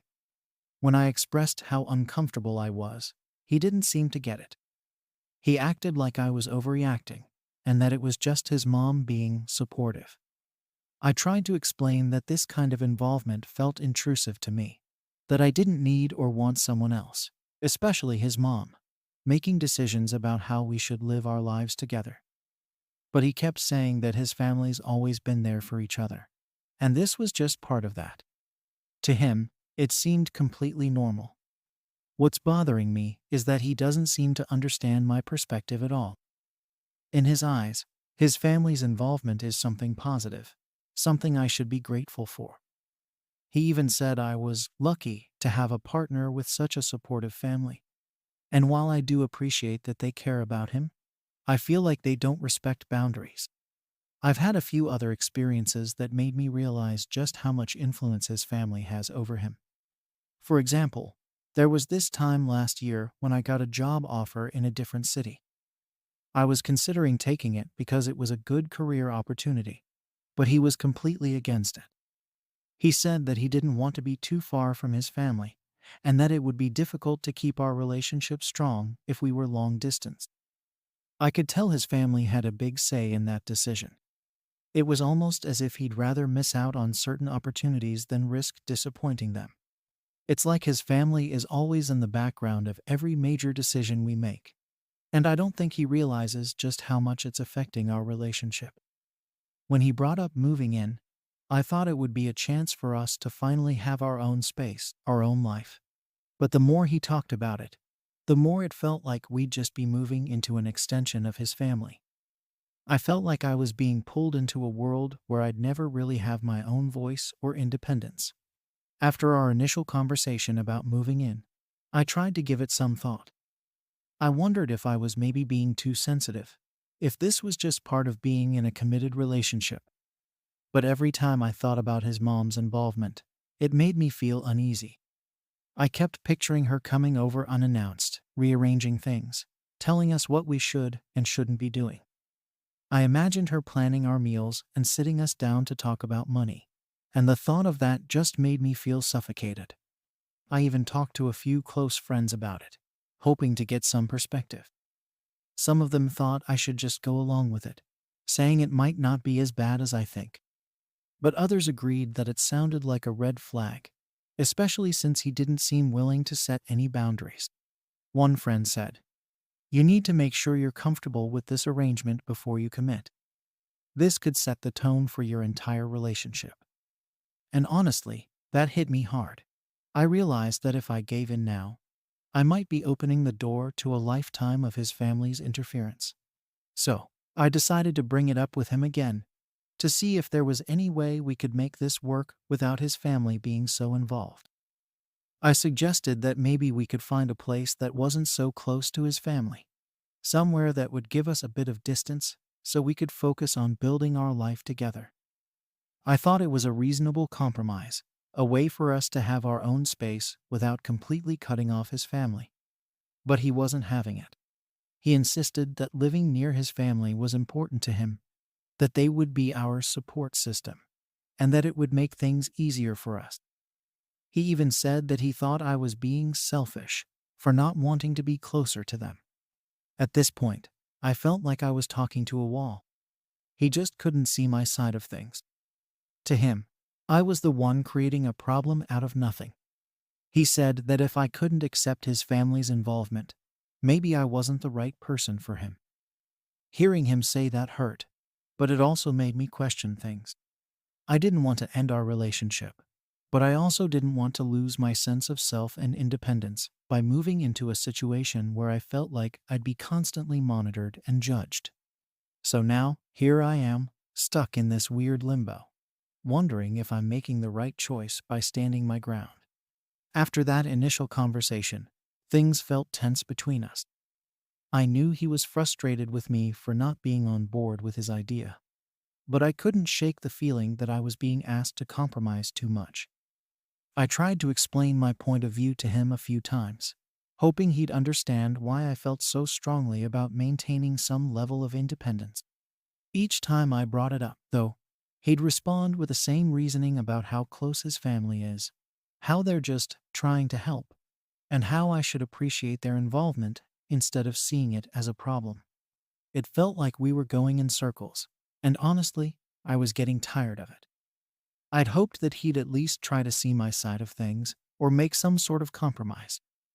But every time, it just felt like he was defending his family's right to be part of our lives, rather than focusing on what might actually work for us as a couple. I could tell he was annoyed, too. He started making little comments about how I wasn't embracing his family, and how I'd probably have a better time if I just let go of my need for control. That stung, because it wasn't about control for me. It was about having a relationship that felt like it belonged to us, not to everyone around us. One night, after another exhausting discussion, I told him I needed a break from the topic. I felt emotionally drained, and I didn't want to keep arguing about something that was supposed to be exciting for both of us. Moving in together should be a happy milestone, not a constant source of conflict. But even after I asked for some space, he wouldn't drop it. He kept bringing it up, almost as if he thought that if he just explained it enough times, I'd suddenly see things his way. It became this unspoken tension hanging over us. Every time we hung out, I could feel that unresolved issue in the air, making things awkward. Then, just as I thought we were moving past it, he started telling me more about what his mom had planned for us. Apparently, she was already looking into furniture for the place and had even made a Pinterest board with ideas. She'd picked out themes, color palettes, and specific pieces she thought would look nice in our future home. He showed me some of it, excitedly telling me how much thought she'd put into it, and all I could think was, why is she even involved in this? It was our home, our space. I didn't want to live in a place that someone else had designed, especially not his mom. When I told him how I felt, he just got defensive again, saying that his mom was doing it out of love and that it was only a suggestion. But I knew better. From what I'd seen, his mom wasn't the type to suggest things and then back off. She'd probably expect us to go along with her ideas because she believed they were best for us. It was exhausting, feeling like I had to constantly protect our relationship from outside interference. And the worst part was that he couldn't see it. He genuinely thought his mom's involvement was harmless, and that I was just making a big deal out of nothing. As if the decorating ideas weren't enough. He then started talking about how his mom wanted to be part of our meal planning, too. She'd already suggested a balanced weekly menu for us, which she said would make things easier. She even wanted us to join their family's meal prep sessions on Sundays, so we could all work together and make it a family activity. To him, this was perfectly normal. But to me, it felt like yet another boundary being crossed. I didn't want my boyfriend's mom dictating what we ate every week or how we spent our weekends. I wanted to be able to make those decisions together, on our own. The whole situation was starting to feel suffocating, and I could feel myself pulling back.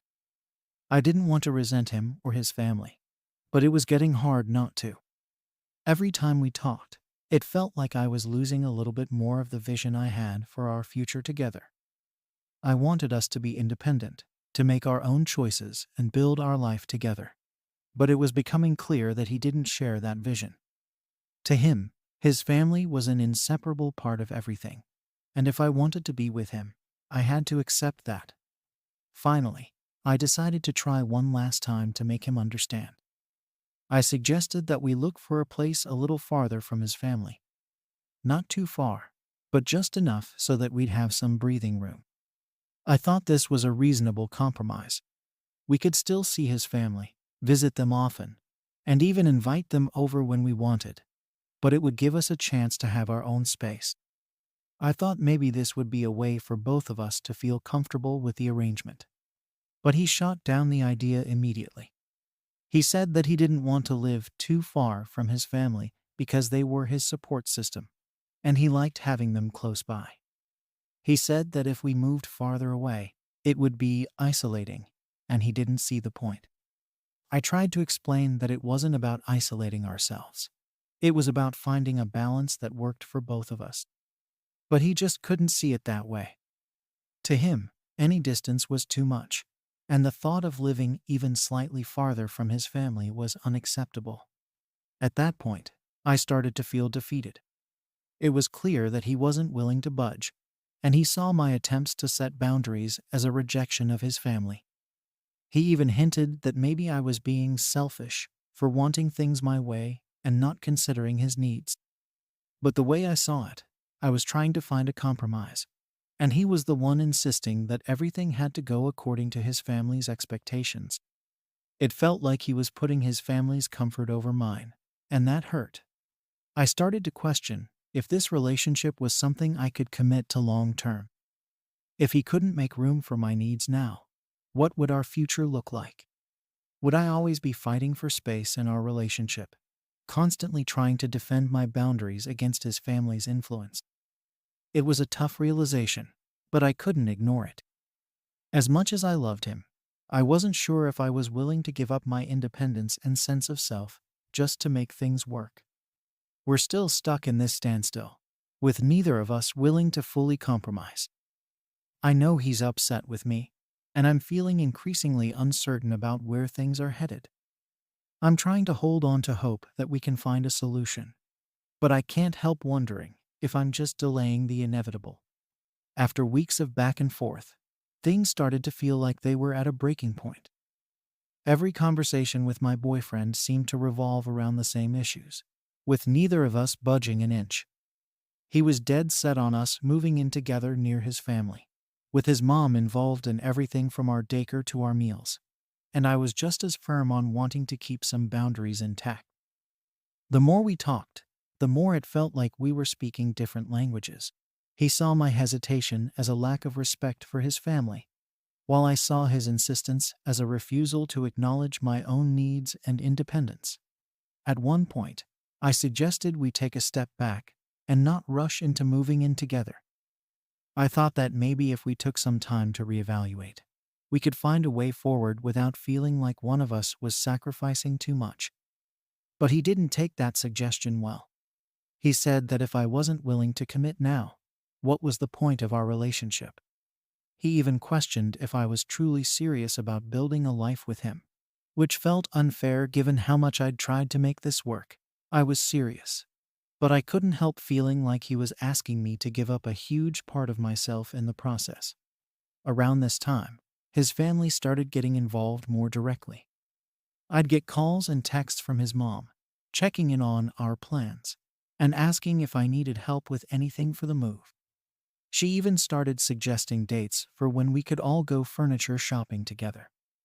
It was clear she was excited and probably thought she was being helpful, but each message felt like another reminder of just how much influence she'd have if I went through with this. I felt trapped, as though agreeing to move in with him would mean signing away any chance of having a say in our own home. I tried to bring this up with him one last time, laying it all out and explaining that I was uncomfortable with his family's constant presence in our relationship. I told him that while I appreciated how close he was with them, I needed some boundaries to feel like we could have our own life. But instead of understanding, he got defensive again.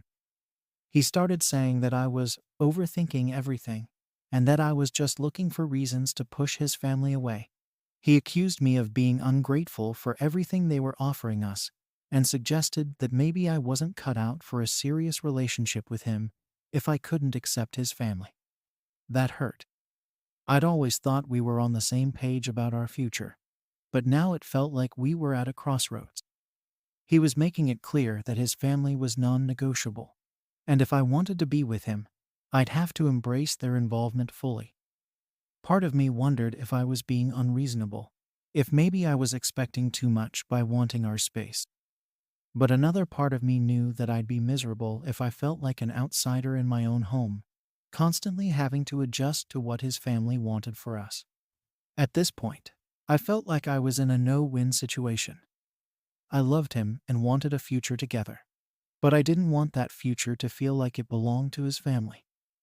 I wanted a partnership, not a life where every decision we made was subject to someone else's opinion. But every time I tried to explain this, it only pushed us further apart. He saw my reluctance as a rejection of his family, while I saw his insistence as a refusal to respect my boundaries. We're still at a standstill. He's waiting for me to agree to his terms, and I'm left wondering if I can live with them. Am I wrong for refusing to move in with my boyfriend because of his family's interference? Story 16. Am I wrong for wanting to limit my involvement in my cousin's wedding? I'm a 31-year-old woman, and my cousin Tara, who's 28, recently asked me to be the maid of honor in her wedding. At first, I was really honored. It felt like a sweet gesture.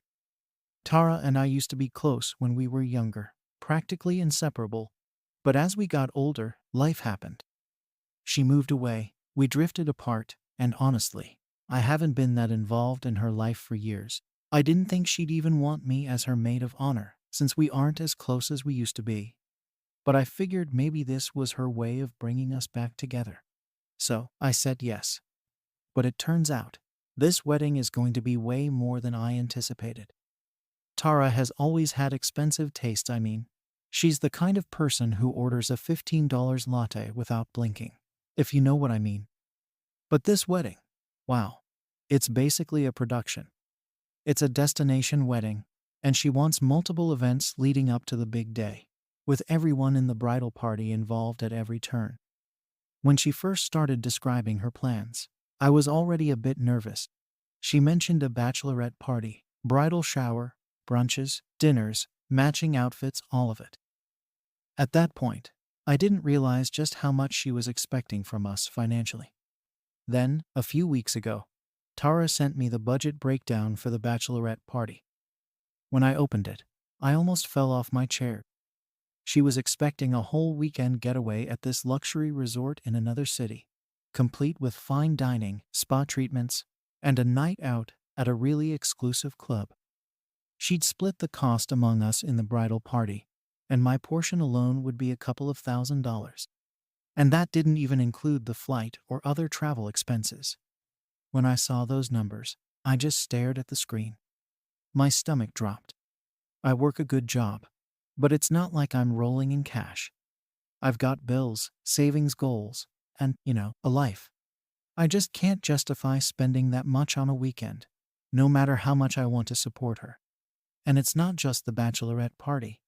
There are also bridal shower expenses, a brunch she wants to have, and these custom outfits she picked out for each event. It's all just adding up so quickly, and I realized I needed to say something to her about it. So, I brought it up. I called her and tried to explain my situation as gently as possible. I told her that while I'd love to be there for her, I couldn't afford to go all out for every event the way she was planning. I thought she'd understand after all. Not everyone can spend that kind of money. But instead, she went quiet. I could tell she wasn't happy, but I wasn't prepared for what she said next. She told me that being her maid of honor comes with responsibilities, and that she'd chosen me because she thought I'd be willing to make an effort for her. I remember just sitting there, listening to her words. It felt like a gut punch. I do want to make an effort for her, but I have my own financial limitations. I'm not a millionaire, and I don't want to blow all my savings on events leading up to a wedding that isn't even mine. I tried to explain that to her, but it didn't seem to get through. She just kept saying how this is her one and only wedding, and how she deserves to have everything exactly the way she wants. I felt torn because, on one hand, I understand it's her big day, and it should be special for her. But on the other hand, her expectations are just way beyond what I can realistically afford.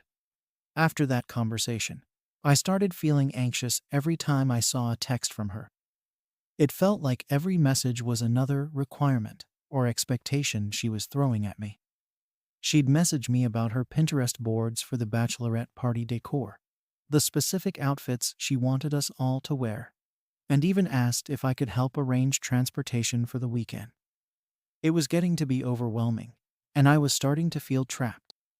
It was like no matter what I said or did, it wasn't enough for her. Then, a week later, she brought up the budget again, almost as if she was expecting me to suddenly have the money. She started talking about how excited she was for the luxury weekend, and how we'd all make memories we'd never forget. I felt like I was being guilt-tripped, like she was dropping all these hints so that I'd just suck it up and pay. So, I decided to try another approach. I told her that I had some ideas for a bachelorette event that wouldn't be so expensive. Maybe instead of a whole weekend trip, we could do a local day out or something more low-key. Tara didn't like that idea. She insisted that she deserved to have this dream weekend, and that I was being negative by not going along with her vision. She actually said that, word for word. I felt my blood boil a bit because, to me, this isn't about being negative, it's about being realistic. But I didn't want to argue, so I backed off and tried to leave it there. But she kept piling things on. Every time we talked, it was another responsibility, another event, another cost. It became clear that I was supposed to be the one doing all the legwork, organizing, planning, coordinating on top of everything else. I was supposed to be at her beck and call, essentially. And when I tried to bring up my job and how much I already had on my plate, she seemed to take that as another excuse. She said something like, "Well, if you're too busy to make time for my wedding, maybe I need to find someone else who cares."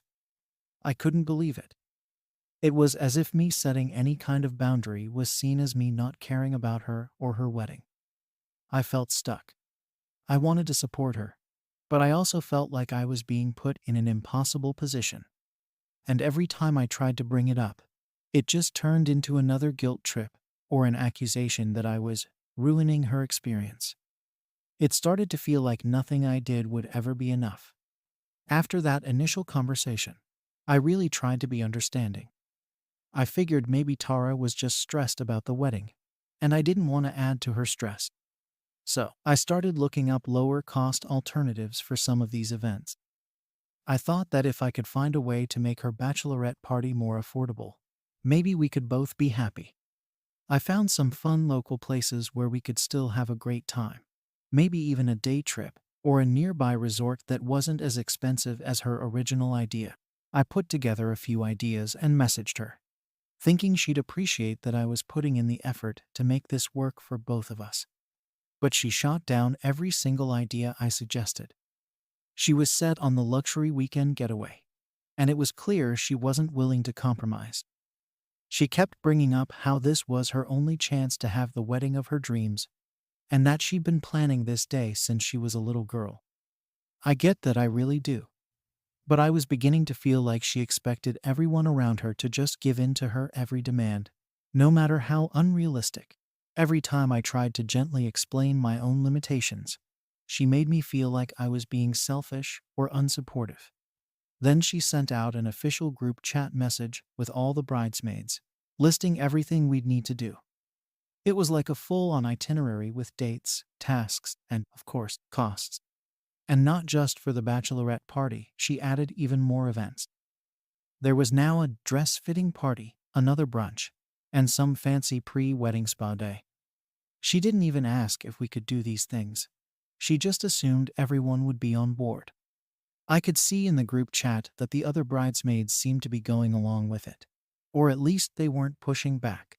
But I knew some of them were probably feeling the same way as me. They just didn't want to speak up. At that point, I felt like I was in too deep. I'd agreed to be the maid of honor, and now I was supposed to organize all of this, help pay for it, and pretend like I was thrilled about it. But I wasn't thrilled. I felt like Tara's expectations were out of control, and there was no room for anyone else's needs or limitations. Still, I didn't want to cause a scene, so I tried to keep going along with things as best as I could, hoping it would get easier. Spoiler, it didn't. A few weeks later, Tara called me to go over some final details for the bachelorette party, and I could tell she was in a bad mood. She started off by saying how disappointed she was that I hadn't been more enthusiastic about her plans. I was honestly shocked because I thought I'd been putting in a lot of effort to try to meet her halfway. But in her mind, anything less than full commitment was a betrayal. She went on to tell me that she felt I was making things difficult by not just agreeing to everything she wanted.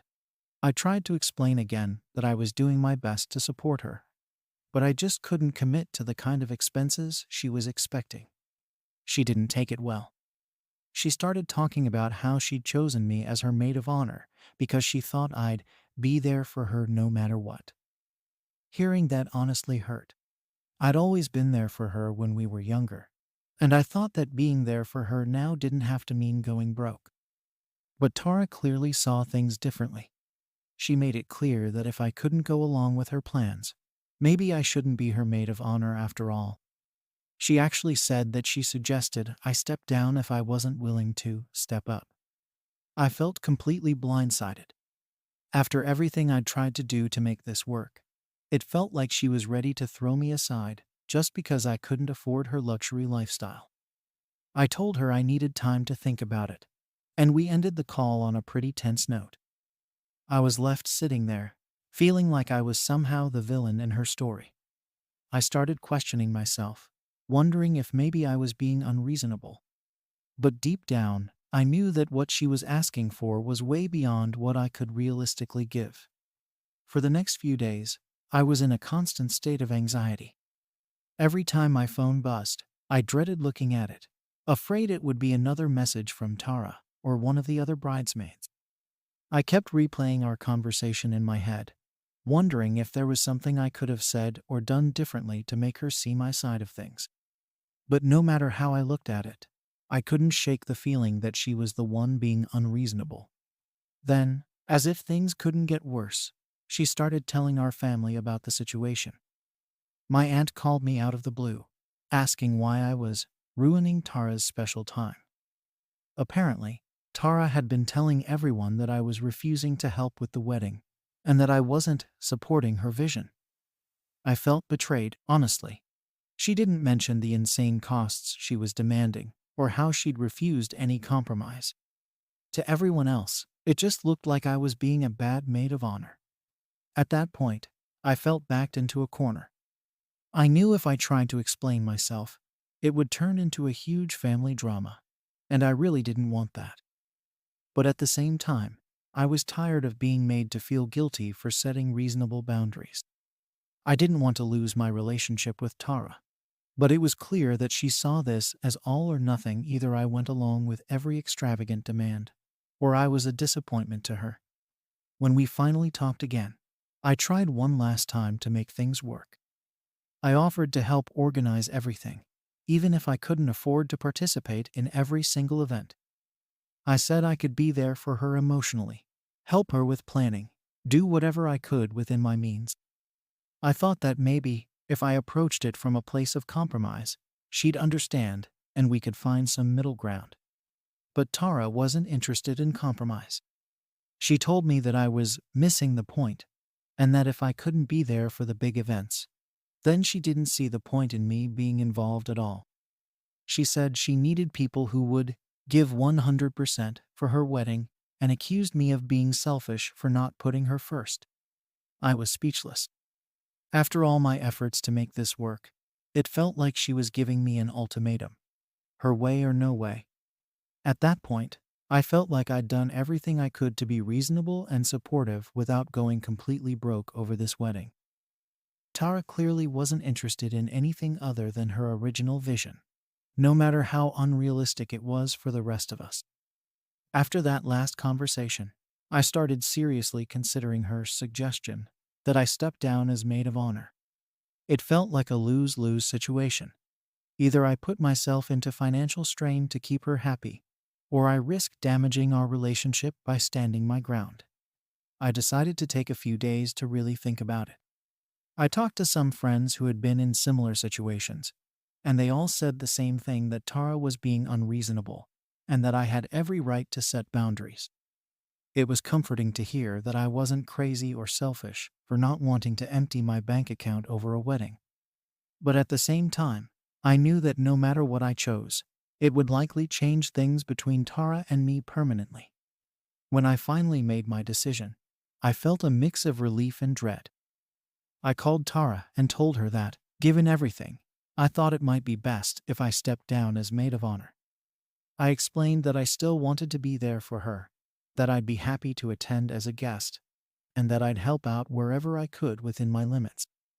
I thought this might be the compromise we needed, where I could support her without taking on the financial burden. But Tara didn't see it that way. She was furious. She accused me of abandoning her and ruining her dream wedding by not being there in the way she wanted. She even went so far as to say that I was making her wedding about myself and that she felt betrayed by me. At that point, I didn't even know how to respond. It was like nothing I said mattered, and I'd already been painted as the villain in her story. I just kept calm, told her that I'd made my decision, and said I hoped she'd understand someday. After that, things got pretty tense between us. Tara stopped talking to me altogether, and word got around the family that I'd dropped out of the wedding. Of course, the story she told made it seem like I'd abandoned her out of the blue, without any mention of the financial strain or the unrealistic expectations. Family members started reaching out, asking why I couldn't just make it work for her special day. It was exhausting trying to defend myself over and over, especially when so many people didn't even know the full story. I tried to focus on my own life and let things settle. But it was hard when every family gathering or call turned into someone trying to guilt trip me into rejoining the wedding party. I started to feel like I was being punished for not caving to every one of Tara's demands. It was draining, and honestly, it made me start to resent the entire situation. All I had done was set a boundary, and somehow that made me the bad guy. As the wedding day got closer, the pressure kept mounting. Tara reached out one more time, asking if I'd reconsider. She said it would mean everything to her to have me as her maid of honor, and that she'd never forgive me if I missed this once-in-a-lifetime moment. I almost caved, feeling guilty and wanting to avoid more family drama. But when I thought about all the stress, financial strain, and guilt tripping I'd endured, I knew I couldn't go back on my decision. The wedding happened without me in the bridal party, and I attended as a guest.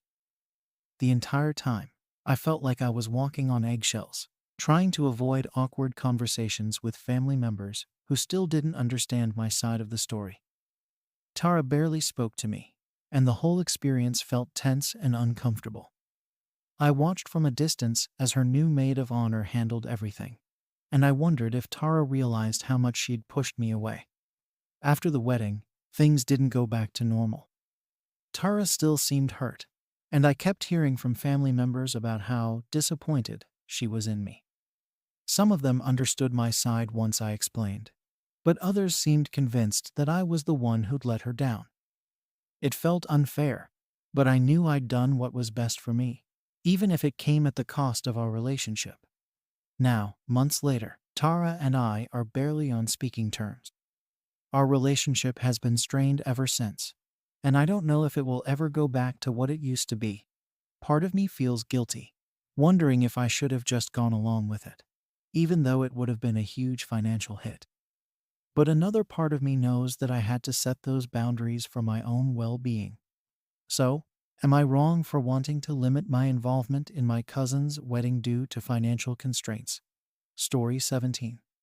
Am I wrong for not inviting my friend's ex to our annual holiday gathering?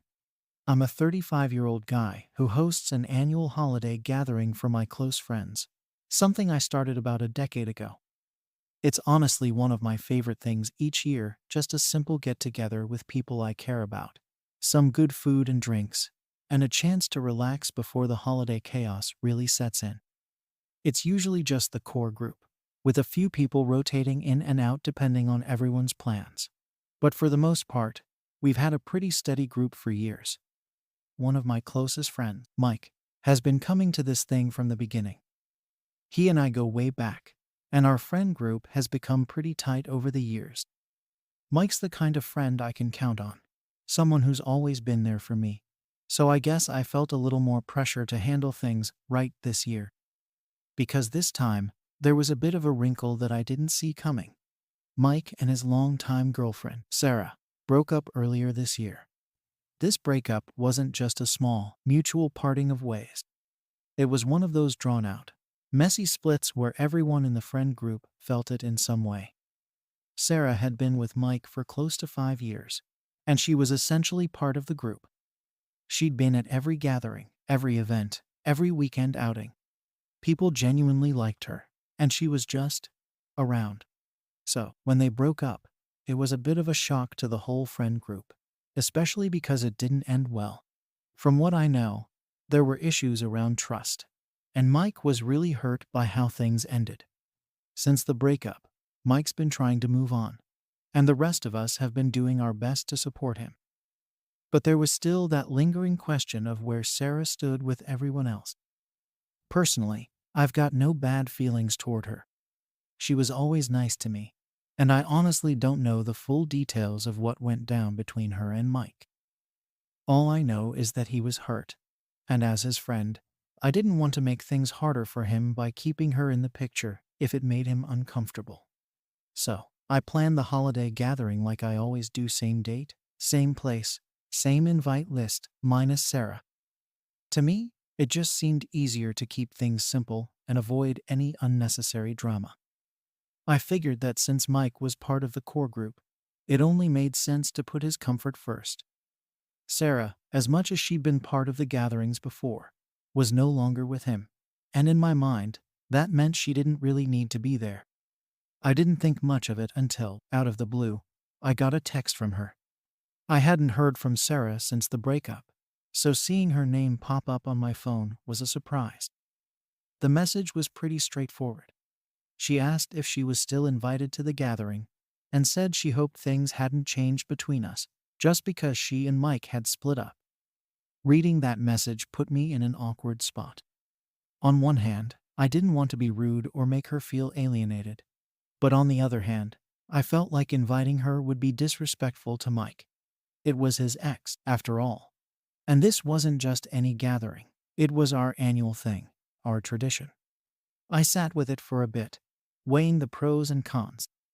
I even thought about running it by Mike, but then I felt like that would just add more stress to an already messy situation. In the end, I decided to keep things simple and tell Sarah it might be better if she skipped this year. I replied as politely as I could, explaining that I thought it would be best to avoid any awkwardness or potential drama, especially since this was our group's holiday celebration. I told her it wasn't personal, just that I wanted to keep things easy for everyone. She responded with a short, "Got it, thanks for letting me know." And that was that, or so I thought. I didn't mention it to anyone, especially not to Mike. To me, it seemed like a small, reasonable decision that wouldn't need to be brought up. I figured the gathering would go on as usual. Everyone would enjoy themselves, and we'd avoid any unnecessary tension. But a few days later, I realized it wasn't going to be that simple. Apparently, Sarah told a mutual friend about our conversation, and somehow, the news got back to Mike. I didn't know about this until Mike called me out of the blue, clearly upset. He didn't waste any time getting to the point, asking why I told Sarah not to come. At first, I was taken aback. I hadn't expected him to find out, and certainly not in such a blunt way. I tried to explain my reasoning that I thought I was doing the right thing by keeping the gathering comfortable for him and for everyone else, but Mike didn't see it that way. He was pretty blunt in saying that it felt like I was taking sides, that I'd basically kicked someone out of the group just because they weren't together anymore. He went on about how Sarah had been part of these gatherings for years, and how it wasn't fair to just cut her out like she didn't matter to us anymore. I tried to tell him that it wasn't about taking sides. It was about keeping things smooth and avoiding any weird vibes. But he kept pushing back, saying that it wasn't my place to decide who should and shouldn't be there, and that by doing this, I was essentially choosing him over her in a way that felt hurtful. I didn't really know how to respond to that. In my mind, I was just trying to look out for him. I thought he'd appreciate that I didn't want to put him in a position where he'd have to interact with his ex in a social setting that's supposed to be lighthearted and fun. But the more he talked, the more it became clear that he wasn't seeing it the way I was. To him, it felt like I was making the whole breakup a bigger deal than it needed to be, and that I was forcing him to pick a side when he hadn't asked for that. As he went on, I started to feel defensive. I felt like he wasn't giving me any credit for trying to handle a tricky situation in the best way I knew how.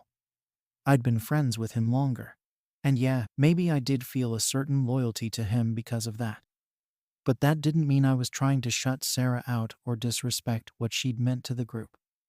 I just didn't want to have her there if it was going to make things uncomfortable for him or for anyone else. The way he saw it, though, was that I'd overstepped, that I'd made a decision for everyone without really considering what they wanted or how they felt. By the time the call ended, things were still unresolved. He made it clear he wasn't happy, and I could tell this wasn't going to just blow over. Now, instead of feeling good about the gathering, I was feeling tense and unsure about how things were going to go. I wasn't even sure if Mike was planning on coming anymore, or if he was holding this whole thing against me. And to be honest, I didn't know what to do next. I thought things would settle down after that conversation with Mike, but it only seemed to make everything more complicated. After our call, I felt pretty uneasy. I kept replaying our talk in my head, wondering if I'd done the wrong thing, or if maybe I could have handled it better. But deep down, I still believed that keeping Sarah out of the gathering was the right choice for everyone, even if Mike wasn't seeing it that way. A few days passed, and I tried to focus on finalizing the plans for the party. Normally, this is something I look forward to. It's always a nice way to wrap up the year. But now, I was just dreading the whole thing. I hadn't heard from Mike since that call, and I wasn't sure if he was still planning to come, or if he'd decided to skip it altogether out of anger. Part of me wanted to reach out to him again, but another part felt like that might only make things worse. To add to the mess, word started spreading through our friend group about what had happened. I hadn't really told anyone about the decision not to invite Sarah. I thought it was a private matter between me, Mike, and Sarah. But somehow, everyone else seemed to know. I got a couple of texts from friends asking what was going on, saying they'd heard something about Sarah not being invited, and that Mike was upset about it. It felt like the whole thing was spiraling out of control, and suddenly everyone had an opinion on what I should or shouldn't have done. Some of our friends were on Mike's side, saying that I should have just invited Sarah and let her decide if she wanted to come or not. They thought I was being too controlling by making the decision for her, and that it wasn't fair to exclude her from a gathering she'd been part of for years. Others saw my side, saying it made sense to avoid any potential tension, especially since the breakup was still fresh. But having people weigh in just made everything feel more confusing. It was like no matter what choice I made, someone would end up feeling hurt or left out. Finally, I decided to talk to Mike again. I felt like I couldn't go into this party with all this unresolved tension hanging over us, especially if he was going to come. So I texted him, asking if we could meet up and talk things through in person. He agreed, though he didn't seem particularly enthusiastic about it. I could tell he was still holding on to a lot of frustration, and honestly, I didn't blame him. I just hoped that talking it out face to face might help clear the air a little. When we met, it was clear he was still pretty upset. I could see it in his face the moment he walked in, like he'd been carrying this thing around for days.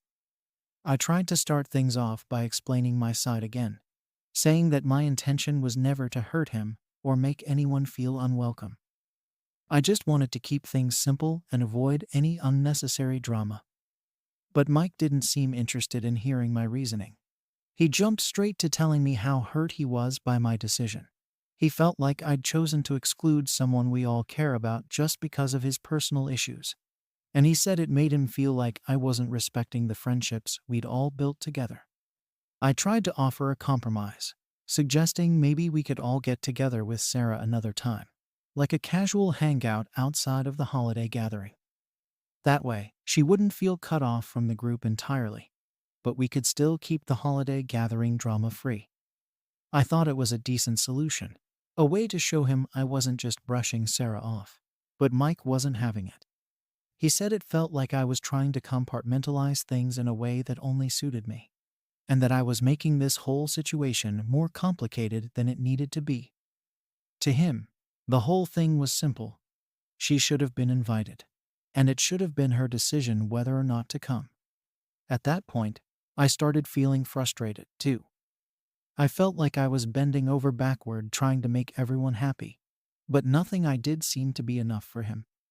It was like no matter how I explained myself or tried to find middle ground, he was determined to see me as the bad guy in this. I reminded him that I wasn't the one who'd asked Sarah to reach out in the first place, and that I was just trying to handle a difficult situation the best way I knew how. But he wasn't interested in hearing any of that. He was stuck on the idea that I'd overstepped and taken away her choice. Eventually, we reached a bit of a stalemate. Neither of us was willing to back down entirely, and it was clear we weren't going to find a solution that would make us both happy. Mike left that conversation still upset, and I was left feeling like I'd somehow managed to make things worse. Now, not only was I dealing with the original issue of Sarah's invite, but I also had this new layer of tension with one of my closest friends. It felt like a lose-lose situation. And I couldn't shake the feeling that no matter what I did, things were never going to go back to the way they'd been before. In the days leading up to the gathering, I tried to stay focused on the logistics, getting the food, setting up the space, all the usual things. But it was hard to feel excited about any of it. I kept wondering if Mike was going to show up, if he'd be distant or angry if he did come, and how everyone else would react to the whole situation. There was this looming sense of dread, like the gathering was going to be overshadowed by this unspoken conflict, and I just didn't know how to fix it. The night of the gathering finally arrived, and I was a mess of nerves. Normally, hosting these things feels like second nature, but this time I was on edge, worried about how things would go. I didn't know if Mike was going to show up, and even if he did, I wasn't sure if he'd bring a positive attitude or if the whole evening would be awkward because of the tension between us. I tried to shake it off, telling myself that it was just one night, and that we could all put this drama aside for a few hours. People started arriving, and for the first hour or so, things felt pretty normal. The usual crowd was there, and everyone seemed excited to catch up, share stories, and unwind. But as the night went on, I noticed some of our friends asking if Sarah was coming. I gave them a polite but vague answer, not wanting to get into the whole story. Some seemed disappointed, others didn't say much, but I could tell the fact that she wasn't there had crossed their minds. It was like this invisible presence, hanging over the whole event, even though no one was openly talking about it. Just when I'd convinced myself that maybe this whole thing would go smoothly, Mike showed up. He came in, greeted everyone, and seemed to be putting on a friendly face. I wasn't sure if he'd decided to let it go, or if he was just playing nice for the sake of the others. Part of me was relieved to see him, hoping it meant we could get through the night without any more drama. But when he came over to me, I could tell right away that things were still unresolved. He didn't say anything outright, but there was this vibe like he was still annoyed, but trying to hide it for the sake of everyone else. The night continued, but it felt like we were all tiptoeing around each other. Every time Mike and I ended up in the same part of the room, it felt tense, like there was this unspoken tension just waiting to bubble up. Some of our friends seemed to pick up on it, too, giving us weird looks or trying to keep conversations light. I wanted to just pull Mike aside and hash it out, but I knew that would probably make things worse. Instead, I just kept my distance, trying to focus on making sure everyone else was having a good time. As the night went on, though, it became clear that avoiding it wasn't going to work. At one point, a mutual friend, clearly a little tipsy, brought up Sarah and joked about how weird it felt not having her there. The room got quiet, and all eyes seemed to land on me and Mike. It was like everyone was waiting for one of us to say something. Mike shot me a look, one that pretty much confirmed he was still holding on to some resentment about the whole thing. I tried to laugh it off, saying something about how things change, and we all just have to adjust. But Mike didn't let it slide. He made a comment, almost under his breath, about how some people make decisions for everyone else, even when they don't know the full story. It was a jab, and everyone could tell. Suddenly, the room felt a lot smaller, like everyone was watching and waiting to see how I'd respond. I felt my face get hot, and I knew I had to either respond or let it go. I ended up excusing myself, stepping outside to get some air. I could feel the frustration building up, and I needed a moment to cool down. I was frustrated with Mike for making things awkward in front of everyone, but I was also annoyed at myself for letting this whole thing blow up like it had. I just wanted a simple, peaceful night, and somehow it had turned into this whole mess. After a few minutes, Mike came outside, and we had what was probably the most honest conversation of the night. He told me that he felt like I'd made a choice for everyone, that I'd put my need to avoid drama above our shared friendships. He said it felt like I was drawing lines and making him out to be the one who needed protection from seeing his ex, even though he never asked for that. I tried to explain again that I thought I was doing the right thing by not inviting her, that I was just trying to make things easier for everyone, not control the group or exclude anyone. But he wasn't budging. He kept saying that it wasn't my place to make that decision for everyone, that if anyone should have been asked, it was him. In his eyes, I'd taken it upon myself to decide how things would go without considering what he actually wanted. We went back and forth like that for a while, and I could tell that neither of us was going to change our minds. Eventually, we went back inside, but the mood of the night had changed.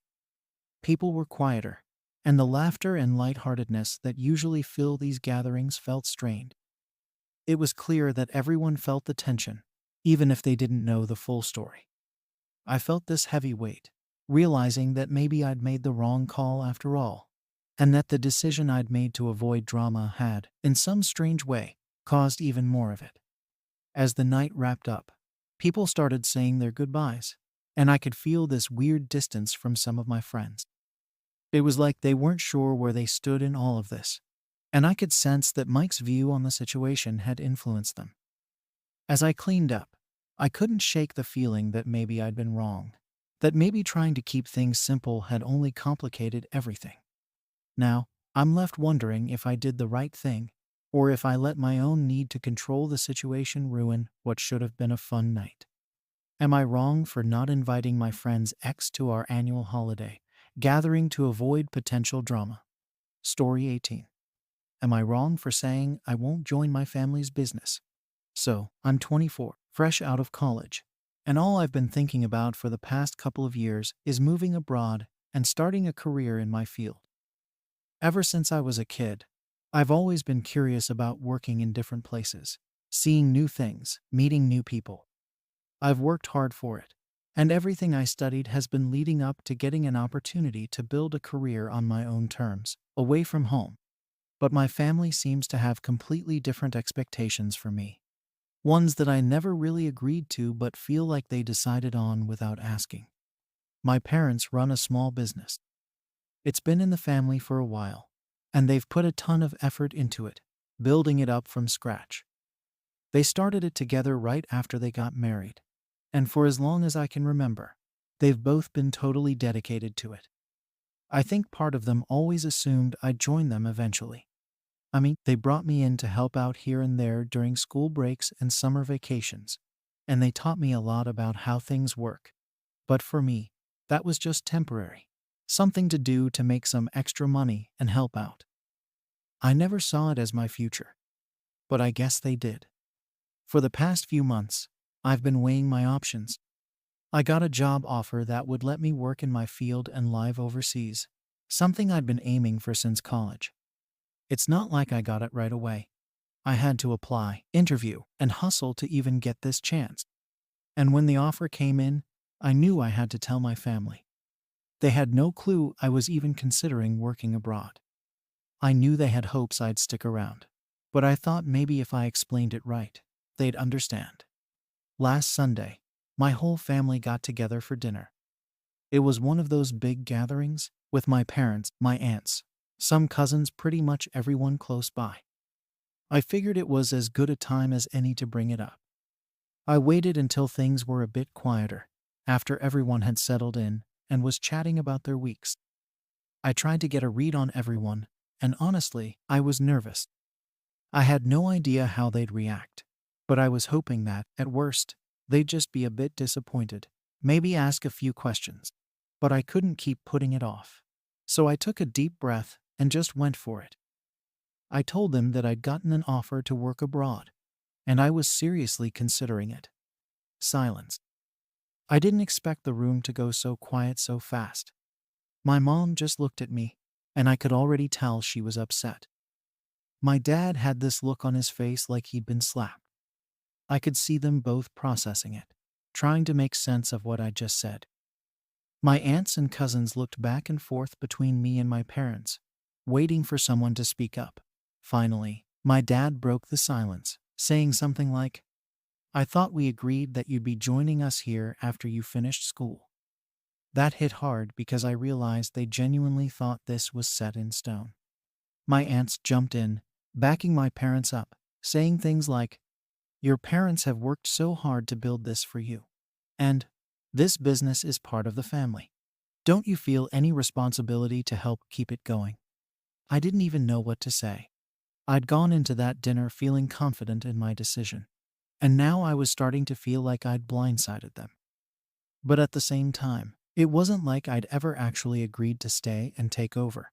I'd hinted here and there over the years that I wanted to try something different, but I guess they never took it seriously.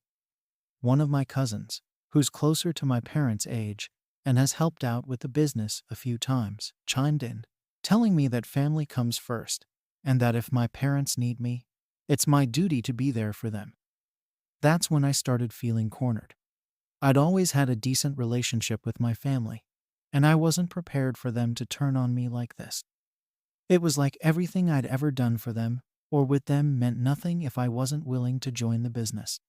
And that's not what I wanted them to think.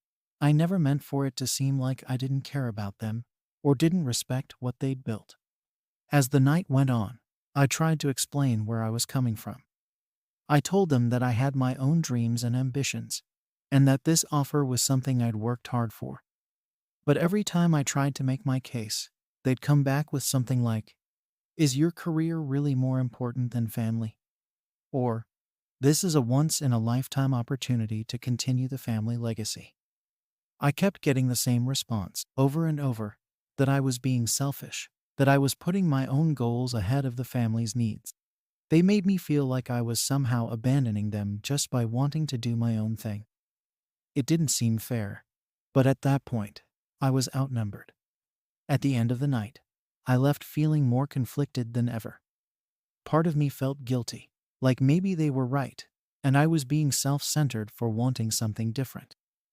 But another part of me was frustrated that they couldn't see things from my side. It was like they couldn't imagine any future for me that didn't involve the business. I wanted to believe that I wasn't doing anything wrong by wanting to follow my own path. But now I wasn't so sure. The days after that dinner were rough. My parents wouldn't let it go, bringing it up every day like it was some kind of family crisis. Every time I'd walk into the kitchen or try to have a normal conversation, it would turn into another lecture about reconsidering my priorities or thinking about what matters most. My dad would tell me I was being impulsive, that I wasn't seeing the bigger picture. My mom tried a more emotional approach, saying things like, "We've worked so hard to build something for you," and "family should come first." They both acted like I was somehow rejecting them personally. And honestly, I started to feel drained just being around them. I tried explaining my perspective again, but it felt like talking to a wall. I kept saying that I'd worked hard to get this job offer, that I wanted to build a career outside of the family business, to do something that felt right for me. But every time, they'd come back with something about loyalty and responsibility. They just couldn't understand why I wasn't as invested in the business as they were. And any attempt I made to explain myself seemed to make things worse. It was like they'd already made up their minds that I was being selfish, and nothing I said could change that. It got to the point where my cousins started getting involved too. I'd get these random texts from them, telling me I was making a mistake, that I was hurting my parents, that I needed to think about what's really important. One of them even called me out for breaking my parents' hearts, like I was betraying them or something. It felt like I was being ganged up on, like my whole family was against me just because I didn't want to follow the path they'd set for me. The pressure kept building, and I started second-guessing myself. I wondered if maybe they were right, if maybe I was being ungrateful. At one point, I even offered a compromise. I told my parents that I could help out remotely, maybe handle some of the marketing or administrative stuff from abroad.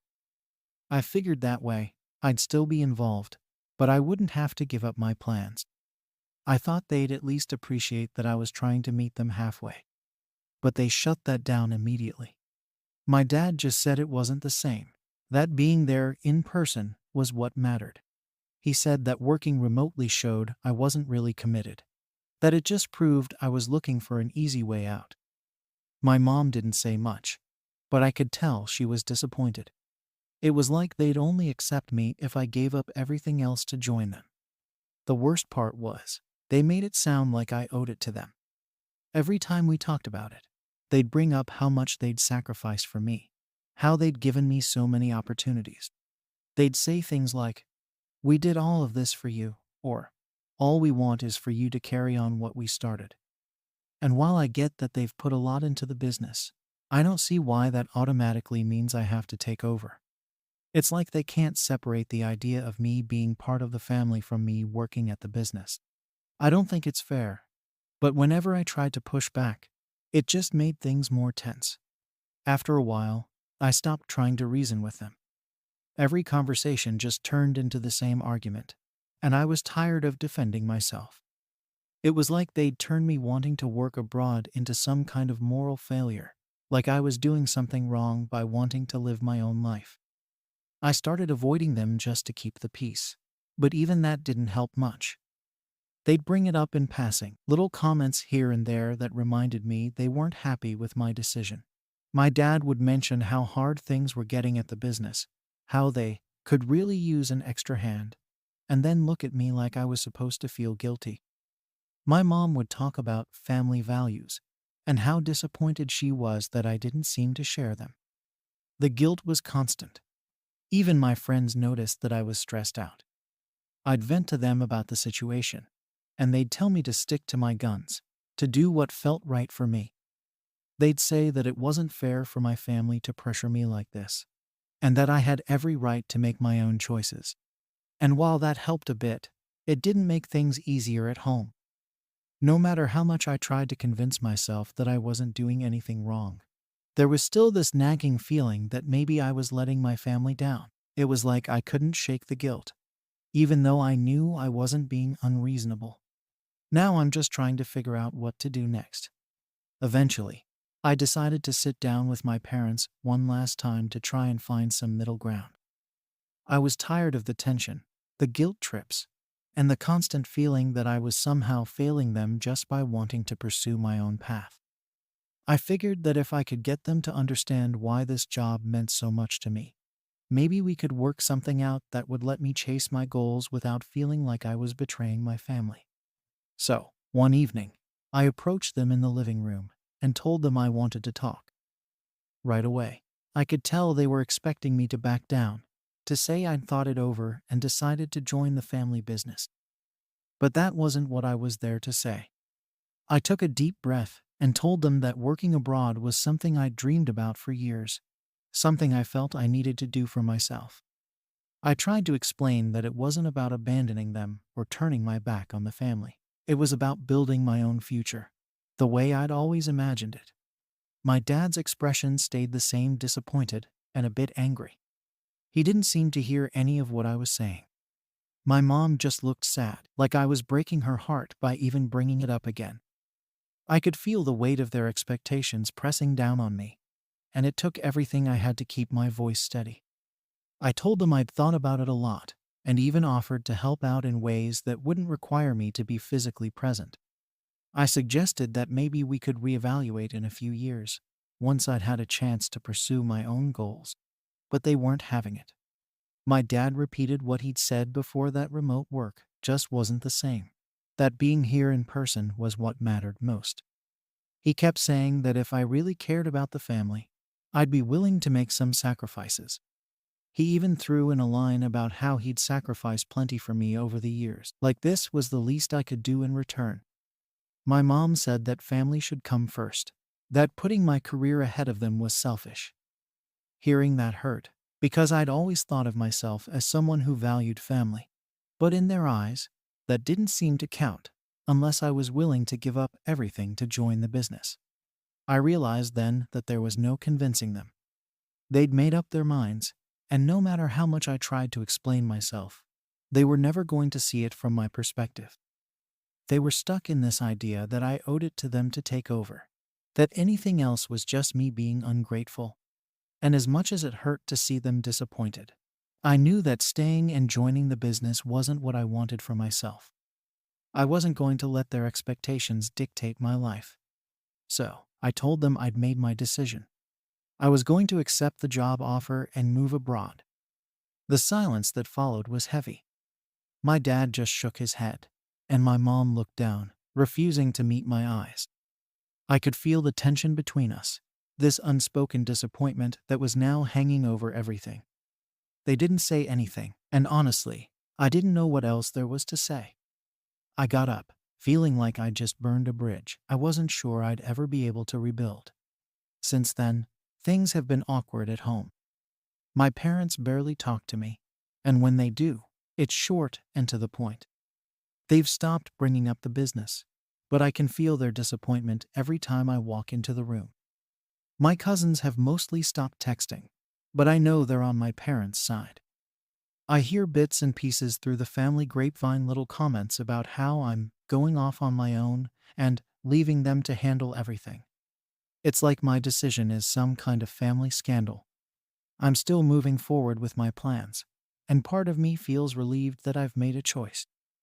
But another part of me can't shake the feeling that I've let them down. I know that taking this job is the right move for me, that it's what I need to do to feel like I'm really building something for myself. But the guilt is still there, like this shadow that I can't quite get rid of. I keep wondering if there was something I could have said or done differently. If maybe I could have found a way to make everyone happy. So now I'm left wondering if I made the right choice. Am I wrong for wanting to pursue my own career instead of joining my family's business? Story 19. Am I wrong for asking my partner not to involve his ex in major family decisions?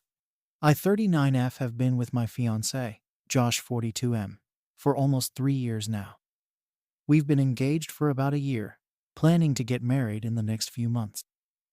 Josh has 2 kids from his previous marriage, 10 and 13 years old. And while I never expected stepping into the stepmom role would be easy, I've done my best to embrace it. I always knew Josh and his ex-wife, Sarah, had to keep a line of communication open for the kids, and honestly, I've tried to respect that. I get that kids need stability, and that co-parenting is a huge part of that. But lately, it feels like I'm on the sidelines in my own relationship. Josh seems to consult Sarah about everything, not just about the kids, but sometimes about things that I feel should be discussed between him and me. It's like she's a constant presence in the background, and while I've tried to be understanding, it's starting to feel like she's got a bigger say in our lives than I do. The whole thing has built up slowly. When we first started dating, Josh would update Sarah about things here and there, which seemed normal. At first, it was just small things like who would be dropping the kids off and where they'd be for the weekend. That all felt pretty standard, so I didn't think twice about it.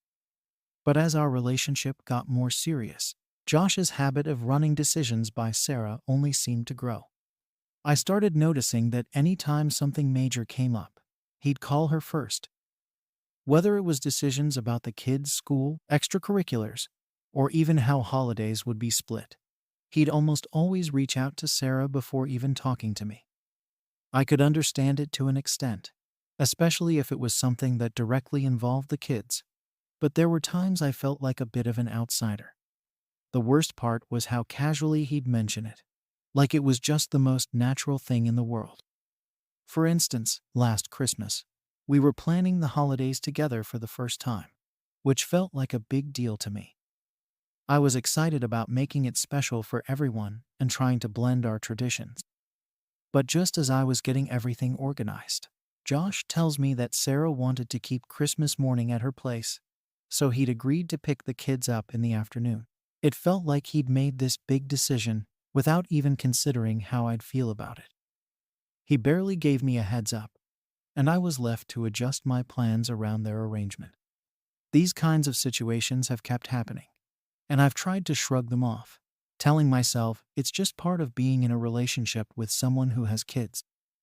But recently, it feels like it's more than just co-parenting logistics. Sometimes it feels like he's still prioritizing her opinion over mine, even in situations where it doesn't make sense to involve her. The breaking point came last month when we started discussing moving to a bigger place. Josh and I had been talking for a while about needing more space since the kids are getting older. The house we're in now works, but it's a bit cramped, especially when both kids are over. We were both on board with the idea, and I'd even started looking at some places that would give us all a bit more breathing room. One night, I found a great place that was close to good schools and had enough room for everyone. I was excited to show Josh, and he seemed just as enthusiastic. We spent the evening talking about how the kids could have their own rooms and imagining what life would be like there. It felt like we were finally moving forward together, and I was thrilled. But the very next day, Josh casually mentioned that he'd spoken to Sarah about it. He didn't even say it in a way that acknowledged how big of a deal it was. Just a quick, "Oh, I talked to Sarah about that place. She thinks it's too far from her, so maybe we should keep looking." I felt my heart sink. I'd thought we were making this decision as a team, but it turned out he'd gone and gotten her input before we'd even had a chance to settle on anything ourselves. I tried to stay calm and asked why he felt the need to involve her, especially since it was ultimately a decision about where we would be living. But he shrugged it off, saying he just wanted her thoughts since it would affect the kids. He made it sound like I was the unreasonable one for even questioning it, like this was just the way things were and I needed to accept it. That conversation set off a lot of emotions I'd been bottling up. I started feeling like I was being shoved into a role where I had no real say, like any decision Josh and I made could be vetoed by Sarah if she didn't agree. It was frustrating and, honestly, a little humiliating. I'd always respected that co-parenting meant compromise, but this felt different. It felt like I was in a relationship with a third person who wasn't even supposed to be in the picture in this way. After that, I started noticing every little thing, every instance where Josh would call Sarah about something before even mentioning it to me. It wasn't always about the kids, either.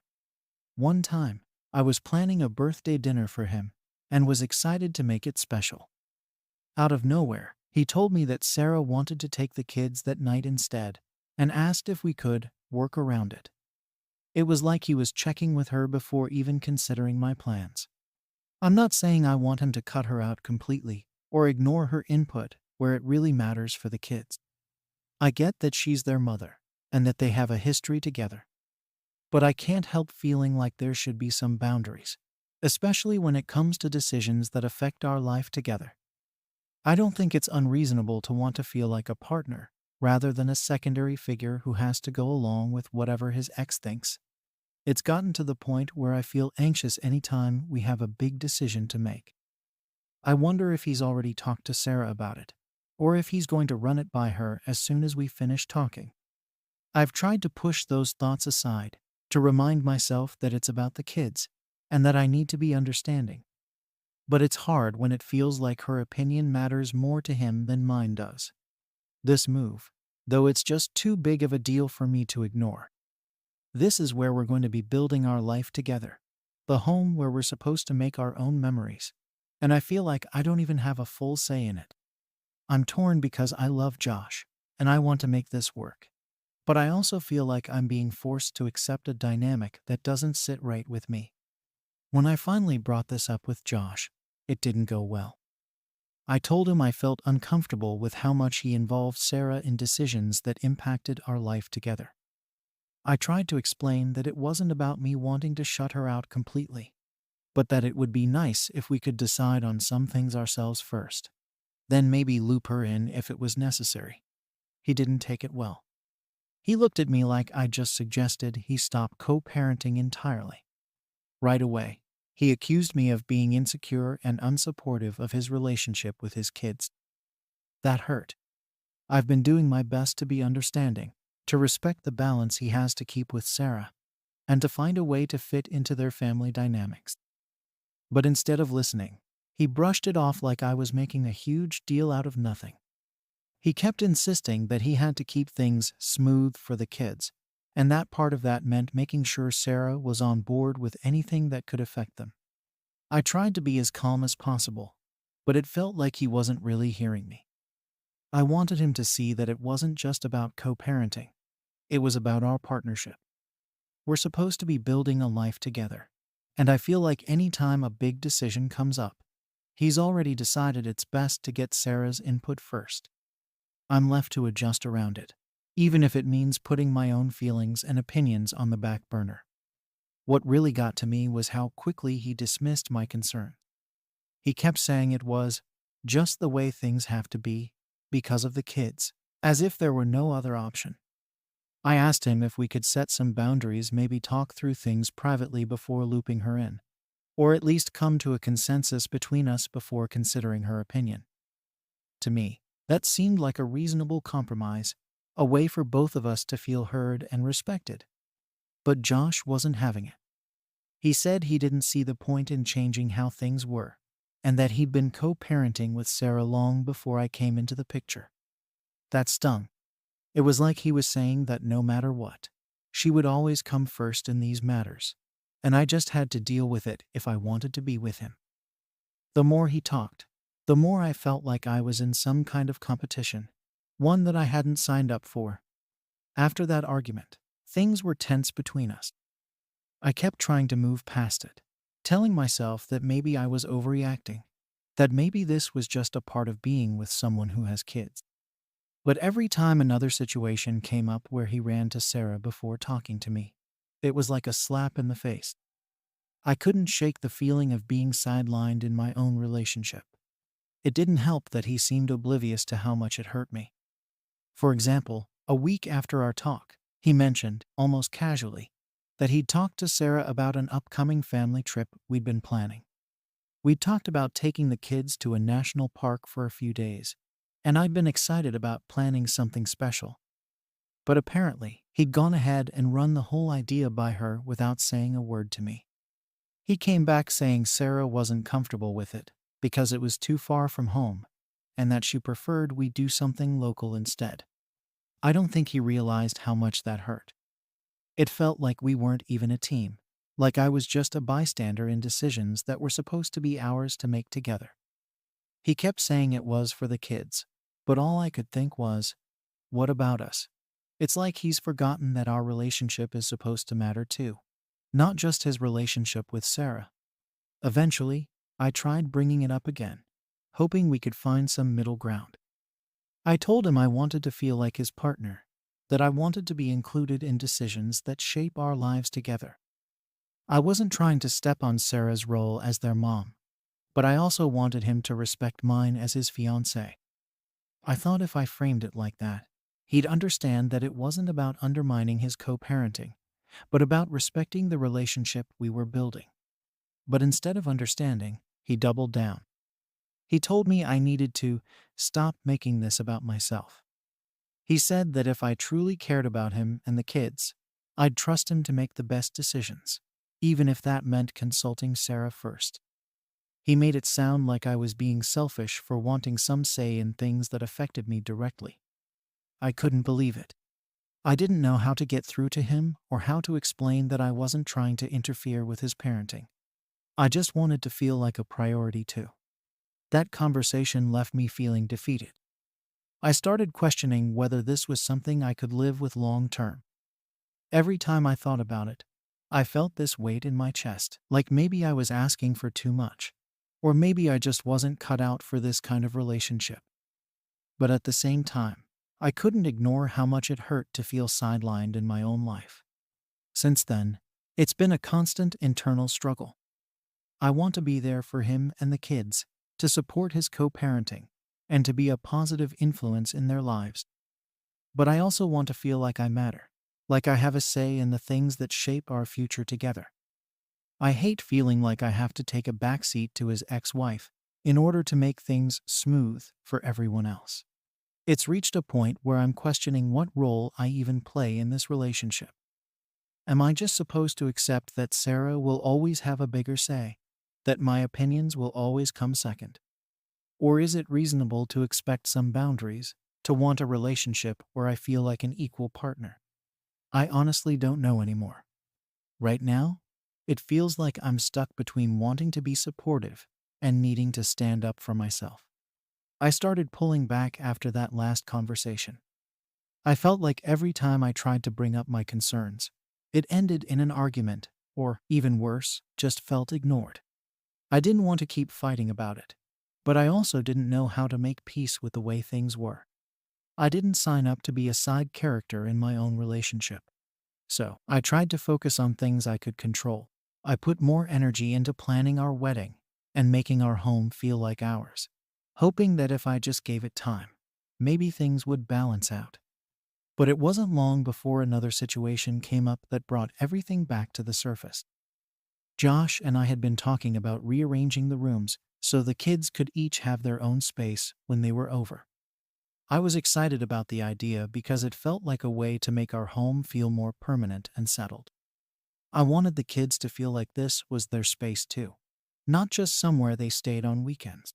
So, I came up with a few ideas and spent hours researching ways to make the room transition smooth and cost effective. I shared everything with Josh, and he seemed on board. But then, a few days later, he dropped it on me that he'd already talked to Sarah about it, and she thought it would be too disruptive for the kids to move rooms around. I could barely believe it. Here I was, thinking we were building something together, trying to create a real home for everyone. And once again, it was like my efforts meant nothing if Sarah didn't agree. It was the same pattern over and over. I'd bring up an idea, we'd start planning, and then he'd go to Sarah and come back saying it wouldn't work because of her opinion. At that point, I couldn't hold back. I told him that I couldn't keep pretending this dynamic was okay.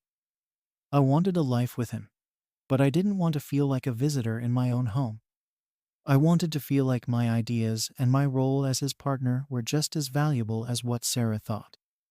I told him that while I understood Sarah was part of his life because of the kids, I didn't think that meant she got to shape every aspect of ours.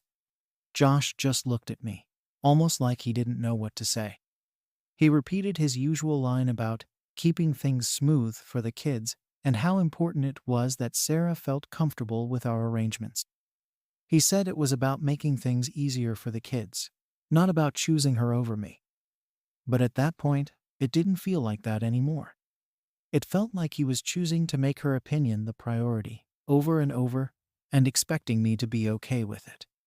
I tried to explain that I wanted to find a balance, that I wasn't asking him to cut her out, but to make our relationship feel solid and respected. I told him that if we were going to make this work, I needed to feel like my role as his partner was valued. I didn't want to be in a situation where every major decision was made with her approval. But he kept insisting that I was blowing things out of proportion, that this was just how it has to be when kids are involved. After that, I felt more disconnected from him than ever. I started questioning if I could see a future where I was always second to Sarah in decisions that impacted me directly. It felt unfair to keep sacrificing my sense of security and importance in my own relationship, especially when it didn't seem like he was willing to meet me halfway. I even considered calling off the engagement at one point, but I kept hoping that maybe he'd come around and see things from my perspective if I gave it more time. But time only made things clearer. It wasn't long after that we hit another roadblock. This time, it was about our wedding plans. I'd been working on the guest list, and naturally, I didn't plan on inviting Sarah. I thought that would be understood. But Josh casually mentioned that he thought it would be nice for the kids if Sarah could come, just so they wouldn't feel torn between parents on such a big day. I couldn't believe it. The idea of inviting her to our wedding felt like a final straw. Here I was, planning what was supposed to be one of the most important days of my life, and Josh wanted to bring his ex-wife into it. I tried to explain how uncomfortable that made me, that I didn't think it was necessary or appropriate for her to be there. But he just kept going on about how it would mean a lot to the kids, and how it would be a gesture of goodwill. It was like he couldn't see that every time he made these decisions with her in mind, it chipped away at my sense of belonging in our relationship. I wanted to feel like his fiancée, his partner, someone he was choosing to build a life with. But instead, it felt like he was constantly choosing her comfort over mine, like her role in his life would always overshadow mine. Now, I don't know where to go from here. I still love him, and I love the kids. I want to be with him, but I don't know if I can keep feeling like an outsider every time something important comes up. I don't want to have to compete with his past just to feel like I matter in his present and future. So, am I wrong for asking my partner to involve me more in decisions instead of relying on his ex? Story 20. Am I wrong for refusing to change my child's name because my friend used it first? I'm a 29-year-old mom, and my newborn daughter, who's only a few weeks old, is named after a family member who meant a lot to me. The name was always special in our family, and using it for my daughter felt perfect. I never thought I'd end up in a situation where choosing a name could cause this much drama, but here I am. I'm just trying to make sense of it all because this entire situation is honestly ridiculous. To give a bit of context, I've been close friends with Liz for years. Liz is also pregnant, due a few months after I gave birth, and we've been going through the whole pregnancy experience together. We would talk about all the typical things: cravings, discomfort, nursery setups, doctor's appointments. But here's the thing. We never had any serious conversations about baby names. I guess I always assumed we'd naturally talk about it if there were any overlap or potential conflicts. But it didn't come up. Fast forward to a few weeks ago when I gave birth and posted the announcement with her name. It was just a simple post on social media introducing her to the world. But almost immediately, Liz messaged me. At first, I thought she was going to say something sweet or congratulatory. But her message took a totally unexpected turn. She told me that she'd been planning to name her baby the exact same name, and that she was really hurt and disappointed that I took it. She went on to say that she felt like I'd stolen something precious from her, and that she thought it was only fair for me to pick a different name since she had claimed it first. Now, to be clear, she had never told me any of this before.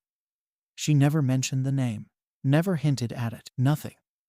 I had no idea she even liked the name, let alone planned to use it.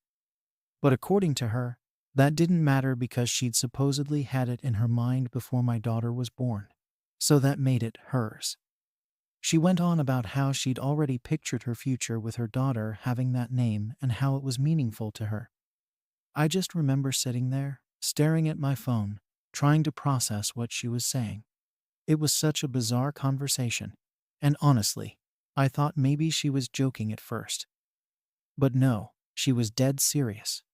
After her initial message, I responded calmly, explaining that the name I chose wasn't some random choice. It was important to my family and had sentimental value.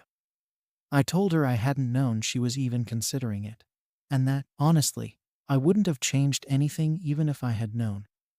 It wasn't like I named my daughter to spite her or to win some competition. This name was meaningful to me, and I didn't feel like I should have to change it because of an unspoken preference she'd never even shared. Liz wasn't having any of it. She kept saying that I should have been more considerate, and that, as her friend, I should understand how much this meant to her. She told me that I'd basically ruined something she'd been planning for her whole pregnancy. I remember feeling completely blindsided by her reaction. I was still in that foggy, sleep-deprived phase of being a new mom, and here was my supposed friend accusing me of stealing a name I had no idea she wanted. The whole thing just felt absurd. But at the same time, she was really upset, and part of me wondered if I was missing something. But then she started pushing for me to pick another name, saying that it would be the right thing to do as a friend.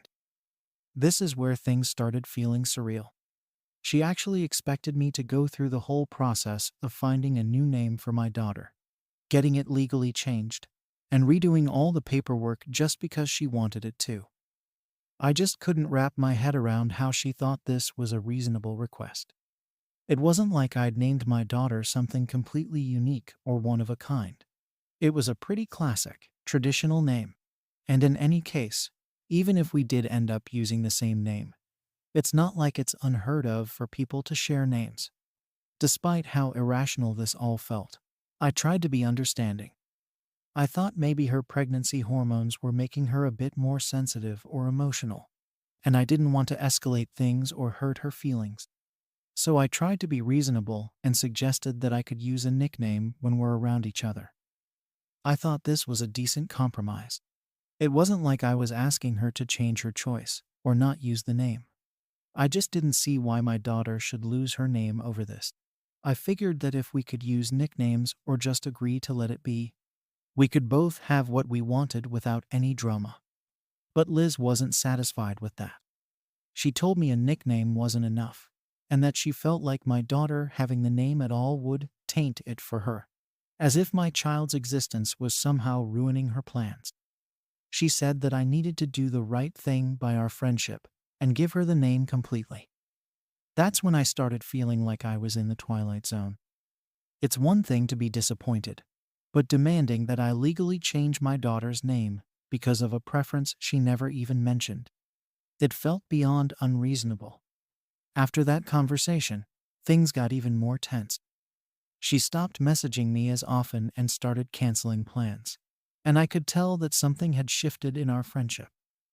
Friends we had in common began reaching out to me, saying they'd heard about the issue and asking why I couldn't just find another name to keep the peace. A few of them told me that since it was just a name, it shouldn't be that big of a deal to let her have it. But others said they thought Liz was overreacting, and that I shouldn't feel pressured to change something so significant for my family. What got me, though, was how Liz kept framing this as a betrayal of our friendship. She would drop phrases like, "I thought we were better friends than this," or "I never thought you'd do something so selfish." It made me feel guilty, like I was actually hurting her intentionally, which wasn't the case at all. I started questioning if maybe there was a way I could have handled it differently. Maybe I could have talked to her about baby names more openly or somehow picked up on her intentions. But at the same time, I can't see how that would have changed anything. I chose this name because it was special to me, not because I wanted to one-up her or take anything away from her. As all of this was unfolding, I kept wondering if maybe she'd calm down and we'd be able to move past it. But every time I thought about reaching out to smooth things over, I'd remember how she'd demanded a full legal name change. I mean, who does that? And it wasn't just a suggestion or a polite request. She was treating it like an expectation, as if I owed her this because we're friends. It honestly felt like a no-win situation. I really thought things would die down after our initial conversation. I figured that Liz just needed time to process everything, especially with all the extra emotions from her own pregnancy. But instead of cooling off, she kept pushing the issue and wouldn't let it go. It was like every time I thought we might be past it, she would find a new way to bring it up or make me feel guilty about it. And honestly, it was exhausting. One of the first things that happened was that she started talking to our mutual friends about it. I'd get these texts or calls from people asking me what was going on, saying they'd heard I stole Liz's baby name and asking why I couldn't just change it. Some of them were genuinely curious, but others made it pretty clear they thought I was being selfish. It was honestly confusing because it seemed like Liz had spun the story to make it look like I was intentionally stepping on her toes. I had to keep explaining that I hadn't known she wanted the name, and that I had a personal reason for choosing it. But it felt like I was constantly on the defensive. The worst part was that I felt like Liz was trying to drag me through some kind of weird friendship test. She would say things like, "If you really cared about our friendship, this wouldn't even be a question," or "I'd do it for you if the situation were reversed." Every time we talked, she would find some way to imply that I was the one being unreasonable, and she kept acting like her feelings should trump mine simply because she hadn't been able to use the name yet. I tried to stay calm and remind her that this was my daughter's name too, that it had meaning for me. But she kept saying that I was ignoring her feelings and being dismissive. After a while, I realized that nothing I was saying was getting through to her. So I decided to make one last effort to offer a compromise, thinking maybe if I showed her I was still open to working things out, she'd back off a bit. I suggested that we could agree on a nickname, or even find ways to distinguish our daughters' names when we're together. But she shut that down almost immediately, saying a nickname wouldn't be enough for her. She kept pushing this narrative that she'd already claimed the name in her mind, and that it was somehow my job to fix the situation by changing my daughter's name legally. At this point, I started feeling like our friendship was becoming toxic. I mean, what kind of friend demands a legal name change? It was hard enough dealing with the usual chaos of new motherhood. And here she was, making me feel like I'd committed some huge betrayal. I even started wondering if maybe I should just distance myself from her, because it was clear that we had very different ideas about what friendship should look like. Then, things took an even stranger turn. Liz started posting vague statuses online that were clearly aimed at me. She would write things like, "It's sad when people show their true colors," or, "Sometimes you find out who your real friends are when it's too late." She never mentioned my name directly, but our friends knew what was going on, and it wasn't hard to connect the dots. I hated that our private conflict was being dragged out in public like that. It felt childish and unnecessary. But I also didn't want to stoop to her level by engaging with it online. Meanwhile, more of our mutual friends started taking sides. A few reached out to me privately to say they thought Liz was being irrational, but most just tried to stay out of it. I could tell from how some of them acted around me that they were seeing me differently, though. It was like they didn't know what to think.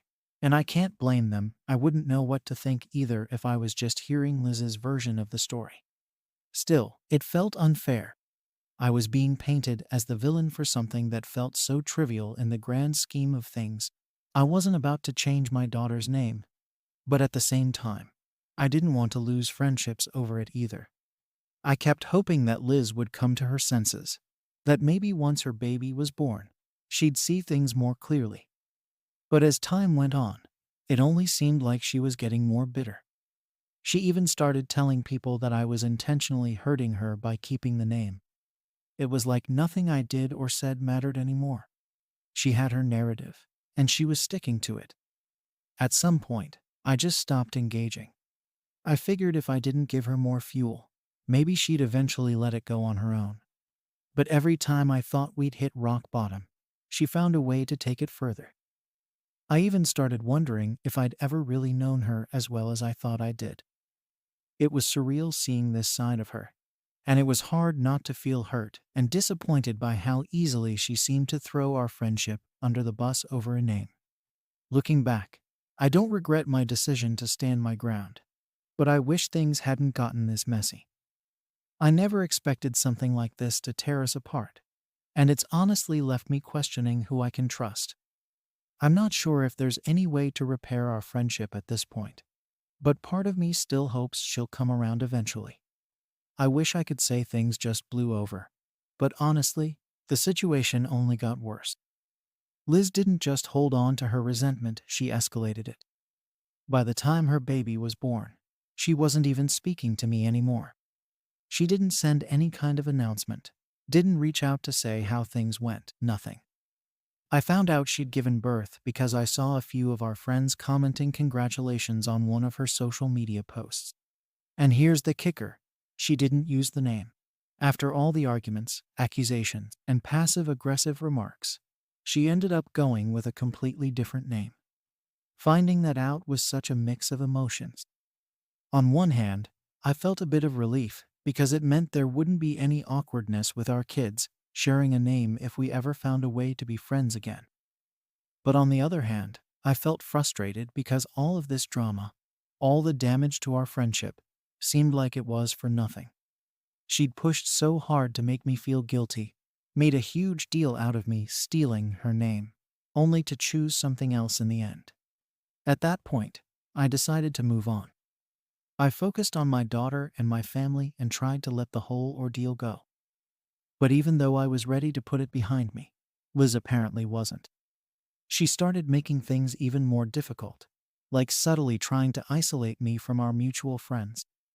She'd host group get-togethers and conveniently forget to invite me.